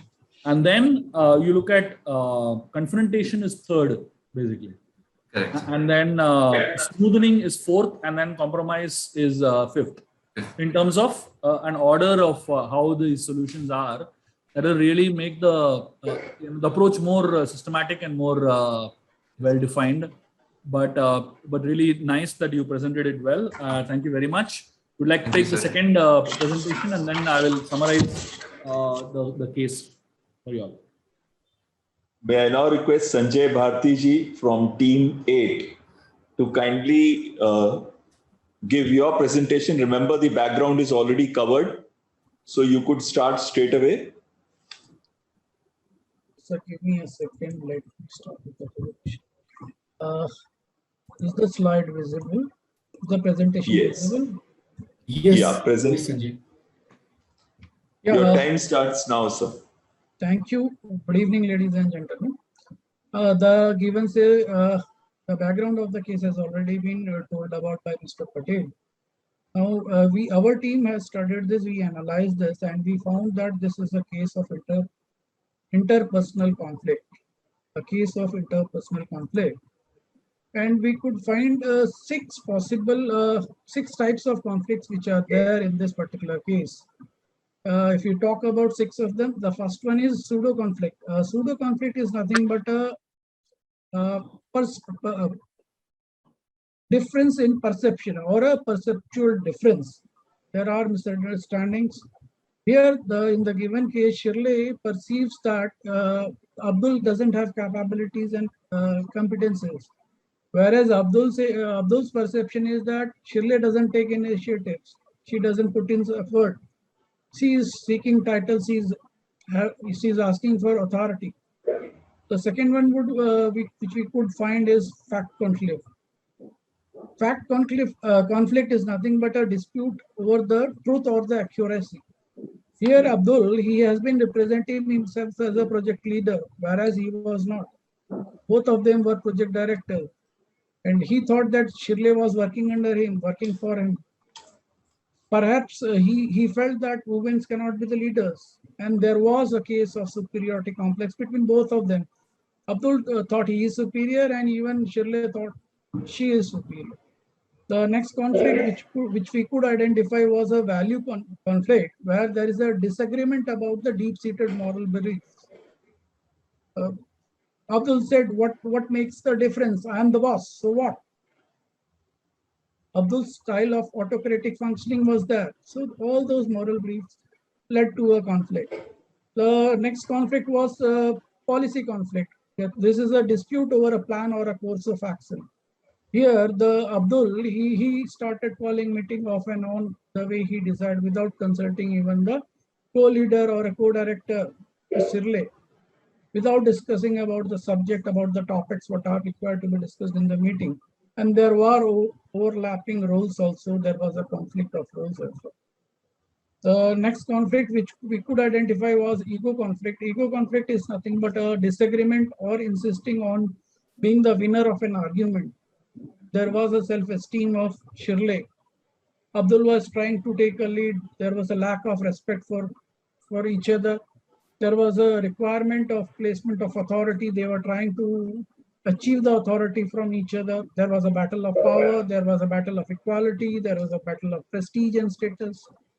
The last conflict we could identify was a meta conflict. Meta conflict are nothing but a disagreement about the process of communication. Again here, Abdul, he called meetings without consulting Shirley, his co-director, co-project director. He did the review of team members' actions and performance, even of the Shirley also. They were working at individual levels rather than working towards the achievement of the goal. So these were the all 6 interpersonal conflicts which we could find out in the given case. And this is a model of Thomas and Kilman. Thomas Kilman model. This is on the x-axis, if you can see, it is the level of assertiveness. Level of assertiveness means I get what I want. On the y-axis is level of concern for others. Cooperativeness. They get what they want. So there are 5 styles of conflict management. I will not discuss each of them because it needs time and I have been constrained with time. I will straightway go to the conflict resolution process or possible ways to find out the resolution. So what we could find is the collaborative method could be the best possible way. And there are many ways to use this collaborating model. The first one is, although management has the responsibility to ensure that the workplace conflicts are resolved, however, the first step of settling such differences should be taken by the employees themselves. As a first step, both should have been asked. Both Shirley and Abdul should have been asked to take a step back, ask them to try to see the other's point of view, seek first to understand and then to understood.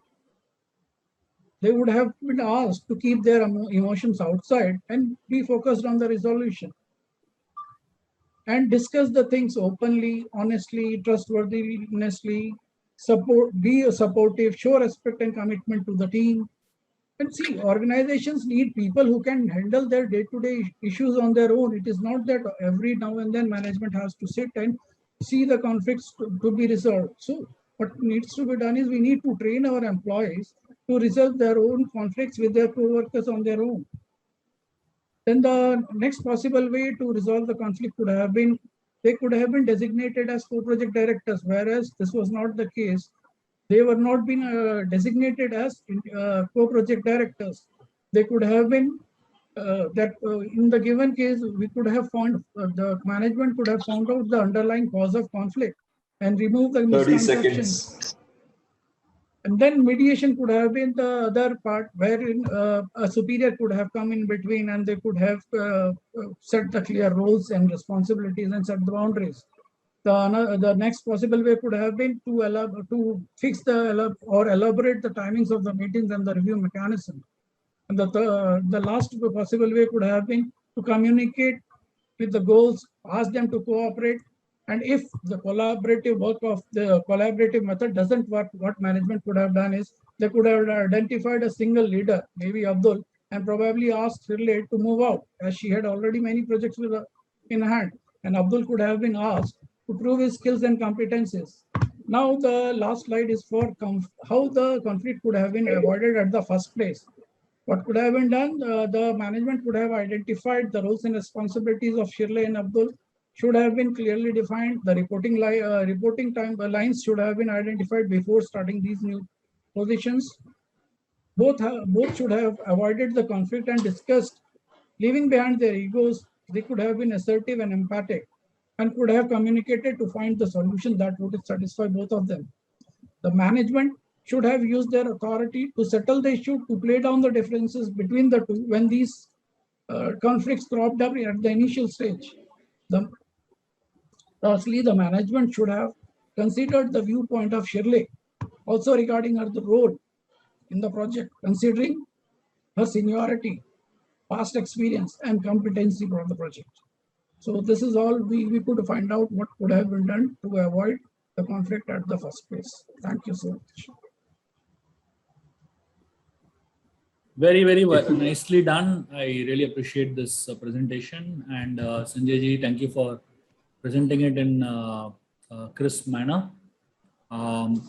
The one thing that, what I feel in this particular case study that really needs to be focused on is the overall attitude of both the employees in terms of the way they deal with each other, as well as the way they're dealing with the whole situation itself. As you rightly pointed out right in the beginning of the session, that not everything can be resolved by the management. A lot has to be dealt with by the employees themselves. When employees get trained to take care of their own conflicts, it actually reduces so much of the burden. And that's possible only when the attitudes are right and when the attitudes are from a thinking of a larger perspective. That's what we spoke about as seeing the bigger picture. So here, if you see Shirley and Abdul, clearly they have forgotten the bigger picture and they are only focusing on themselves. Shirley is focusing on herself and Abdul is focusing on himself. And that's where the conflicts become enhanced and becomes more ugly. But the moment you start looking at the bigger picture and you're not looking only at your role, but at the goal of what you're there for, it's much easier to handle conflicts. Thank you very much. Thank you to all the 4 teams for making the presentations. For all the members who participated in these presentations, I really appreciate your effort. And a lot of you all have clearly put in energy and effort in these presentations. Thank you very much.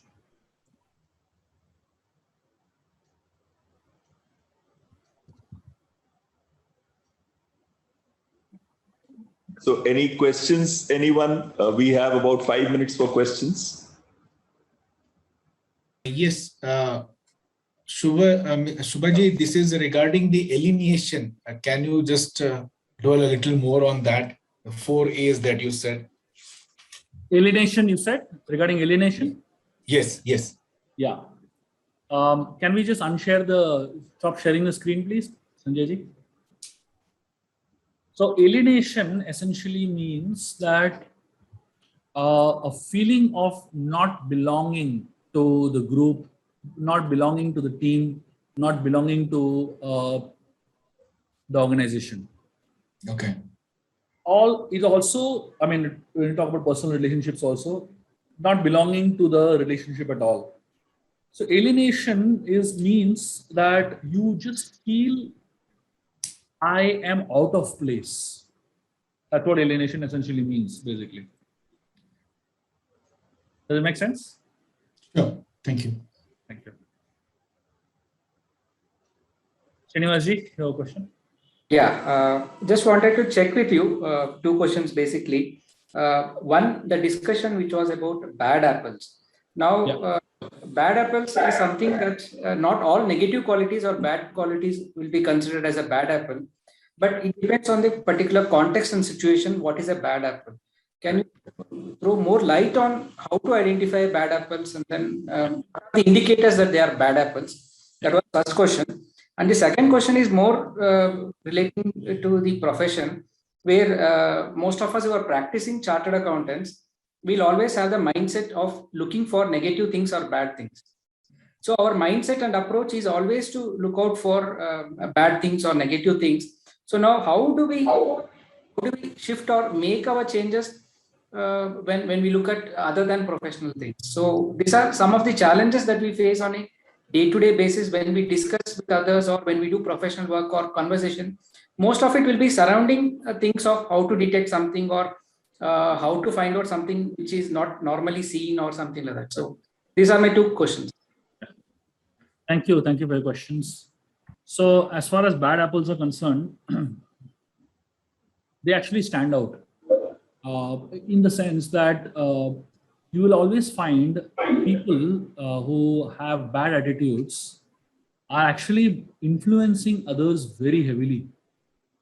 So in a team, you'll find typically that, if 3 or 4 members of a team are acting very strange in terms of being overly critical, always being negative, always finding faults, always trying to dominate, and things like that. If you actually, study a little bit more, it boils down to one person who is pushing that to others, basically. So a lot of people become influenced much easily. Most people become influenced easily. But it always, if you can trace it a little bit more, you will find one person's energy very badly influencing other people. When we select team members, one of the things I speak about is energy. Energy is 2 things. Energy is aura and stamina. When I say aura means what does it mean? Aura means what is the kind of people you attract towards yourself. You just observe the energy in the team. You'll realize that there are certain type of people that are getting attracted to each other. And there are certain type of people that get attracted to each other. Typically, just go during lunch breaks and observe what is happening. You will get the very clear understanding of aura of your team. So you will find that, and see, anything else can lie, but energy can never lie.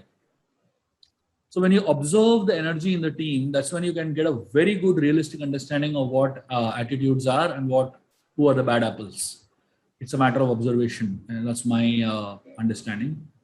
So the second question of as far as being chartered accountant means picking out faults. So you need to compartmentalize your life into 2 parts. One is your professional compartmentalization. When I'm saying professional means your habit of finding faults is what is getting you your bread and butter. But that same habit of finding faults, when it comes to relationships, it can actually destroy your relationships. So now, when it comes to relationships, you need to understand the first thing is your primary identity in this world is not that you're a CA.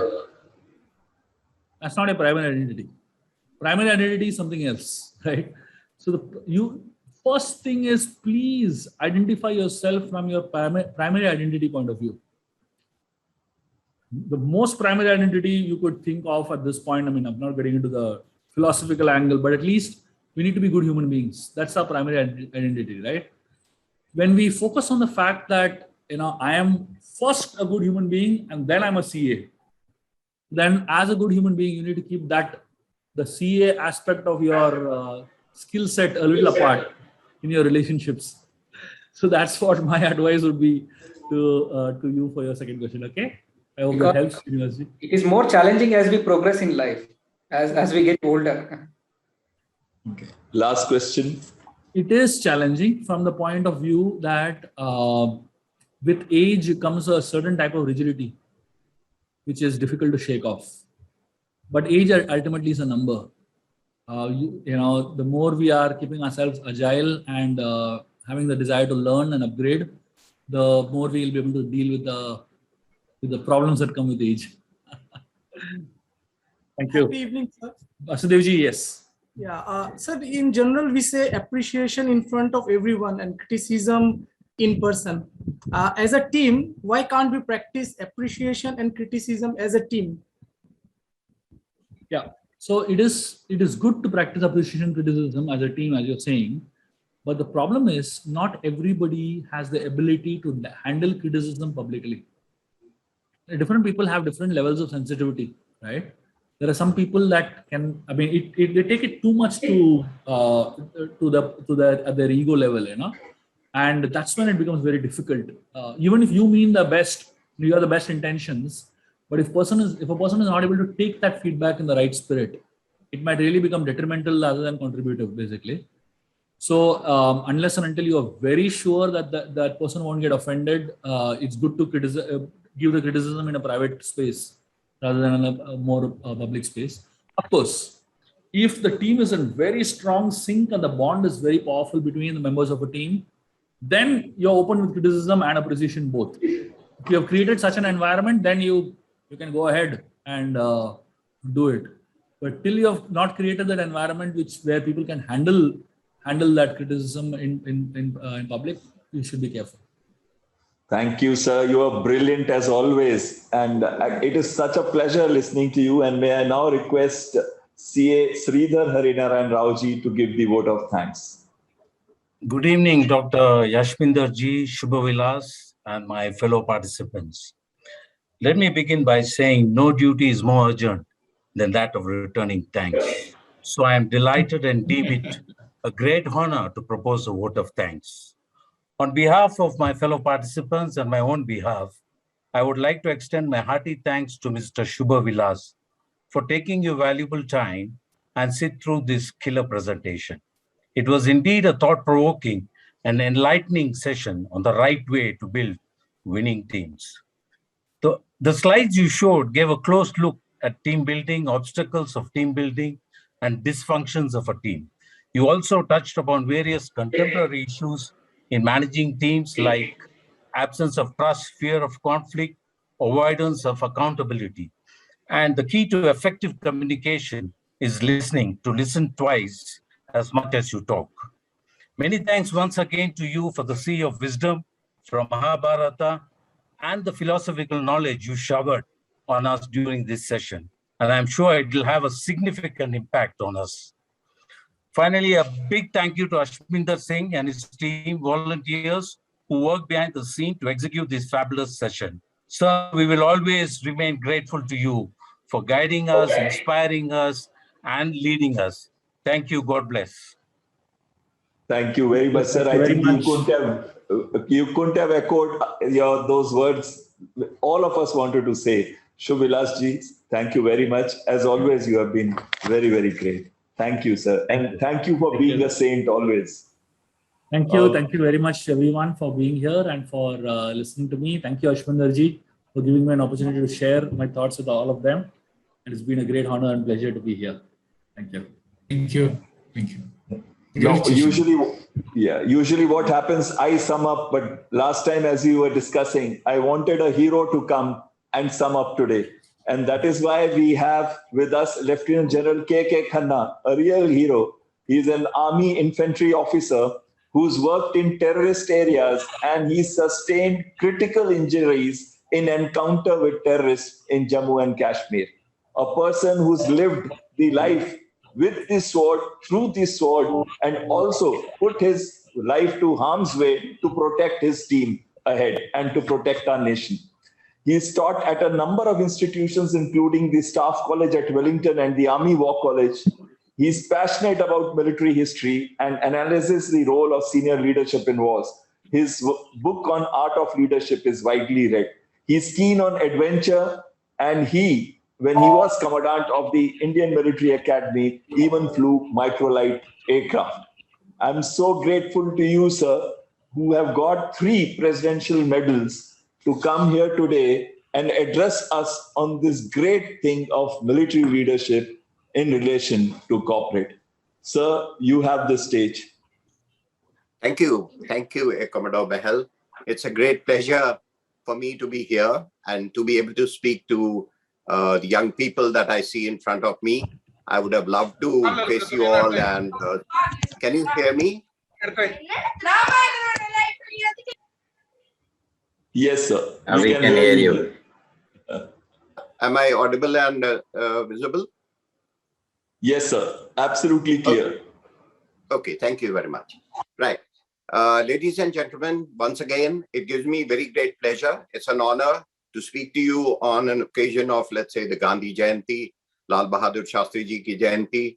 And I speak on a little subject which is particularly focused on military leadership.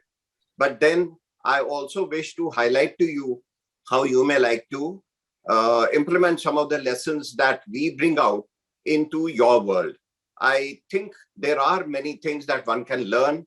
One, either way, we from the corporate world, and you all may well learn some things at least from the armed forces. I'll first like to highlight why. Why do I say that there are some lessons that you can learn from the armed forces? I'll give you some reasons. You see, in the armed forces, all units are the same. When I say units, I wish to qualify. For example, you have infantry battalions. All infantry battalions will be the same. They'll have the same number of men. They'll have the same number of officers, equipment, same type of ammunition, exactly same amount of even the food that they eat is same, because that is the kind of ration that we give. Let's say it's there's another squadron of, let's say, MiG-29 fighters. So all squadrons will be absolutely the same number of aircraft, same armament, same number of pilots, similar training in all. But there is a major difference. What is that difference? As Napoleon had said, there are no good or bad units. There are only good or bad officers. I would like to go a step further and say that all officers are also good. And that's my experience, by the way. But what makes a difference is the commanding officers. And there are good commanding officers, or you can say not so good commanding officers. All, I won't call them bad.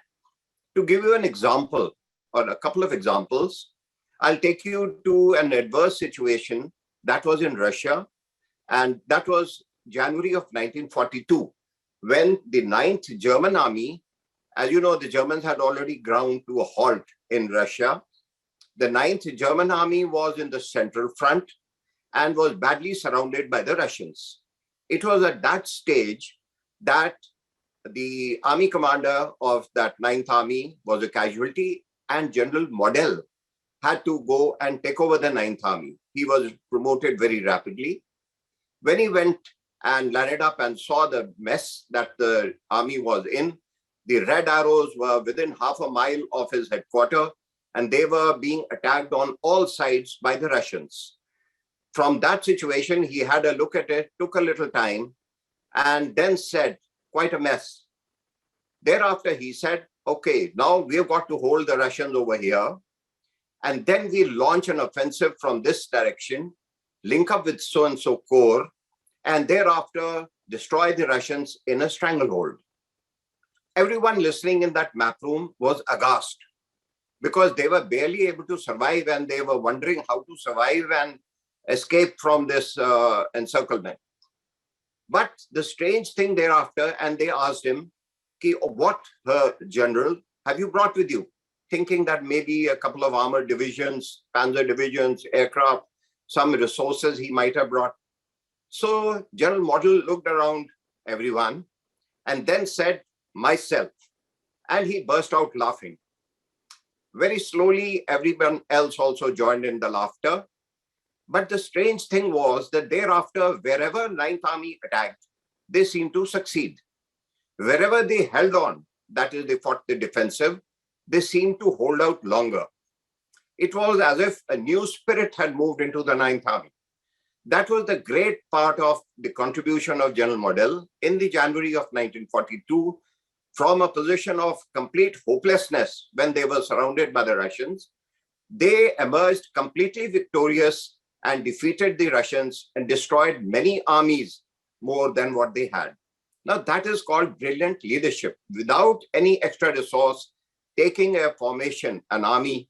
Now that's an example of just what is it that made the difference. The difference was nothing but the army commander, the top man. That is one. We take another example. It's not that only the Germans were there. We know that we were surprised during the Kargil War. Took place in 1999. And for whatever reason, that's not my point. The point was that initially we tried to recapture the heights that had been occupied from across the line of control, and we did not succeed. Why? Well, we did not plan them well, and there were many reasons. Then came another general. His name was Mohinder Puri. He moved from the Kashmir Valley. 8th Mountain Division is the name, because that has been in the TV, so there's no secret about it. And then he took his time. He planned his operations. He carried out reconnaissance, which means gaining of information. He moved artillery. The Air Force chipped in, and they started attacking the heights, and all preparations were made. And thereafter, he started attacking, captured the features one by one. And within a month or so, a little more than a month, we recaptured all the heights and pushed back the attackers. Now, that is what is it that made the difference? The troops were same, as I said. The infantry battalions were same.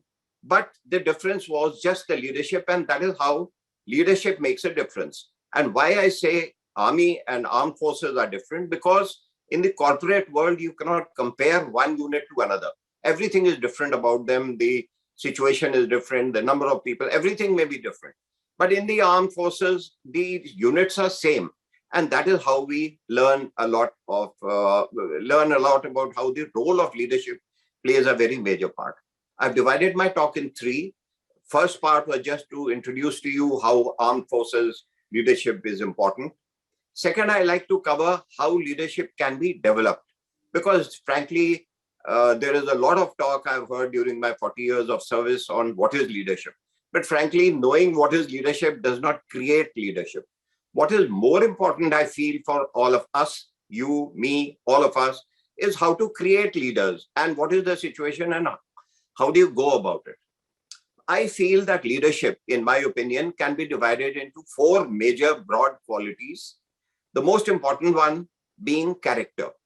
In character, as you know, it is the most important quality, and it is the earlier you develop it, the better it is possible. The greater the age, thereafter the improvement becomes a little difficult. Now I'll cover how we select our people, of course, differently, but you must have heard that you sow a thought and you reap an act. You sow an act and you reap a habit. You sow a habit and you reap a character. But thereafter, the most important thing is that you sow a character and you reap a destiny. So that is how it is important. I also wish to highlight that merely theory does not build up character.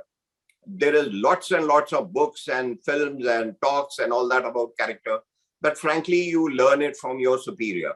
You watch how the person behaves and you learn character. It is important for me because when I was commandant of the Indian Military Academy, this was one of my jobs. So you encourage development of character. And this involves basically self-discipline, control of yourself. Even when you go, let's say, and go and park outside in the crowded area, you tend to violate the rules. Now, that is where your character, frankly, comes in. You kindly do not mind it. But the fact is that you don't mind violating the rules, but you go and park in a wrong place.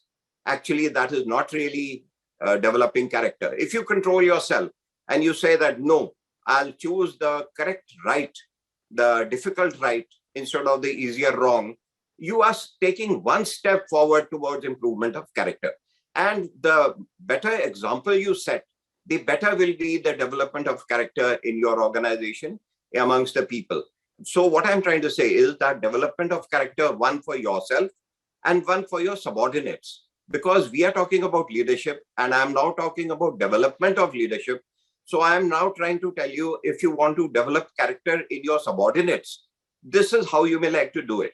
If you make an excuse, a lame excuse, the same person is going to make a lame excuse. And he will say, hey, don't ever underestimate a junior. They know you better than what you know yourself. Well, that's my experience. Okay, next I come to professional knowledge. Now, professional knowledge improves with time. As you know, how to develop it. In the armed forces, again, to start off with, we have the junior command course, senior command course, higher command course, and finally we go to the National Defense College. In the National Defense College, various people from all arms and services, various Indian administrative service, police service, people from the accounts, people from friendly foreign countries, large number of people come. Why? Because you widen your horizon when you interact with them. Let's say when I interact with you, I'm really learning something. So the more you interact, the more you go in for not only your own profession, but now let's say we are talking about finances and chartered accountancy. You have, of course, your own journal that is published periodically from where you can pick up. But then you also know, you have to know a little bit about the corporate world, because you will be called upon maybe to give advice, not only based on the finances, or rather about the finances, but I am sure you will know much more about the corporate world itself. So the more advice you are able to give, which is based on your professional knowledge, the greater is your value. And this is how you can carry out your self-improvement. This is what I feel. In our case, as I said, we have courses in which we can learn. And we also learn about what is called the knowledge of other arms and services. That means, let's say I'm from the infantry. Merely knowing about the infantry is not good enough. I must know something about the Air Force.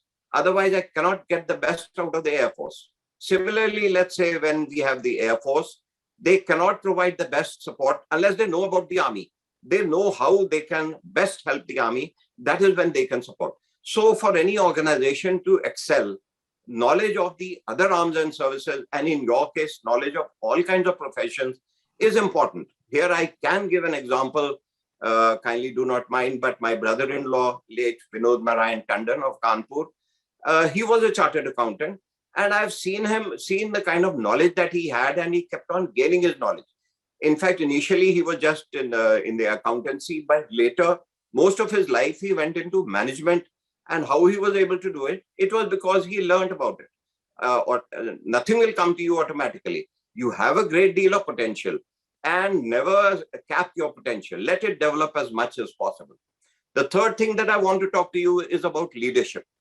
Similar to character, leadership cannot be practiced only through lectures and talks, etc. I feel it can be developed through practice. What do we mean by practice? To develop a leader, you have to lead some men or some human resources, ladies also, but he has to have some personnel to lead. He has got to have some task to perform, and he has to be given some kind of time, which is, of course, have got to be practical, how much time you wish to give him. But having given that, then he carries out that task and learns in the process. Now, you must not come down heavily on him or her if he does not do it all that well. Actually, you should realize that he needs more improvement. And the people who cannot perform all that well, if you wish to develop them, then you have to give them more practice. Why do I say that? In the armed forces, it is not good enough for us, let's say, if only one squadron or one airbase performs extremely well. It is important for all squadrons to perform well. That is when the organization performs well. We cannot capture one part of a feature and say that, well, Charlie company did extremely well, but Delta company failed. Well, the feature is not captured, that's all. Because from the feature which the enemy continues to hold, he will launch a counterattack and dislodge you even from what you have captured. Therefore, it is important for your entire organization to do well. Not good enough for a few gladiators, I wish to call them something, some people who are much better to do well. That is not good enough. It is better for all to perform. Of course, all are not the same.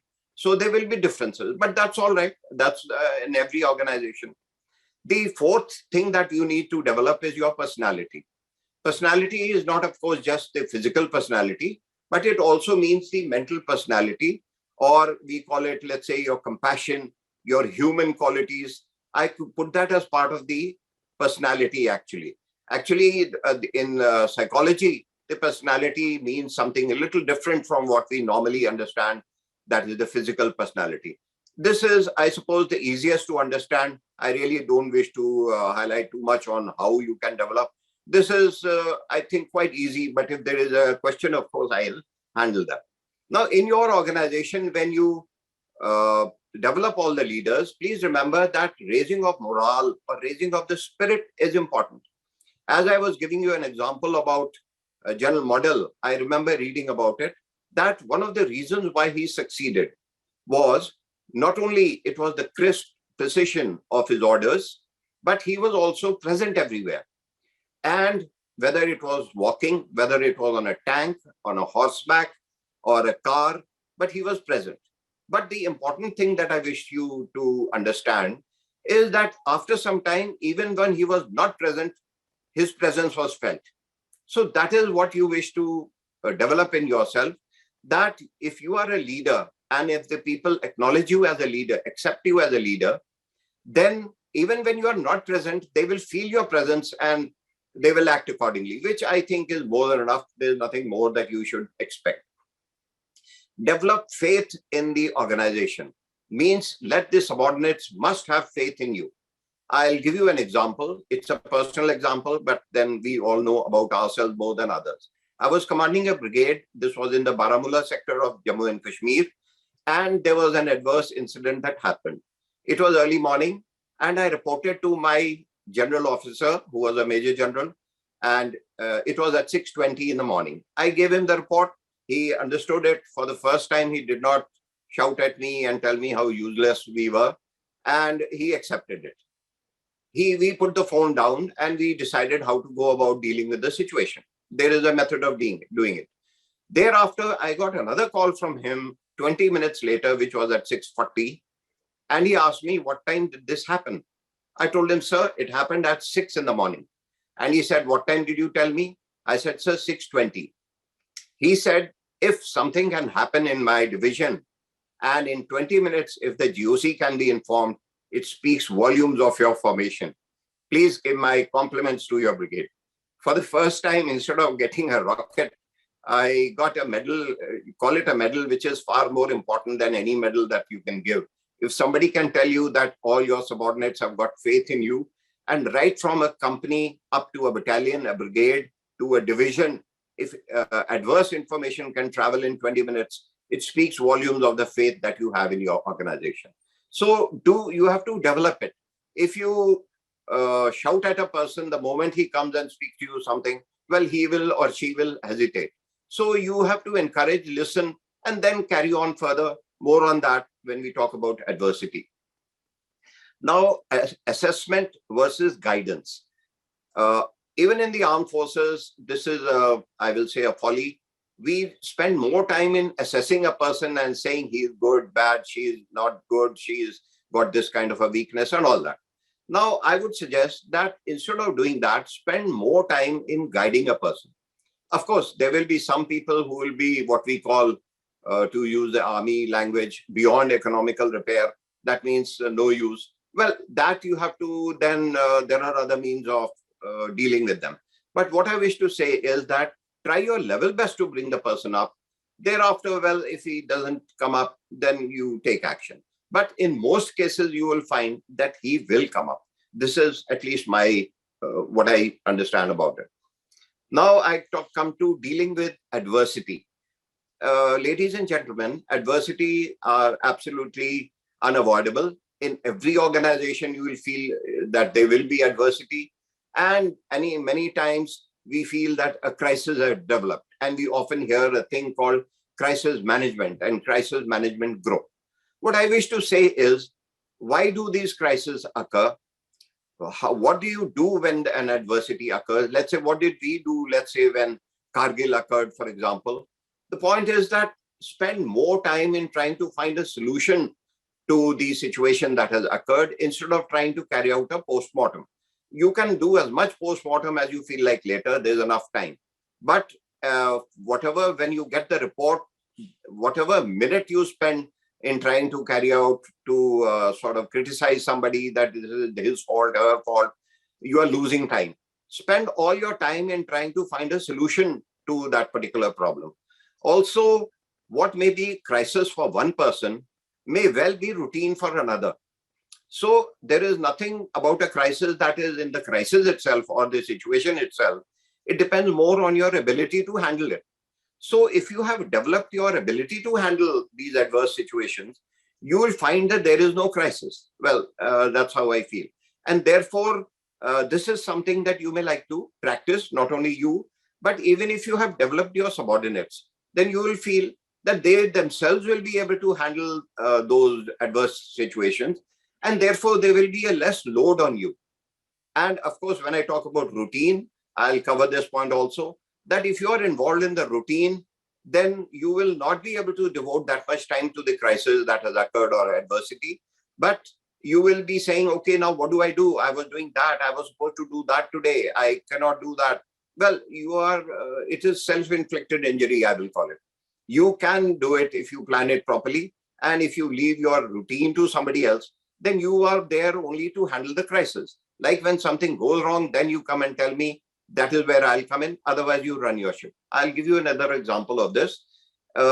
In dealing with routine, let's take a naval ship. In a naval ship, I do not know so much about the merchant navy, so pardon me for not being able to talk about them. But in the naval ships, the captain is supposed to do nothing, hardly anything. But he keeps an eye on everything that happens. Not that he is not responsible, because when you notice that in the 1971 war, when one of the naval ships was hit, INS Kukri was the name, it was the captain who was there, Captain Mullah, he gave the orders to abandon ship. He let all his men go from the ship, but finally he himself went down with the ship, because that's a naval tradition, and the responsibility was his. So in running of the ship, it was the men who were running it, the executive officer, engineer officer, signal officer, and so on. But the final responsibility was his, which he never gave it. That you cannot delegate. You can delegate your powers, but not your responsibility. So what I'm trying to say is that you also sit back, look at everything, keep an eye on everything, but let the people handle the routine. Thereby, you are always prepared. You are looking ahead. You are planning ahead. Your vision is greater, and you are able to handle the adversity much better. Another point I have is about punishments and incentives. The armed forces spend more time in giving incentives. There is a difference of how we deal with a person who has committed I won't call it a crime, but he has done an offense.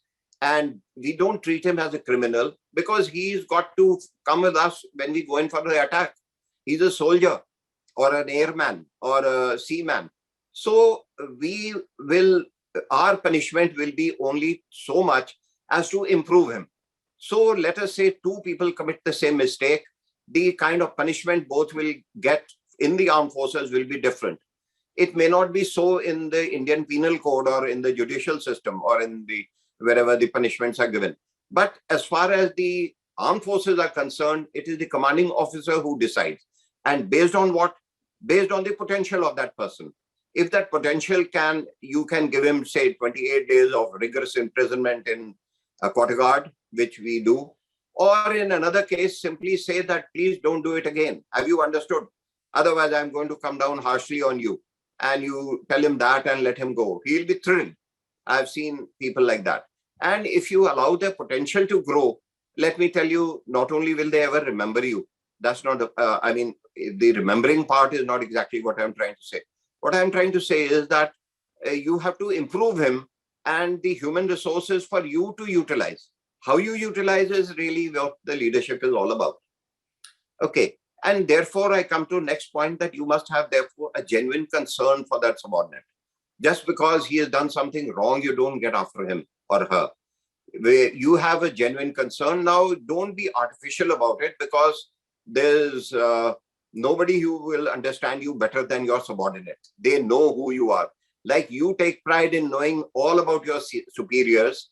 Similarly, your subordinates will also know everything about you. And therefore, it is better to be absolutely genuine in all your dealings. Never be artificial, and look after him whatever you can.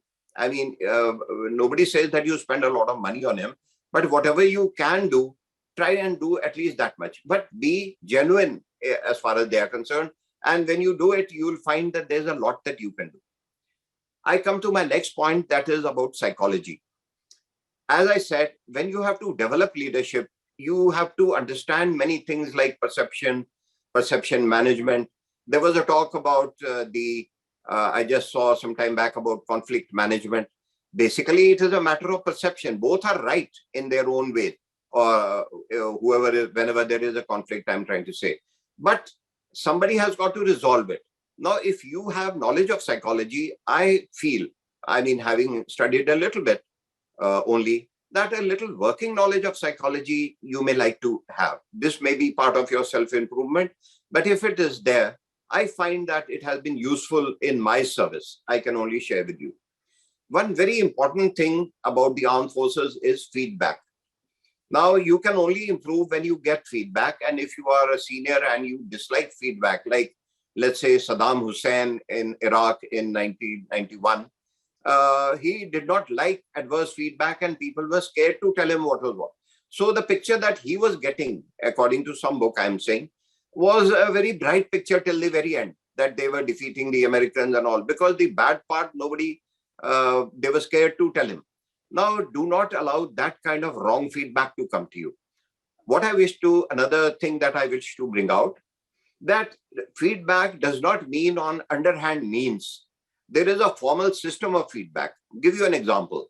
In a unit, a commanding officer gets feedback, one from his company commanders, who are his immediate juniors, subordinates, shall we say. Then he gets his feedback, officially I'm telling you, from the adjutant, who is his staff officer. He gets feedback from the senior most JCO, who is in our case a Subedar Major. Somewhere else it may be a Master Warrant Officer, and so on. But he may be called something else. But he is the next person below the officer level who gives him feedback. Then there is a senior NCO, non-commissioned officer, who again gives you feedback.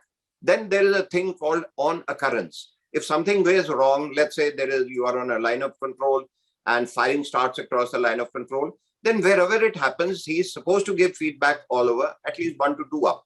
It doesn't mean that he'll start ringing up the divisional commander, but within a unit, he is responsible to give feedback. So all these are formal. And when I talk about your organization, these are the things that you must set. When you set your organization, allow it to give you feedback from time to time, and do not close the channels. One of the faults that we have noticed, even in the armed forces, is that you close the channel when the senior says, oh, I know everything. I've been here longer than you. What do you know about it? You have just come 2 years back or 5 years back or something. Now, that is the most dangerous thing to do. If you don't want to listen to him, that's okay. Like, for example, I was telling you about the faith that existed in our case. There was some agency which used to give wrong information. Intelligence agency, I'm saying. Unfortunately, such things happen. Why and how, who was at fault, I cannot say. Maybe genuinely they believed it was wrong.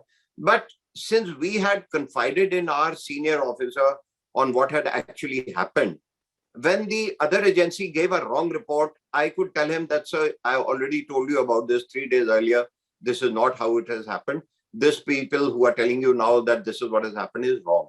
So what I'm trying to say is that allow the feedback to come to you, and thereafter you judge for yourself. Now, I know somebody may say, well, many of our leaders, some very senior leader was gunned down once, if you may well remember. Possibly they did not receive the correct feedback. This is, again, a personal thing. No first-hand knowledge. This is just an assessment from far away, from whatever feedback we get. Okay, now I come to my next part as to what are the differences I feel between the armed forces and the corporate world. One is that in the armed forces, leaders cannot be hired and fired at will. They have to be only developed. The only entry that we have in the armed forces is at the young officer level, a lieutenant now, earlier a second lieutenant. And similarly, as far as the JCO or the men are concerned, they come in as recruits, get trained as sepoys, and similarly in the Navy and similarly in the Air Force. So at every level, we develop our leader, and we spend a lot of time in trying to develop him properly, because if we fail and if he does not become a senior leader, the responsibility is ours. He hasn't come in from anywhere else. In your case, it is possible for you to get a leader right at the top level also, or middle level, at any level. And whenever after some time he goes out, he doesn't last very long. That is a little difference. But I would still like to recommend to you that no matter how long a person stays with you, you should try and develop him to whatever extent possible. It is your loyalty to your profession. It is loyalty to your nation, to everybody. Let's say also your contribution to the society. So do not hesitate in developing anybody. It does not matter how long he stays with you. When you do good to others, others will do good to you. Again, that is a matter of experience. Then we have continuous learning. As I said, continuous learning is for you. There is a journal that you have, which is brought out by the ICAI, and from other places also, I think, but through the net and all, one can learn a lot. We have to also continually, as you know, warfare is also changes all the time. Suddenly now drones have come in, and things are never the same. You never try and fight the last war. You always try and prepare for the next one. Again, more of that later. Physical and mental health. This is one area where I think there is a major difference. In the armed forces, we spend a lot of time on looking after our health. It is required. We have to be physically fit. And when you are physically fit, even at the senior level, decision-making is much better. A person, by and large, it has been seen. But mental health is also very important. And by mental health, it is generally overwork is the one which causes a lot of psychosomatic problems or disorders in most people. Luckily, not so many in the armed forces, but in the corporate world, one is horrified to find how much people suffer. Now, there is no point of trying to, well, you can call it just a moral lecture, but it means something to us that there's no point of trying to overwork, get a lot of money initially, and in the bargain, lose your health.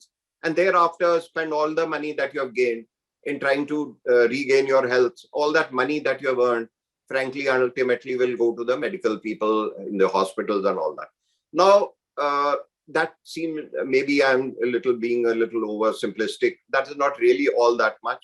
But then keep a good balance is what one can recommend.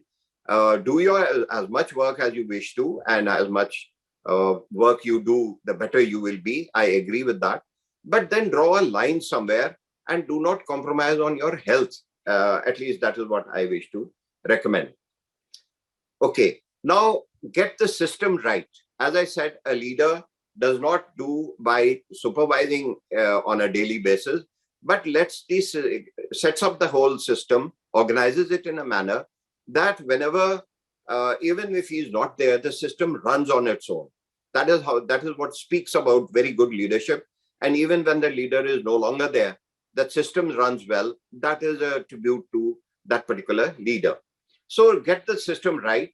And I gave you the example of the naval ship. I hope you understand that. Then create an organizational culture where everybody wants to excel. They don't want to do what we otherwise used to call sarkari work, or just about put in minimum possible effort to get through and get your pay.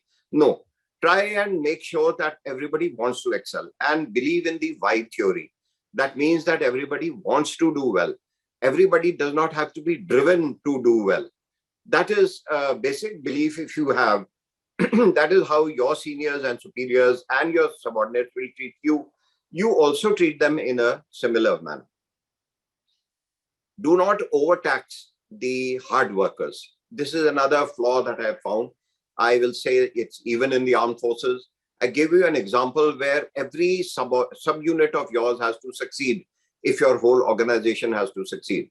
Let's say if there is a little failure at the level of in the armed forces, the mortars or the machine guns or the artillery or the air force, well, ultimately it may not succeed. So it is the teamwork which matters. In your case, you have to create that team. It becomes a little difficult in your case. In our case, the advantage is that a person is in that unit for a very long time, or he is in that service for a long time. Even if he goes away, he comes back to that particular unit in many cases. In some cases, it is a little different. But in those cases where it is a little different, there also the service is not too big. So they move in a circle and sometime or the other come together. In your case, you have to build a team all the time. Maybe your camaraderie may not be that much, but you must make efforts to make your team. And in the team, please remember, there is something, we call it the Chetwood motto. It is also related to your priorities. The Chetwood motto says that the country or the nation comes first, always and every time. The safety, honor, and welfare of your country comes first, always and every time. The comfort, ease, and safety of the men you command come next. Your own personal comfort, ease, and safety comes last, always and every time. Now, that's something that is taught, and those of you who might have seen in the Indian Military Academy, that credo is written. It was given to the Indian Military Academy by Sir Philip Chetwood, who was the Commander-in-Chief in 1932, 33, 34. That is when the IMA was raised. But coming to the point that in your case also, try and remember these priorities and give them. If you contribute, you will also benefit from it. Even if you don't, it's your contribution to the society. That's my humble submission. Okay, So now I come to interview technique. What I wish to talk about interview technique is you have to hire leaders. As I said that in your case, you will get leaders and periodically you will get them. In the armed forces, we have a very scientific method of selecting our leaders, which is through 3 systems: group testing, what is called a psychologist, which is actually not a psychologist, and the interview technique. In your cases, in many cases, there will be possibly a written exam and it will be followed by an interview. I'm talking about the people that you select.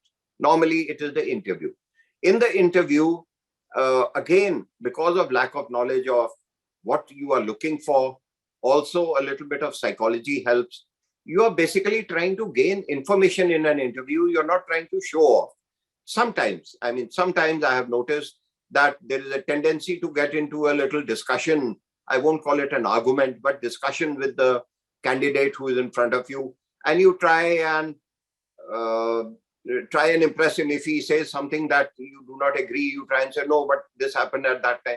The point is the interviewing officer or the interviewer is best who speaks minimum and who gets maximum possible inputs from the candidate.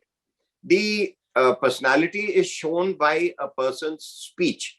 Whatever he speaks is what you shows his personality. So if you do not allow him to speak and you start speaking, you are getting no input. He speaks maximum time, you get maximum possible inputs, and it talks about it. And whenever you are satisfied, you be done with it. Another little fault I noticed is that at times we go in more for professional knowledge. At times we go in for general knowledge more than his character. I would say that professional knowledge is something that is not very difficult to find out. Very simple, I think. But character is that what you should be looking for. And not just because he says something. You are looking for actually assessment of how you can make out whether he is right or not. And that needs a little bit of knowledge of psychology, as I said. Similarly, when you yourself have to appear for an interview, you must always try and visualize what is it that the interviewer is maybe looking for. And at least 9 times out of 10, I think you will be right. Maybe there may be one odd thing which you cannot predict. And we hope for the best that the person is a professional. You are yourself a professional. So you help him and save his time in trying to put across whatever you wish to. Now, for the candidate who comes to you, it is similar, but then you have to look for maximum inputs, and that is how you can select your team. Having selected the team, then you make him part and make him feel part of the team, give him all the benefits, don't treat him, don't tick him off too much, and let him be happy in the team. Well, that is thereafter, really speaking, it is a matter of the team, and every team is different. But if you are aware that, yes, you have to create a team, I'm sure you will be able to do it. And with practice, it will improve further. So that is another area where you can say that how to develop a team is part of the training. And the earlier you start practicing, the better you can do it. Right. Now, respect everyone.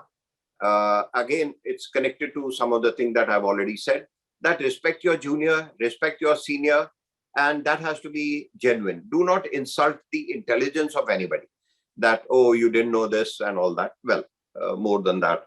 Okay, I spoke about loyalty, loyalty to the nation, loyalty to your organization.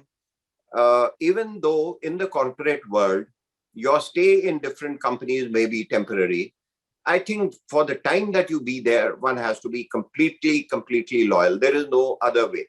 Of course, this is something that you may like to learn from the armed forces. And this is not at all to say that you are that there is something lacking. But I can only say that in the armed forces, it is certainly there.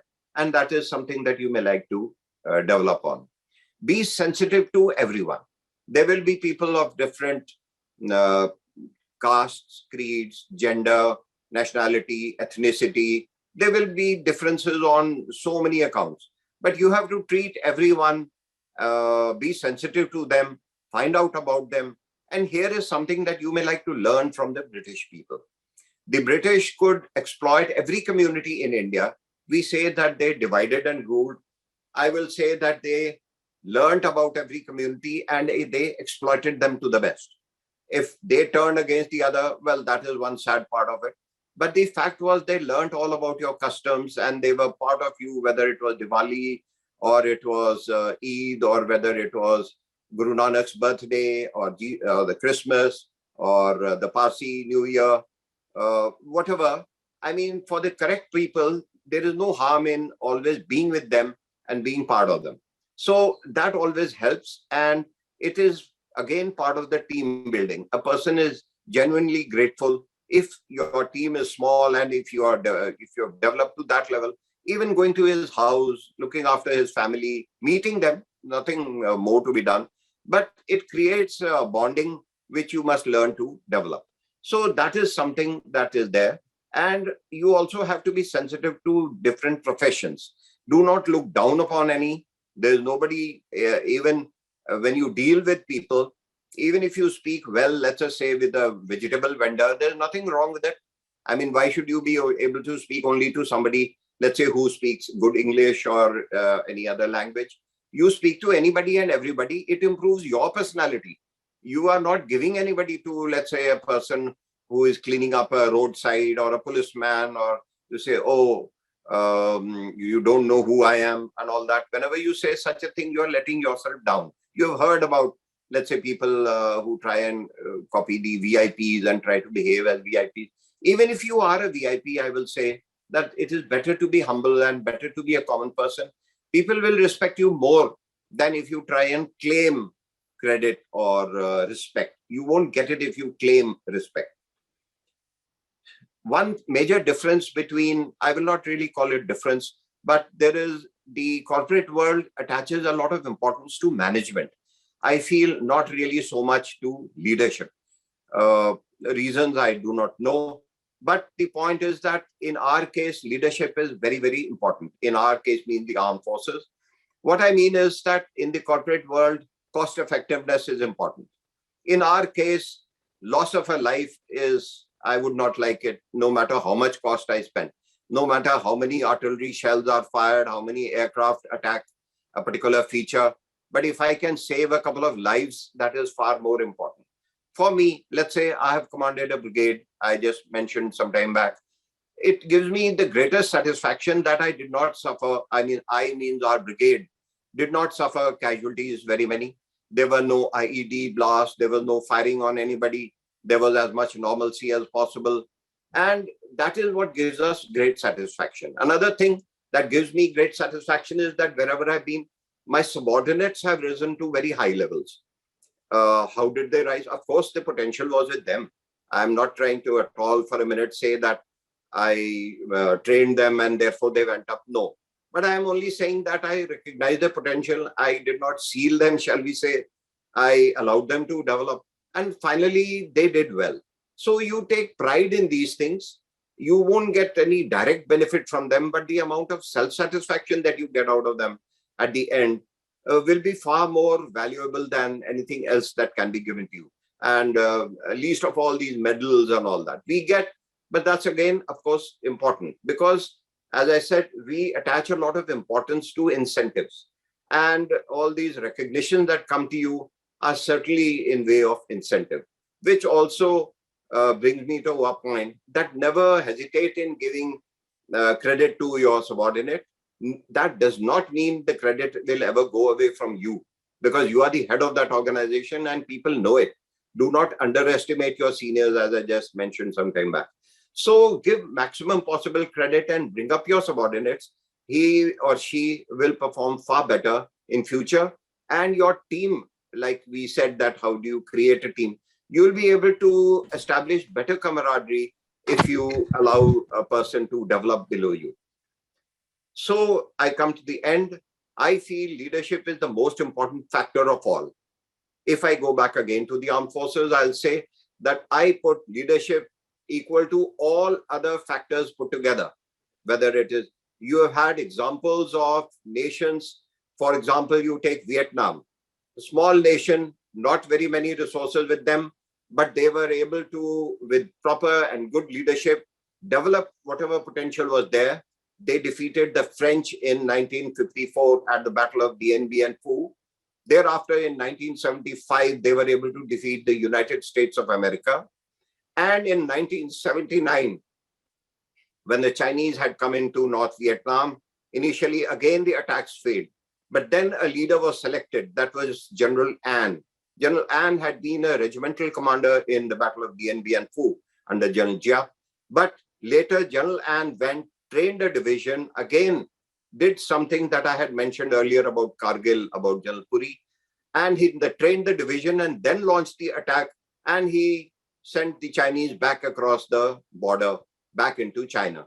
So here was a small country, and there are many other such examples, who could put, just due to very good leadership, who could bring all the resources together and organize his army or the organization and defeat a much, much larger force. That is the role of leadership. Thank you. I would love to answer any questions if there are any. Anyone would like to ask questions? Thank you. No, I'm open to questions. Means. Hello. Yeah. Yes, sir. Sir, good, great inputs. Sir, it is told that in the Kargil war, actually, Israel had helped India through their fighter jets. There is a video in YouTube also available. Israel had actually helped India in the Kargil war with their fighter jets. Because they were fighting in the Tiger Hill, in the top of the hill, where it was difficult. So actually, there is a video in YouTube that actually Israel, Rajpai, I think was PM then, and Israel had helped us in the Kargil. Actually, is it true, sir?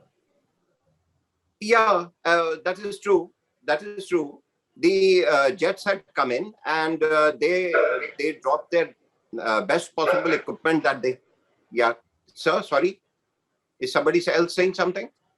No. Sir, I'll add on to this because the Israelis had given us laser designation pods to the Mirage 2000 aircraft, and which was able to destroy the Tiger Hill concentrations and also other concentrations of logistics support. So that's what I think he means, that they didn't give their jets or they didn't give their aircraft, but they gave us laser designation pods and bombs and weapon systems. Okay, I haven't exactly. Sorry. Okay. Yeah, what the Air Commodore says is true. The Air Force swung into action. And as you know, they in the initial thing, they were a bit surprised once again, like the Israelis were surprised in 1973. Here also, a couple of surface-to-air missiles surprised us. But having said that, thereafter, the aircraft took proper precautions. Now, when the Indian Air Force swung into action, it was not just the Kargil heights that were to be destroyed. They were fully prepared for an all-out war against Pakistan. In other words, it was the complete air war was fought, though it did not actually take place. But why it did not take place was because we were fully prepared. In other words, across the entire Western Front, we were prepared to launch, and which is initially there was a bit of delay in preparing. Because as I said, once again, all the time you're not exactly prepared to launch, but we could have launched. The Air Force had to strike. Now, all weapons are different. You see, an Air Force will strike from a height, which has to be air to ground.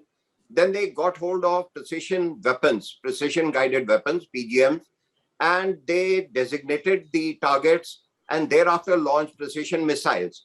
But then the important thing that we learned even from the from the 91 war of Gulf was that all these precision equipment are based on the intelligence that you have, your ability to designate that target.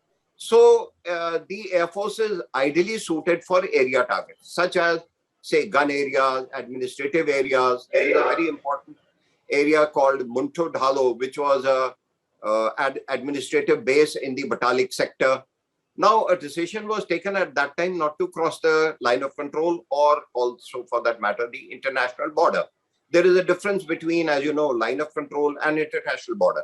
So because of that, the Air Force had to keep on our side of the line of control, and which imposed a little bit of restriction on them, but they got over the problems thanks to their professionalism. and they destroyed as much as they could. Now, even you have heard, even let's say the other weapons like artillery. Now, when you fire a direct firing weapon, well, the point is that you can only hit a thing that is directly seen. You can't destroy something that is in the depth area. You cannot, I mean, everything cannot be destroyed by every weapon. And finally, it is right from the Air Force, you have the artillery. Then in every battalion and in every company, when they go in for attack, they create a thing called a fire base. What happens in the fire base? You put your machine guns, you put your mortars, you put your ATGMs, that is anti-tank guided missiles. And we also used our air defense guns for that matter. And it's a combined action of everybody. That is where the teamwork comes in. It is no single person like artillery says, we did this, we did that. Every single element of the armed forces are utilized to the optimum for victory, and which is important. So it was very much used, since I do not know which exact video you're talking about, but I'll only say that the contribution was very much there. If I hope that answers the question. I hope that was the question. Right, sir. And also one more small question, follow-up, is China, India in the conflict in the Galwan Valley last year. So now, even now, it is not resolved even after multiple talks. So how do you think India should handle this, sir? With China in the border in Leh and Ladakh, in Pangong, so and that area. What exactly is the final part of the question? What should India do? Yeah, how should India resolve this conflict with China? Because we have been holding our militaries and they are also holding a military. In fact, they came inside and we were occupying some heights and China wanted us to get down from there and all that. But I think still now it is not yet fully resolved. But I think there has been some few pullbacks by both sides, but it is still going on. So how do you think? Okay. Yeah, I got your question. A very major question, frankly. It needs another full talk about the India-China relations and the border war. I'm afraid I'll have to talk a little bit about how this situation came about. If you you'll have to take your mind back that after we got our independence, and before that, there was no such thing as a recognized border with China. As you know, we gained our independence in 47. China got the communist government took over. But on gaining independence, we declared a particular line, which was called the Johnson Line. And in the east, we had a McMahon Line. Both of them were not recognized by China. And China's suzerainty over Tibet had already been recognized. So in other words, we recognized that it was no longer Tibet, but it had become China. Now, a large number of things happened, which was in the Ministry of External Affairs. As you know, the armed forces were not even deployed on the border. They were only for the western border. And unfortunately, at the MEA level, that is the external affairs, the border issue was not resolved. And what happened later was that we believed, when I say we, I'm talking about the Indian government, we believed that China will never attack us for various reasons, and they have their points. I do not wish to criticize them. But finally, we decided to adopt a forward policy whereas we had not been physically in excitation, but we decided to go forward. It was a policy that started in 1959 and led to a few clashes, a couple of them in the east, Konkala, one in Ladakh, and thereafter, but we continued our forward policy. As you know, on 10th of October, 62, which is 10 days before the Chinese war started, we went in to try and capture a ridge across Namkachu, which was in the Thagla Ridge. The feature to be captured was Thagla Ridge. But on that day, the Chinese opened up and we had to return. Jung Kaul, who was the corps commander, had just taken over, was present there, came back. Unfortunately, we still decided to go ahead. And one statement was issued by the Prime Minister, which was reported in the Times of India, that the army has been ordered to throw the Chinese back. How true or not, I do not know. I'm telling you what was in the Times of India. The war started, and thereafter the war ended after 1 month, 20th October, 20th November. When the war ended, we were no longer where we were earlier. Coming to proper place of Galwan, I will only say, or I'll come to that later. So wherever we were at that stage, the Chinese declared a unilateral ceasefire and they themselves withdrew 20 kilometers from the line that they held when the war started. In the West, they said it will be a line which will be the 1959 line. Now, what they said was that we go 20 kilometers back and the Indians also go 20 kilometers back. And though we did not officially accept that, we followed it. We actually did pull back. The Chinese also pulled back. What happened therefore was, now let us say what was the line on the day the war started. In Galwan Valley, we had gone forward, means we, when we say it was Alpha Company of the 5 Yard Battalion that was deployed there. So we were ahead and the Chinese were behind us. In other words, you can say, it is difficult to say, were we behind the Chinese or were the Chinese behind us? Whatever you wish to understand. The point was that there was no such thing as a line of control. One was on the other side and they were behind us and we were behind them. Now, from this point, we came back 20 kilometers and with the understanding or, unacknowledged understanding, if I say, that we 20 kilometers back. Now, the Ministry of External Affairs has thereafter declared that war is not exactly an option to resolve this border issue problem. And I had an interaction with the foreign minister, our external affairs minister, when he visited Dehradun. I remember it was many years back, and asked him this particular question as to what exactly we are doing about it. So I come to this final point that I wish to say, that there is no such thing as a line of control. There is one line of actual control. It is called LAC, line of actual control, which is the Indian perception of the line of actual control. And there is similarly a Chinese perception of the line of actual control. Now, we thereafter have, there is no single line. I hope that point is understood. If not, I'll repeat it further. Thereafter, what happened is that slowly we have been policing or patrolling up to what we feel is our line of control. We go up to there, drop a few what we call telltale signs, that we'll drop something that we came here, food, something or the other.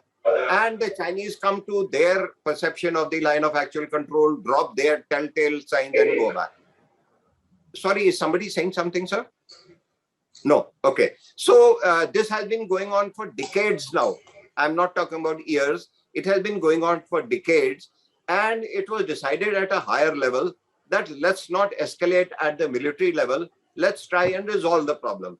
There are problems as to why they are not being resolved, because I will only say one thing, that whatever actually happened in 1962, whoever wrote about it, let's say there was the Henderson-Brooks report, there was also the book written by Brigadier Dalvi, and later a book called India's China War, written by Neville Maxwell. All these books were banned because the Indian government did not want, for whatever reason, I think I'll leave it to you to judge why they were banned. They were declassified many, many years later. But the point is that ultimately the solution lies at the external affairs level. This is not a border issue, is not something that can be decided by the armed forces. It is for the government and the external affairs to decide. Now, what is exactly that the armed forces are supposed to do?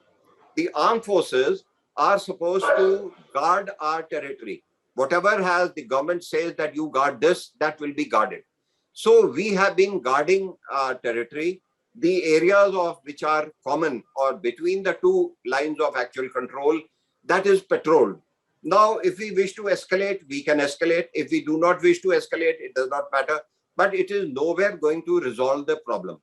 The deployment that is there in Ladakh is very different from the kind of deployment that you have on the international border, on the line of control, on an area which is called the AGPL, or actual ground position line, which is actually the Siachen Glacier, and a fifth kind, that is the line of actual control, which is with China. So there are different problems all over, and the ideal solution that you say, ultimately what will happen? Ultimately, the solution will be as and when they decide to resolve the thing, and it takes two to negotiate. It takes two people to reach an agreement. So we will have to do a bit of give and take and decide what will happen. I really cannot comment. I have my own thoughts, but that they do not matter. So at the armed forces level, we will have to guard exactly what we are guarding, no matter what. Mission accomplishment in the case of the armed forces is most important. And we will not escalate, but we will not allow anybody to come into what we are supposed to guard. I hope that answers the question. If not, I'll come back. Thank you very much, sir, Thank for you, the sir. detailed answer. Thank you. Thank you, sir. Yeah, Jitendra ji, you wanted to ask Sanjay ji. Sanjay ji first. Okay. Yeah, good evening, Namaskar. Actually, I work for ONGC and I have got rather two subordinates who are Kargil heroes. Both one leg is amputated for both of them, and they play cricket, they play badminton. They won a medal in Paralympics also in the last Paralympics, not this one. And the one of them went for Everest expedition also. So my question to you is, sir, finance सिखा सकते हैं, leadership सिखा सकते हैं, सब सिखा सकते हैं कि जिगरा, ये कलेजा आप लोग कहाँ पे डेवलप करते हैं और कैसे डेवलप करते हैं? the will power, the जिगर जो कलेजा लेके आते हैं सर आपके officers and your non commissioned officers, ये कहाँ डेवलप करते हैं सर, कैसे डेवलप करते हैं? Well, every individual is luckily, we are grateful to you, sir. Luckily, we do our jobs as much as possible. And if we see, this is what the armed forces are really about. I'm glad that, sir, you have got this impression. It is something that is inbuilt. That determination comes in. And, well, if it is not there, then people don't choose this profession. It is not easy. It is difficult. I myself, as the Air Commodore brought out, I was injured. I have 40 splinters of a grenade in my body even now. So, well, if you, it's a different kind of life. And at that time, nobody thinks what is going to happen. When you have to go, you go. I mean, you have to do your task. What happens is actually a matter of, it is somebody else. And let's say, initially I say, we strongly believe that the bullet that has to hit you, it has your name on it. So if there is no name on it, there's nothing you can do. And if it has your name, then you can hide wherever you feel like. There are many examples of people who withdrew, they went to the rear and they got shot, if not by a direct bullet, by artillery. So when you go and perform your task, somehow there, that is in fact another very interesting point that you brought up, that even if a leader feels a little bit of fear, he cannot exhibit that fear. He has to be brave, even if at times he has to pretend to be brave. Well, he does that, because if he doesn't, the whole organization collapses. And the moment he goes ahead, the men go further than him. There are examples of men going in front of the officers and saying that, sir, you are more important. This is not your job. We will do this. So you just be there. And let me tell you, the men know you. You don't have to go and behave as the Bollywood heroes or Hollywood heroes. It's a little different. You just be there and take control of the situation. Let's say when the firing starts and you start saying, okay, find out from where has it come, who has done it. I happened to face this situation when I had 3 months of service. I had no idea what is a Naga insurgent. I went up to Manipur and we went there. And that is when I came under fire, and we had JCOs who had 26 years of service, far more senior. I did not have even 1 month of service. It's fresh from IMA. I had no idea what is Nagaland and what is insurgency. But then when you land up there, you just have that, and that is where the training helps, I think. If you're prepared for it somehow, I mean, I did not even think about it. It's nature, I would call it. Now, let's say where I got injured, there was another person, he was well behind me, but he did not react in the correct way. And the poor man got it on his face and he is no more. He died there. But I reacted in a little way, and therefore I'm able to speak to you. It is just, it's the instinct and it comes out of training. Thank you. Great, sir. I hope, and sorry, your second part was that even despite getting injured, people still don't lose the will. That is really good willpower, and it is something to learn from them. I mean, I think they are heroes, no doubt, and they do extremely well. They swim, they get promoted, the armed forces do whatever they can for them. You have General Cardozo, who was with us without any legs. He goes for his BPET, that he runs 2 miles along with the others. He does swimming in Delhi. He plays tennis, I believe. Whatever you want, you can do. There is no limit to it. Thank you, sir. Thank Sanjay. you. Sanjay Bharti. Yeah. Thank you so much. Jitender ji, last question, Jitender ji.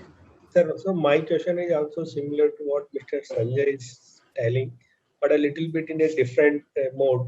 So, sir, you talked about the leadership, and then you talked that you develop the leadership skills. And a part of it may be coming from the training, but whether this simply training makes them leader or you do something else, and then how people get ready to give their life.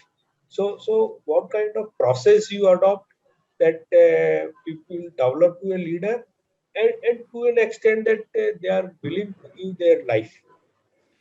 So what process or training, or I mean, how you develop and how we can adopt it? Okay. Yeah. How we adopt it is, well, the systems are set. For example, we have very long periods of training. Firstly, it is a voluntary service.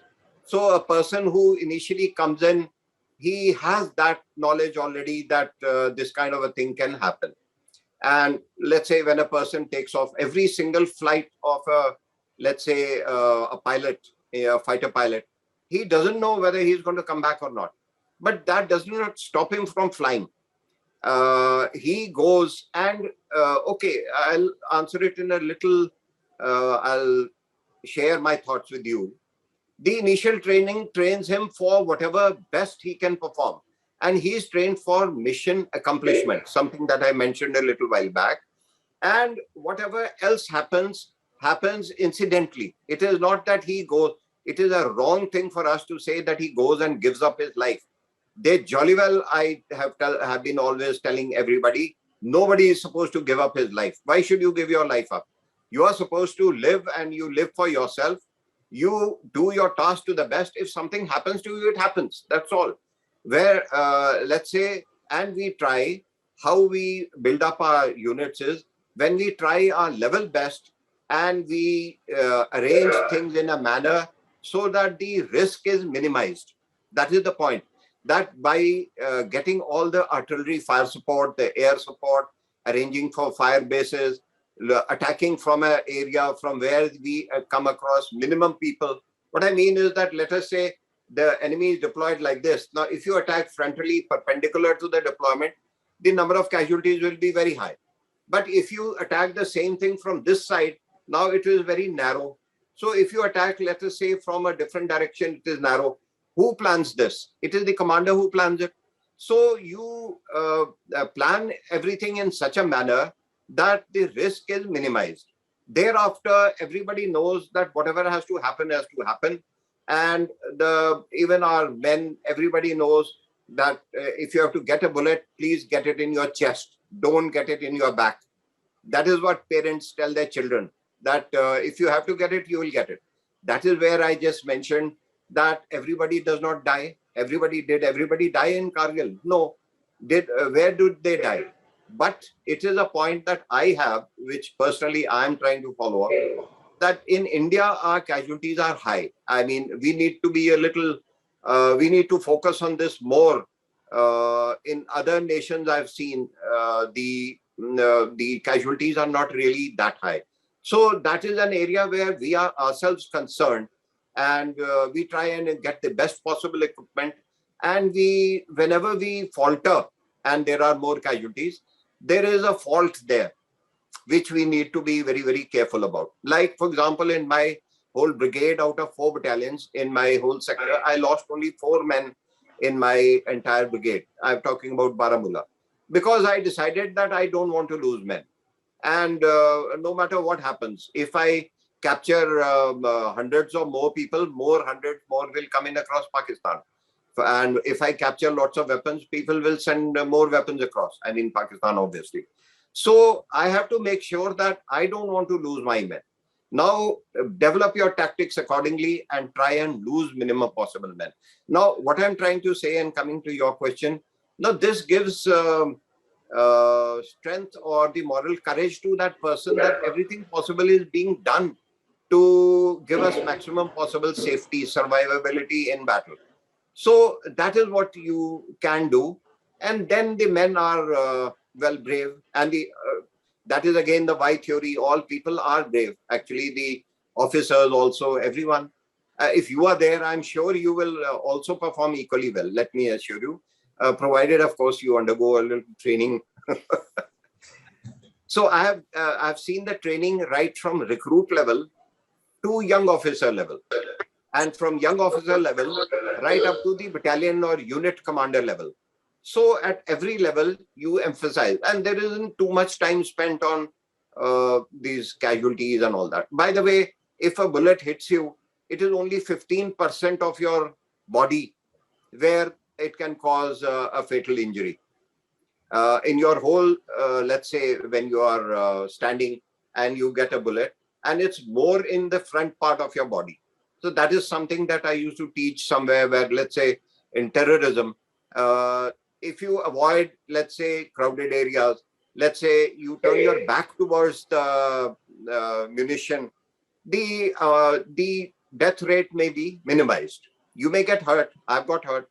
But then just because I turned on seeing a particular grenade, I got it in the back. Now that is instinct and that is training, right? So this will come, this willpower comes. Plus, you look after the people who become casualties. Those who do not look after casualties, their people are not that much motivated. And motivation is very, very important. You will do well, don't worry. Great.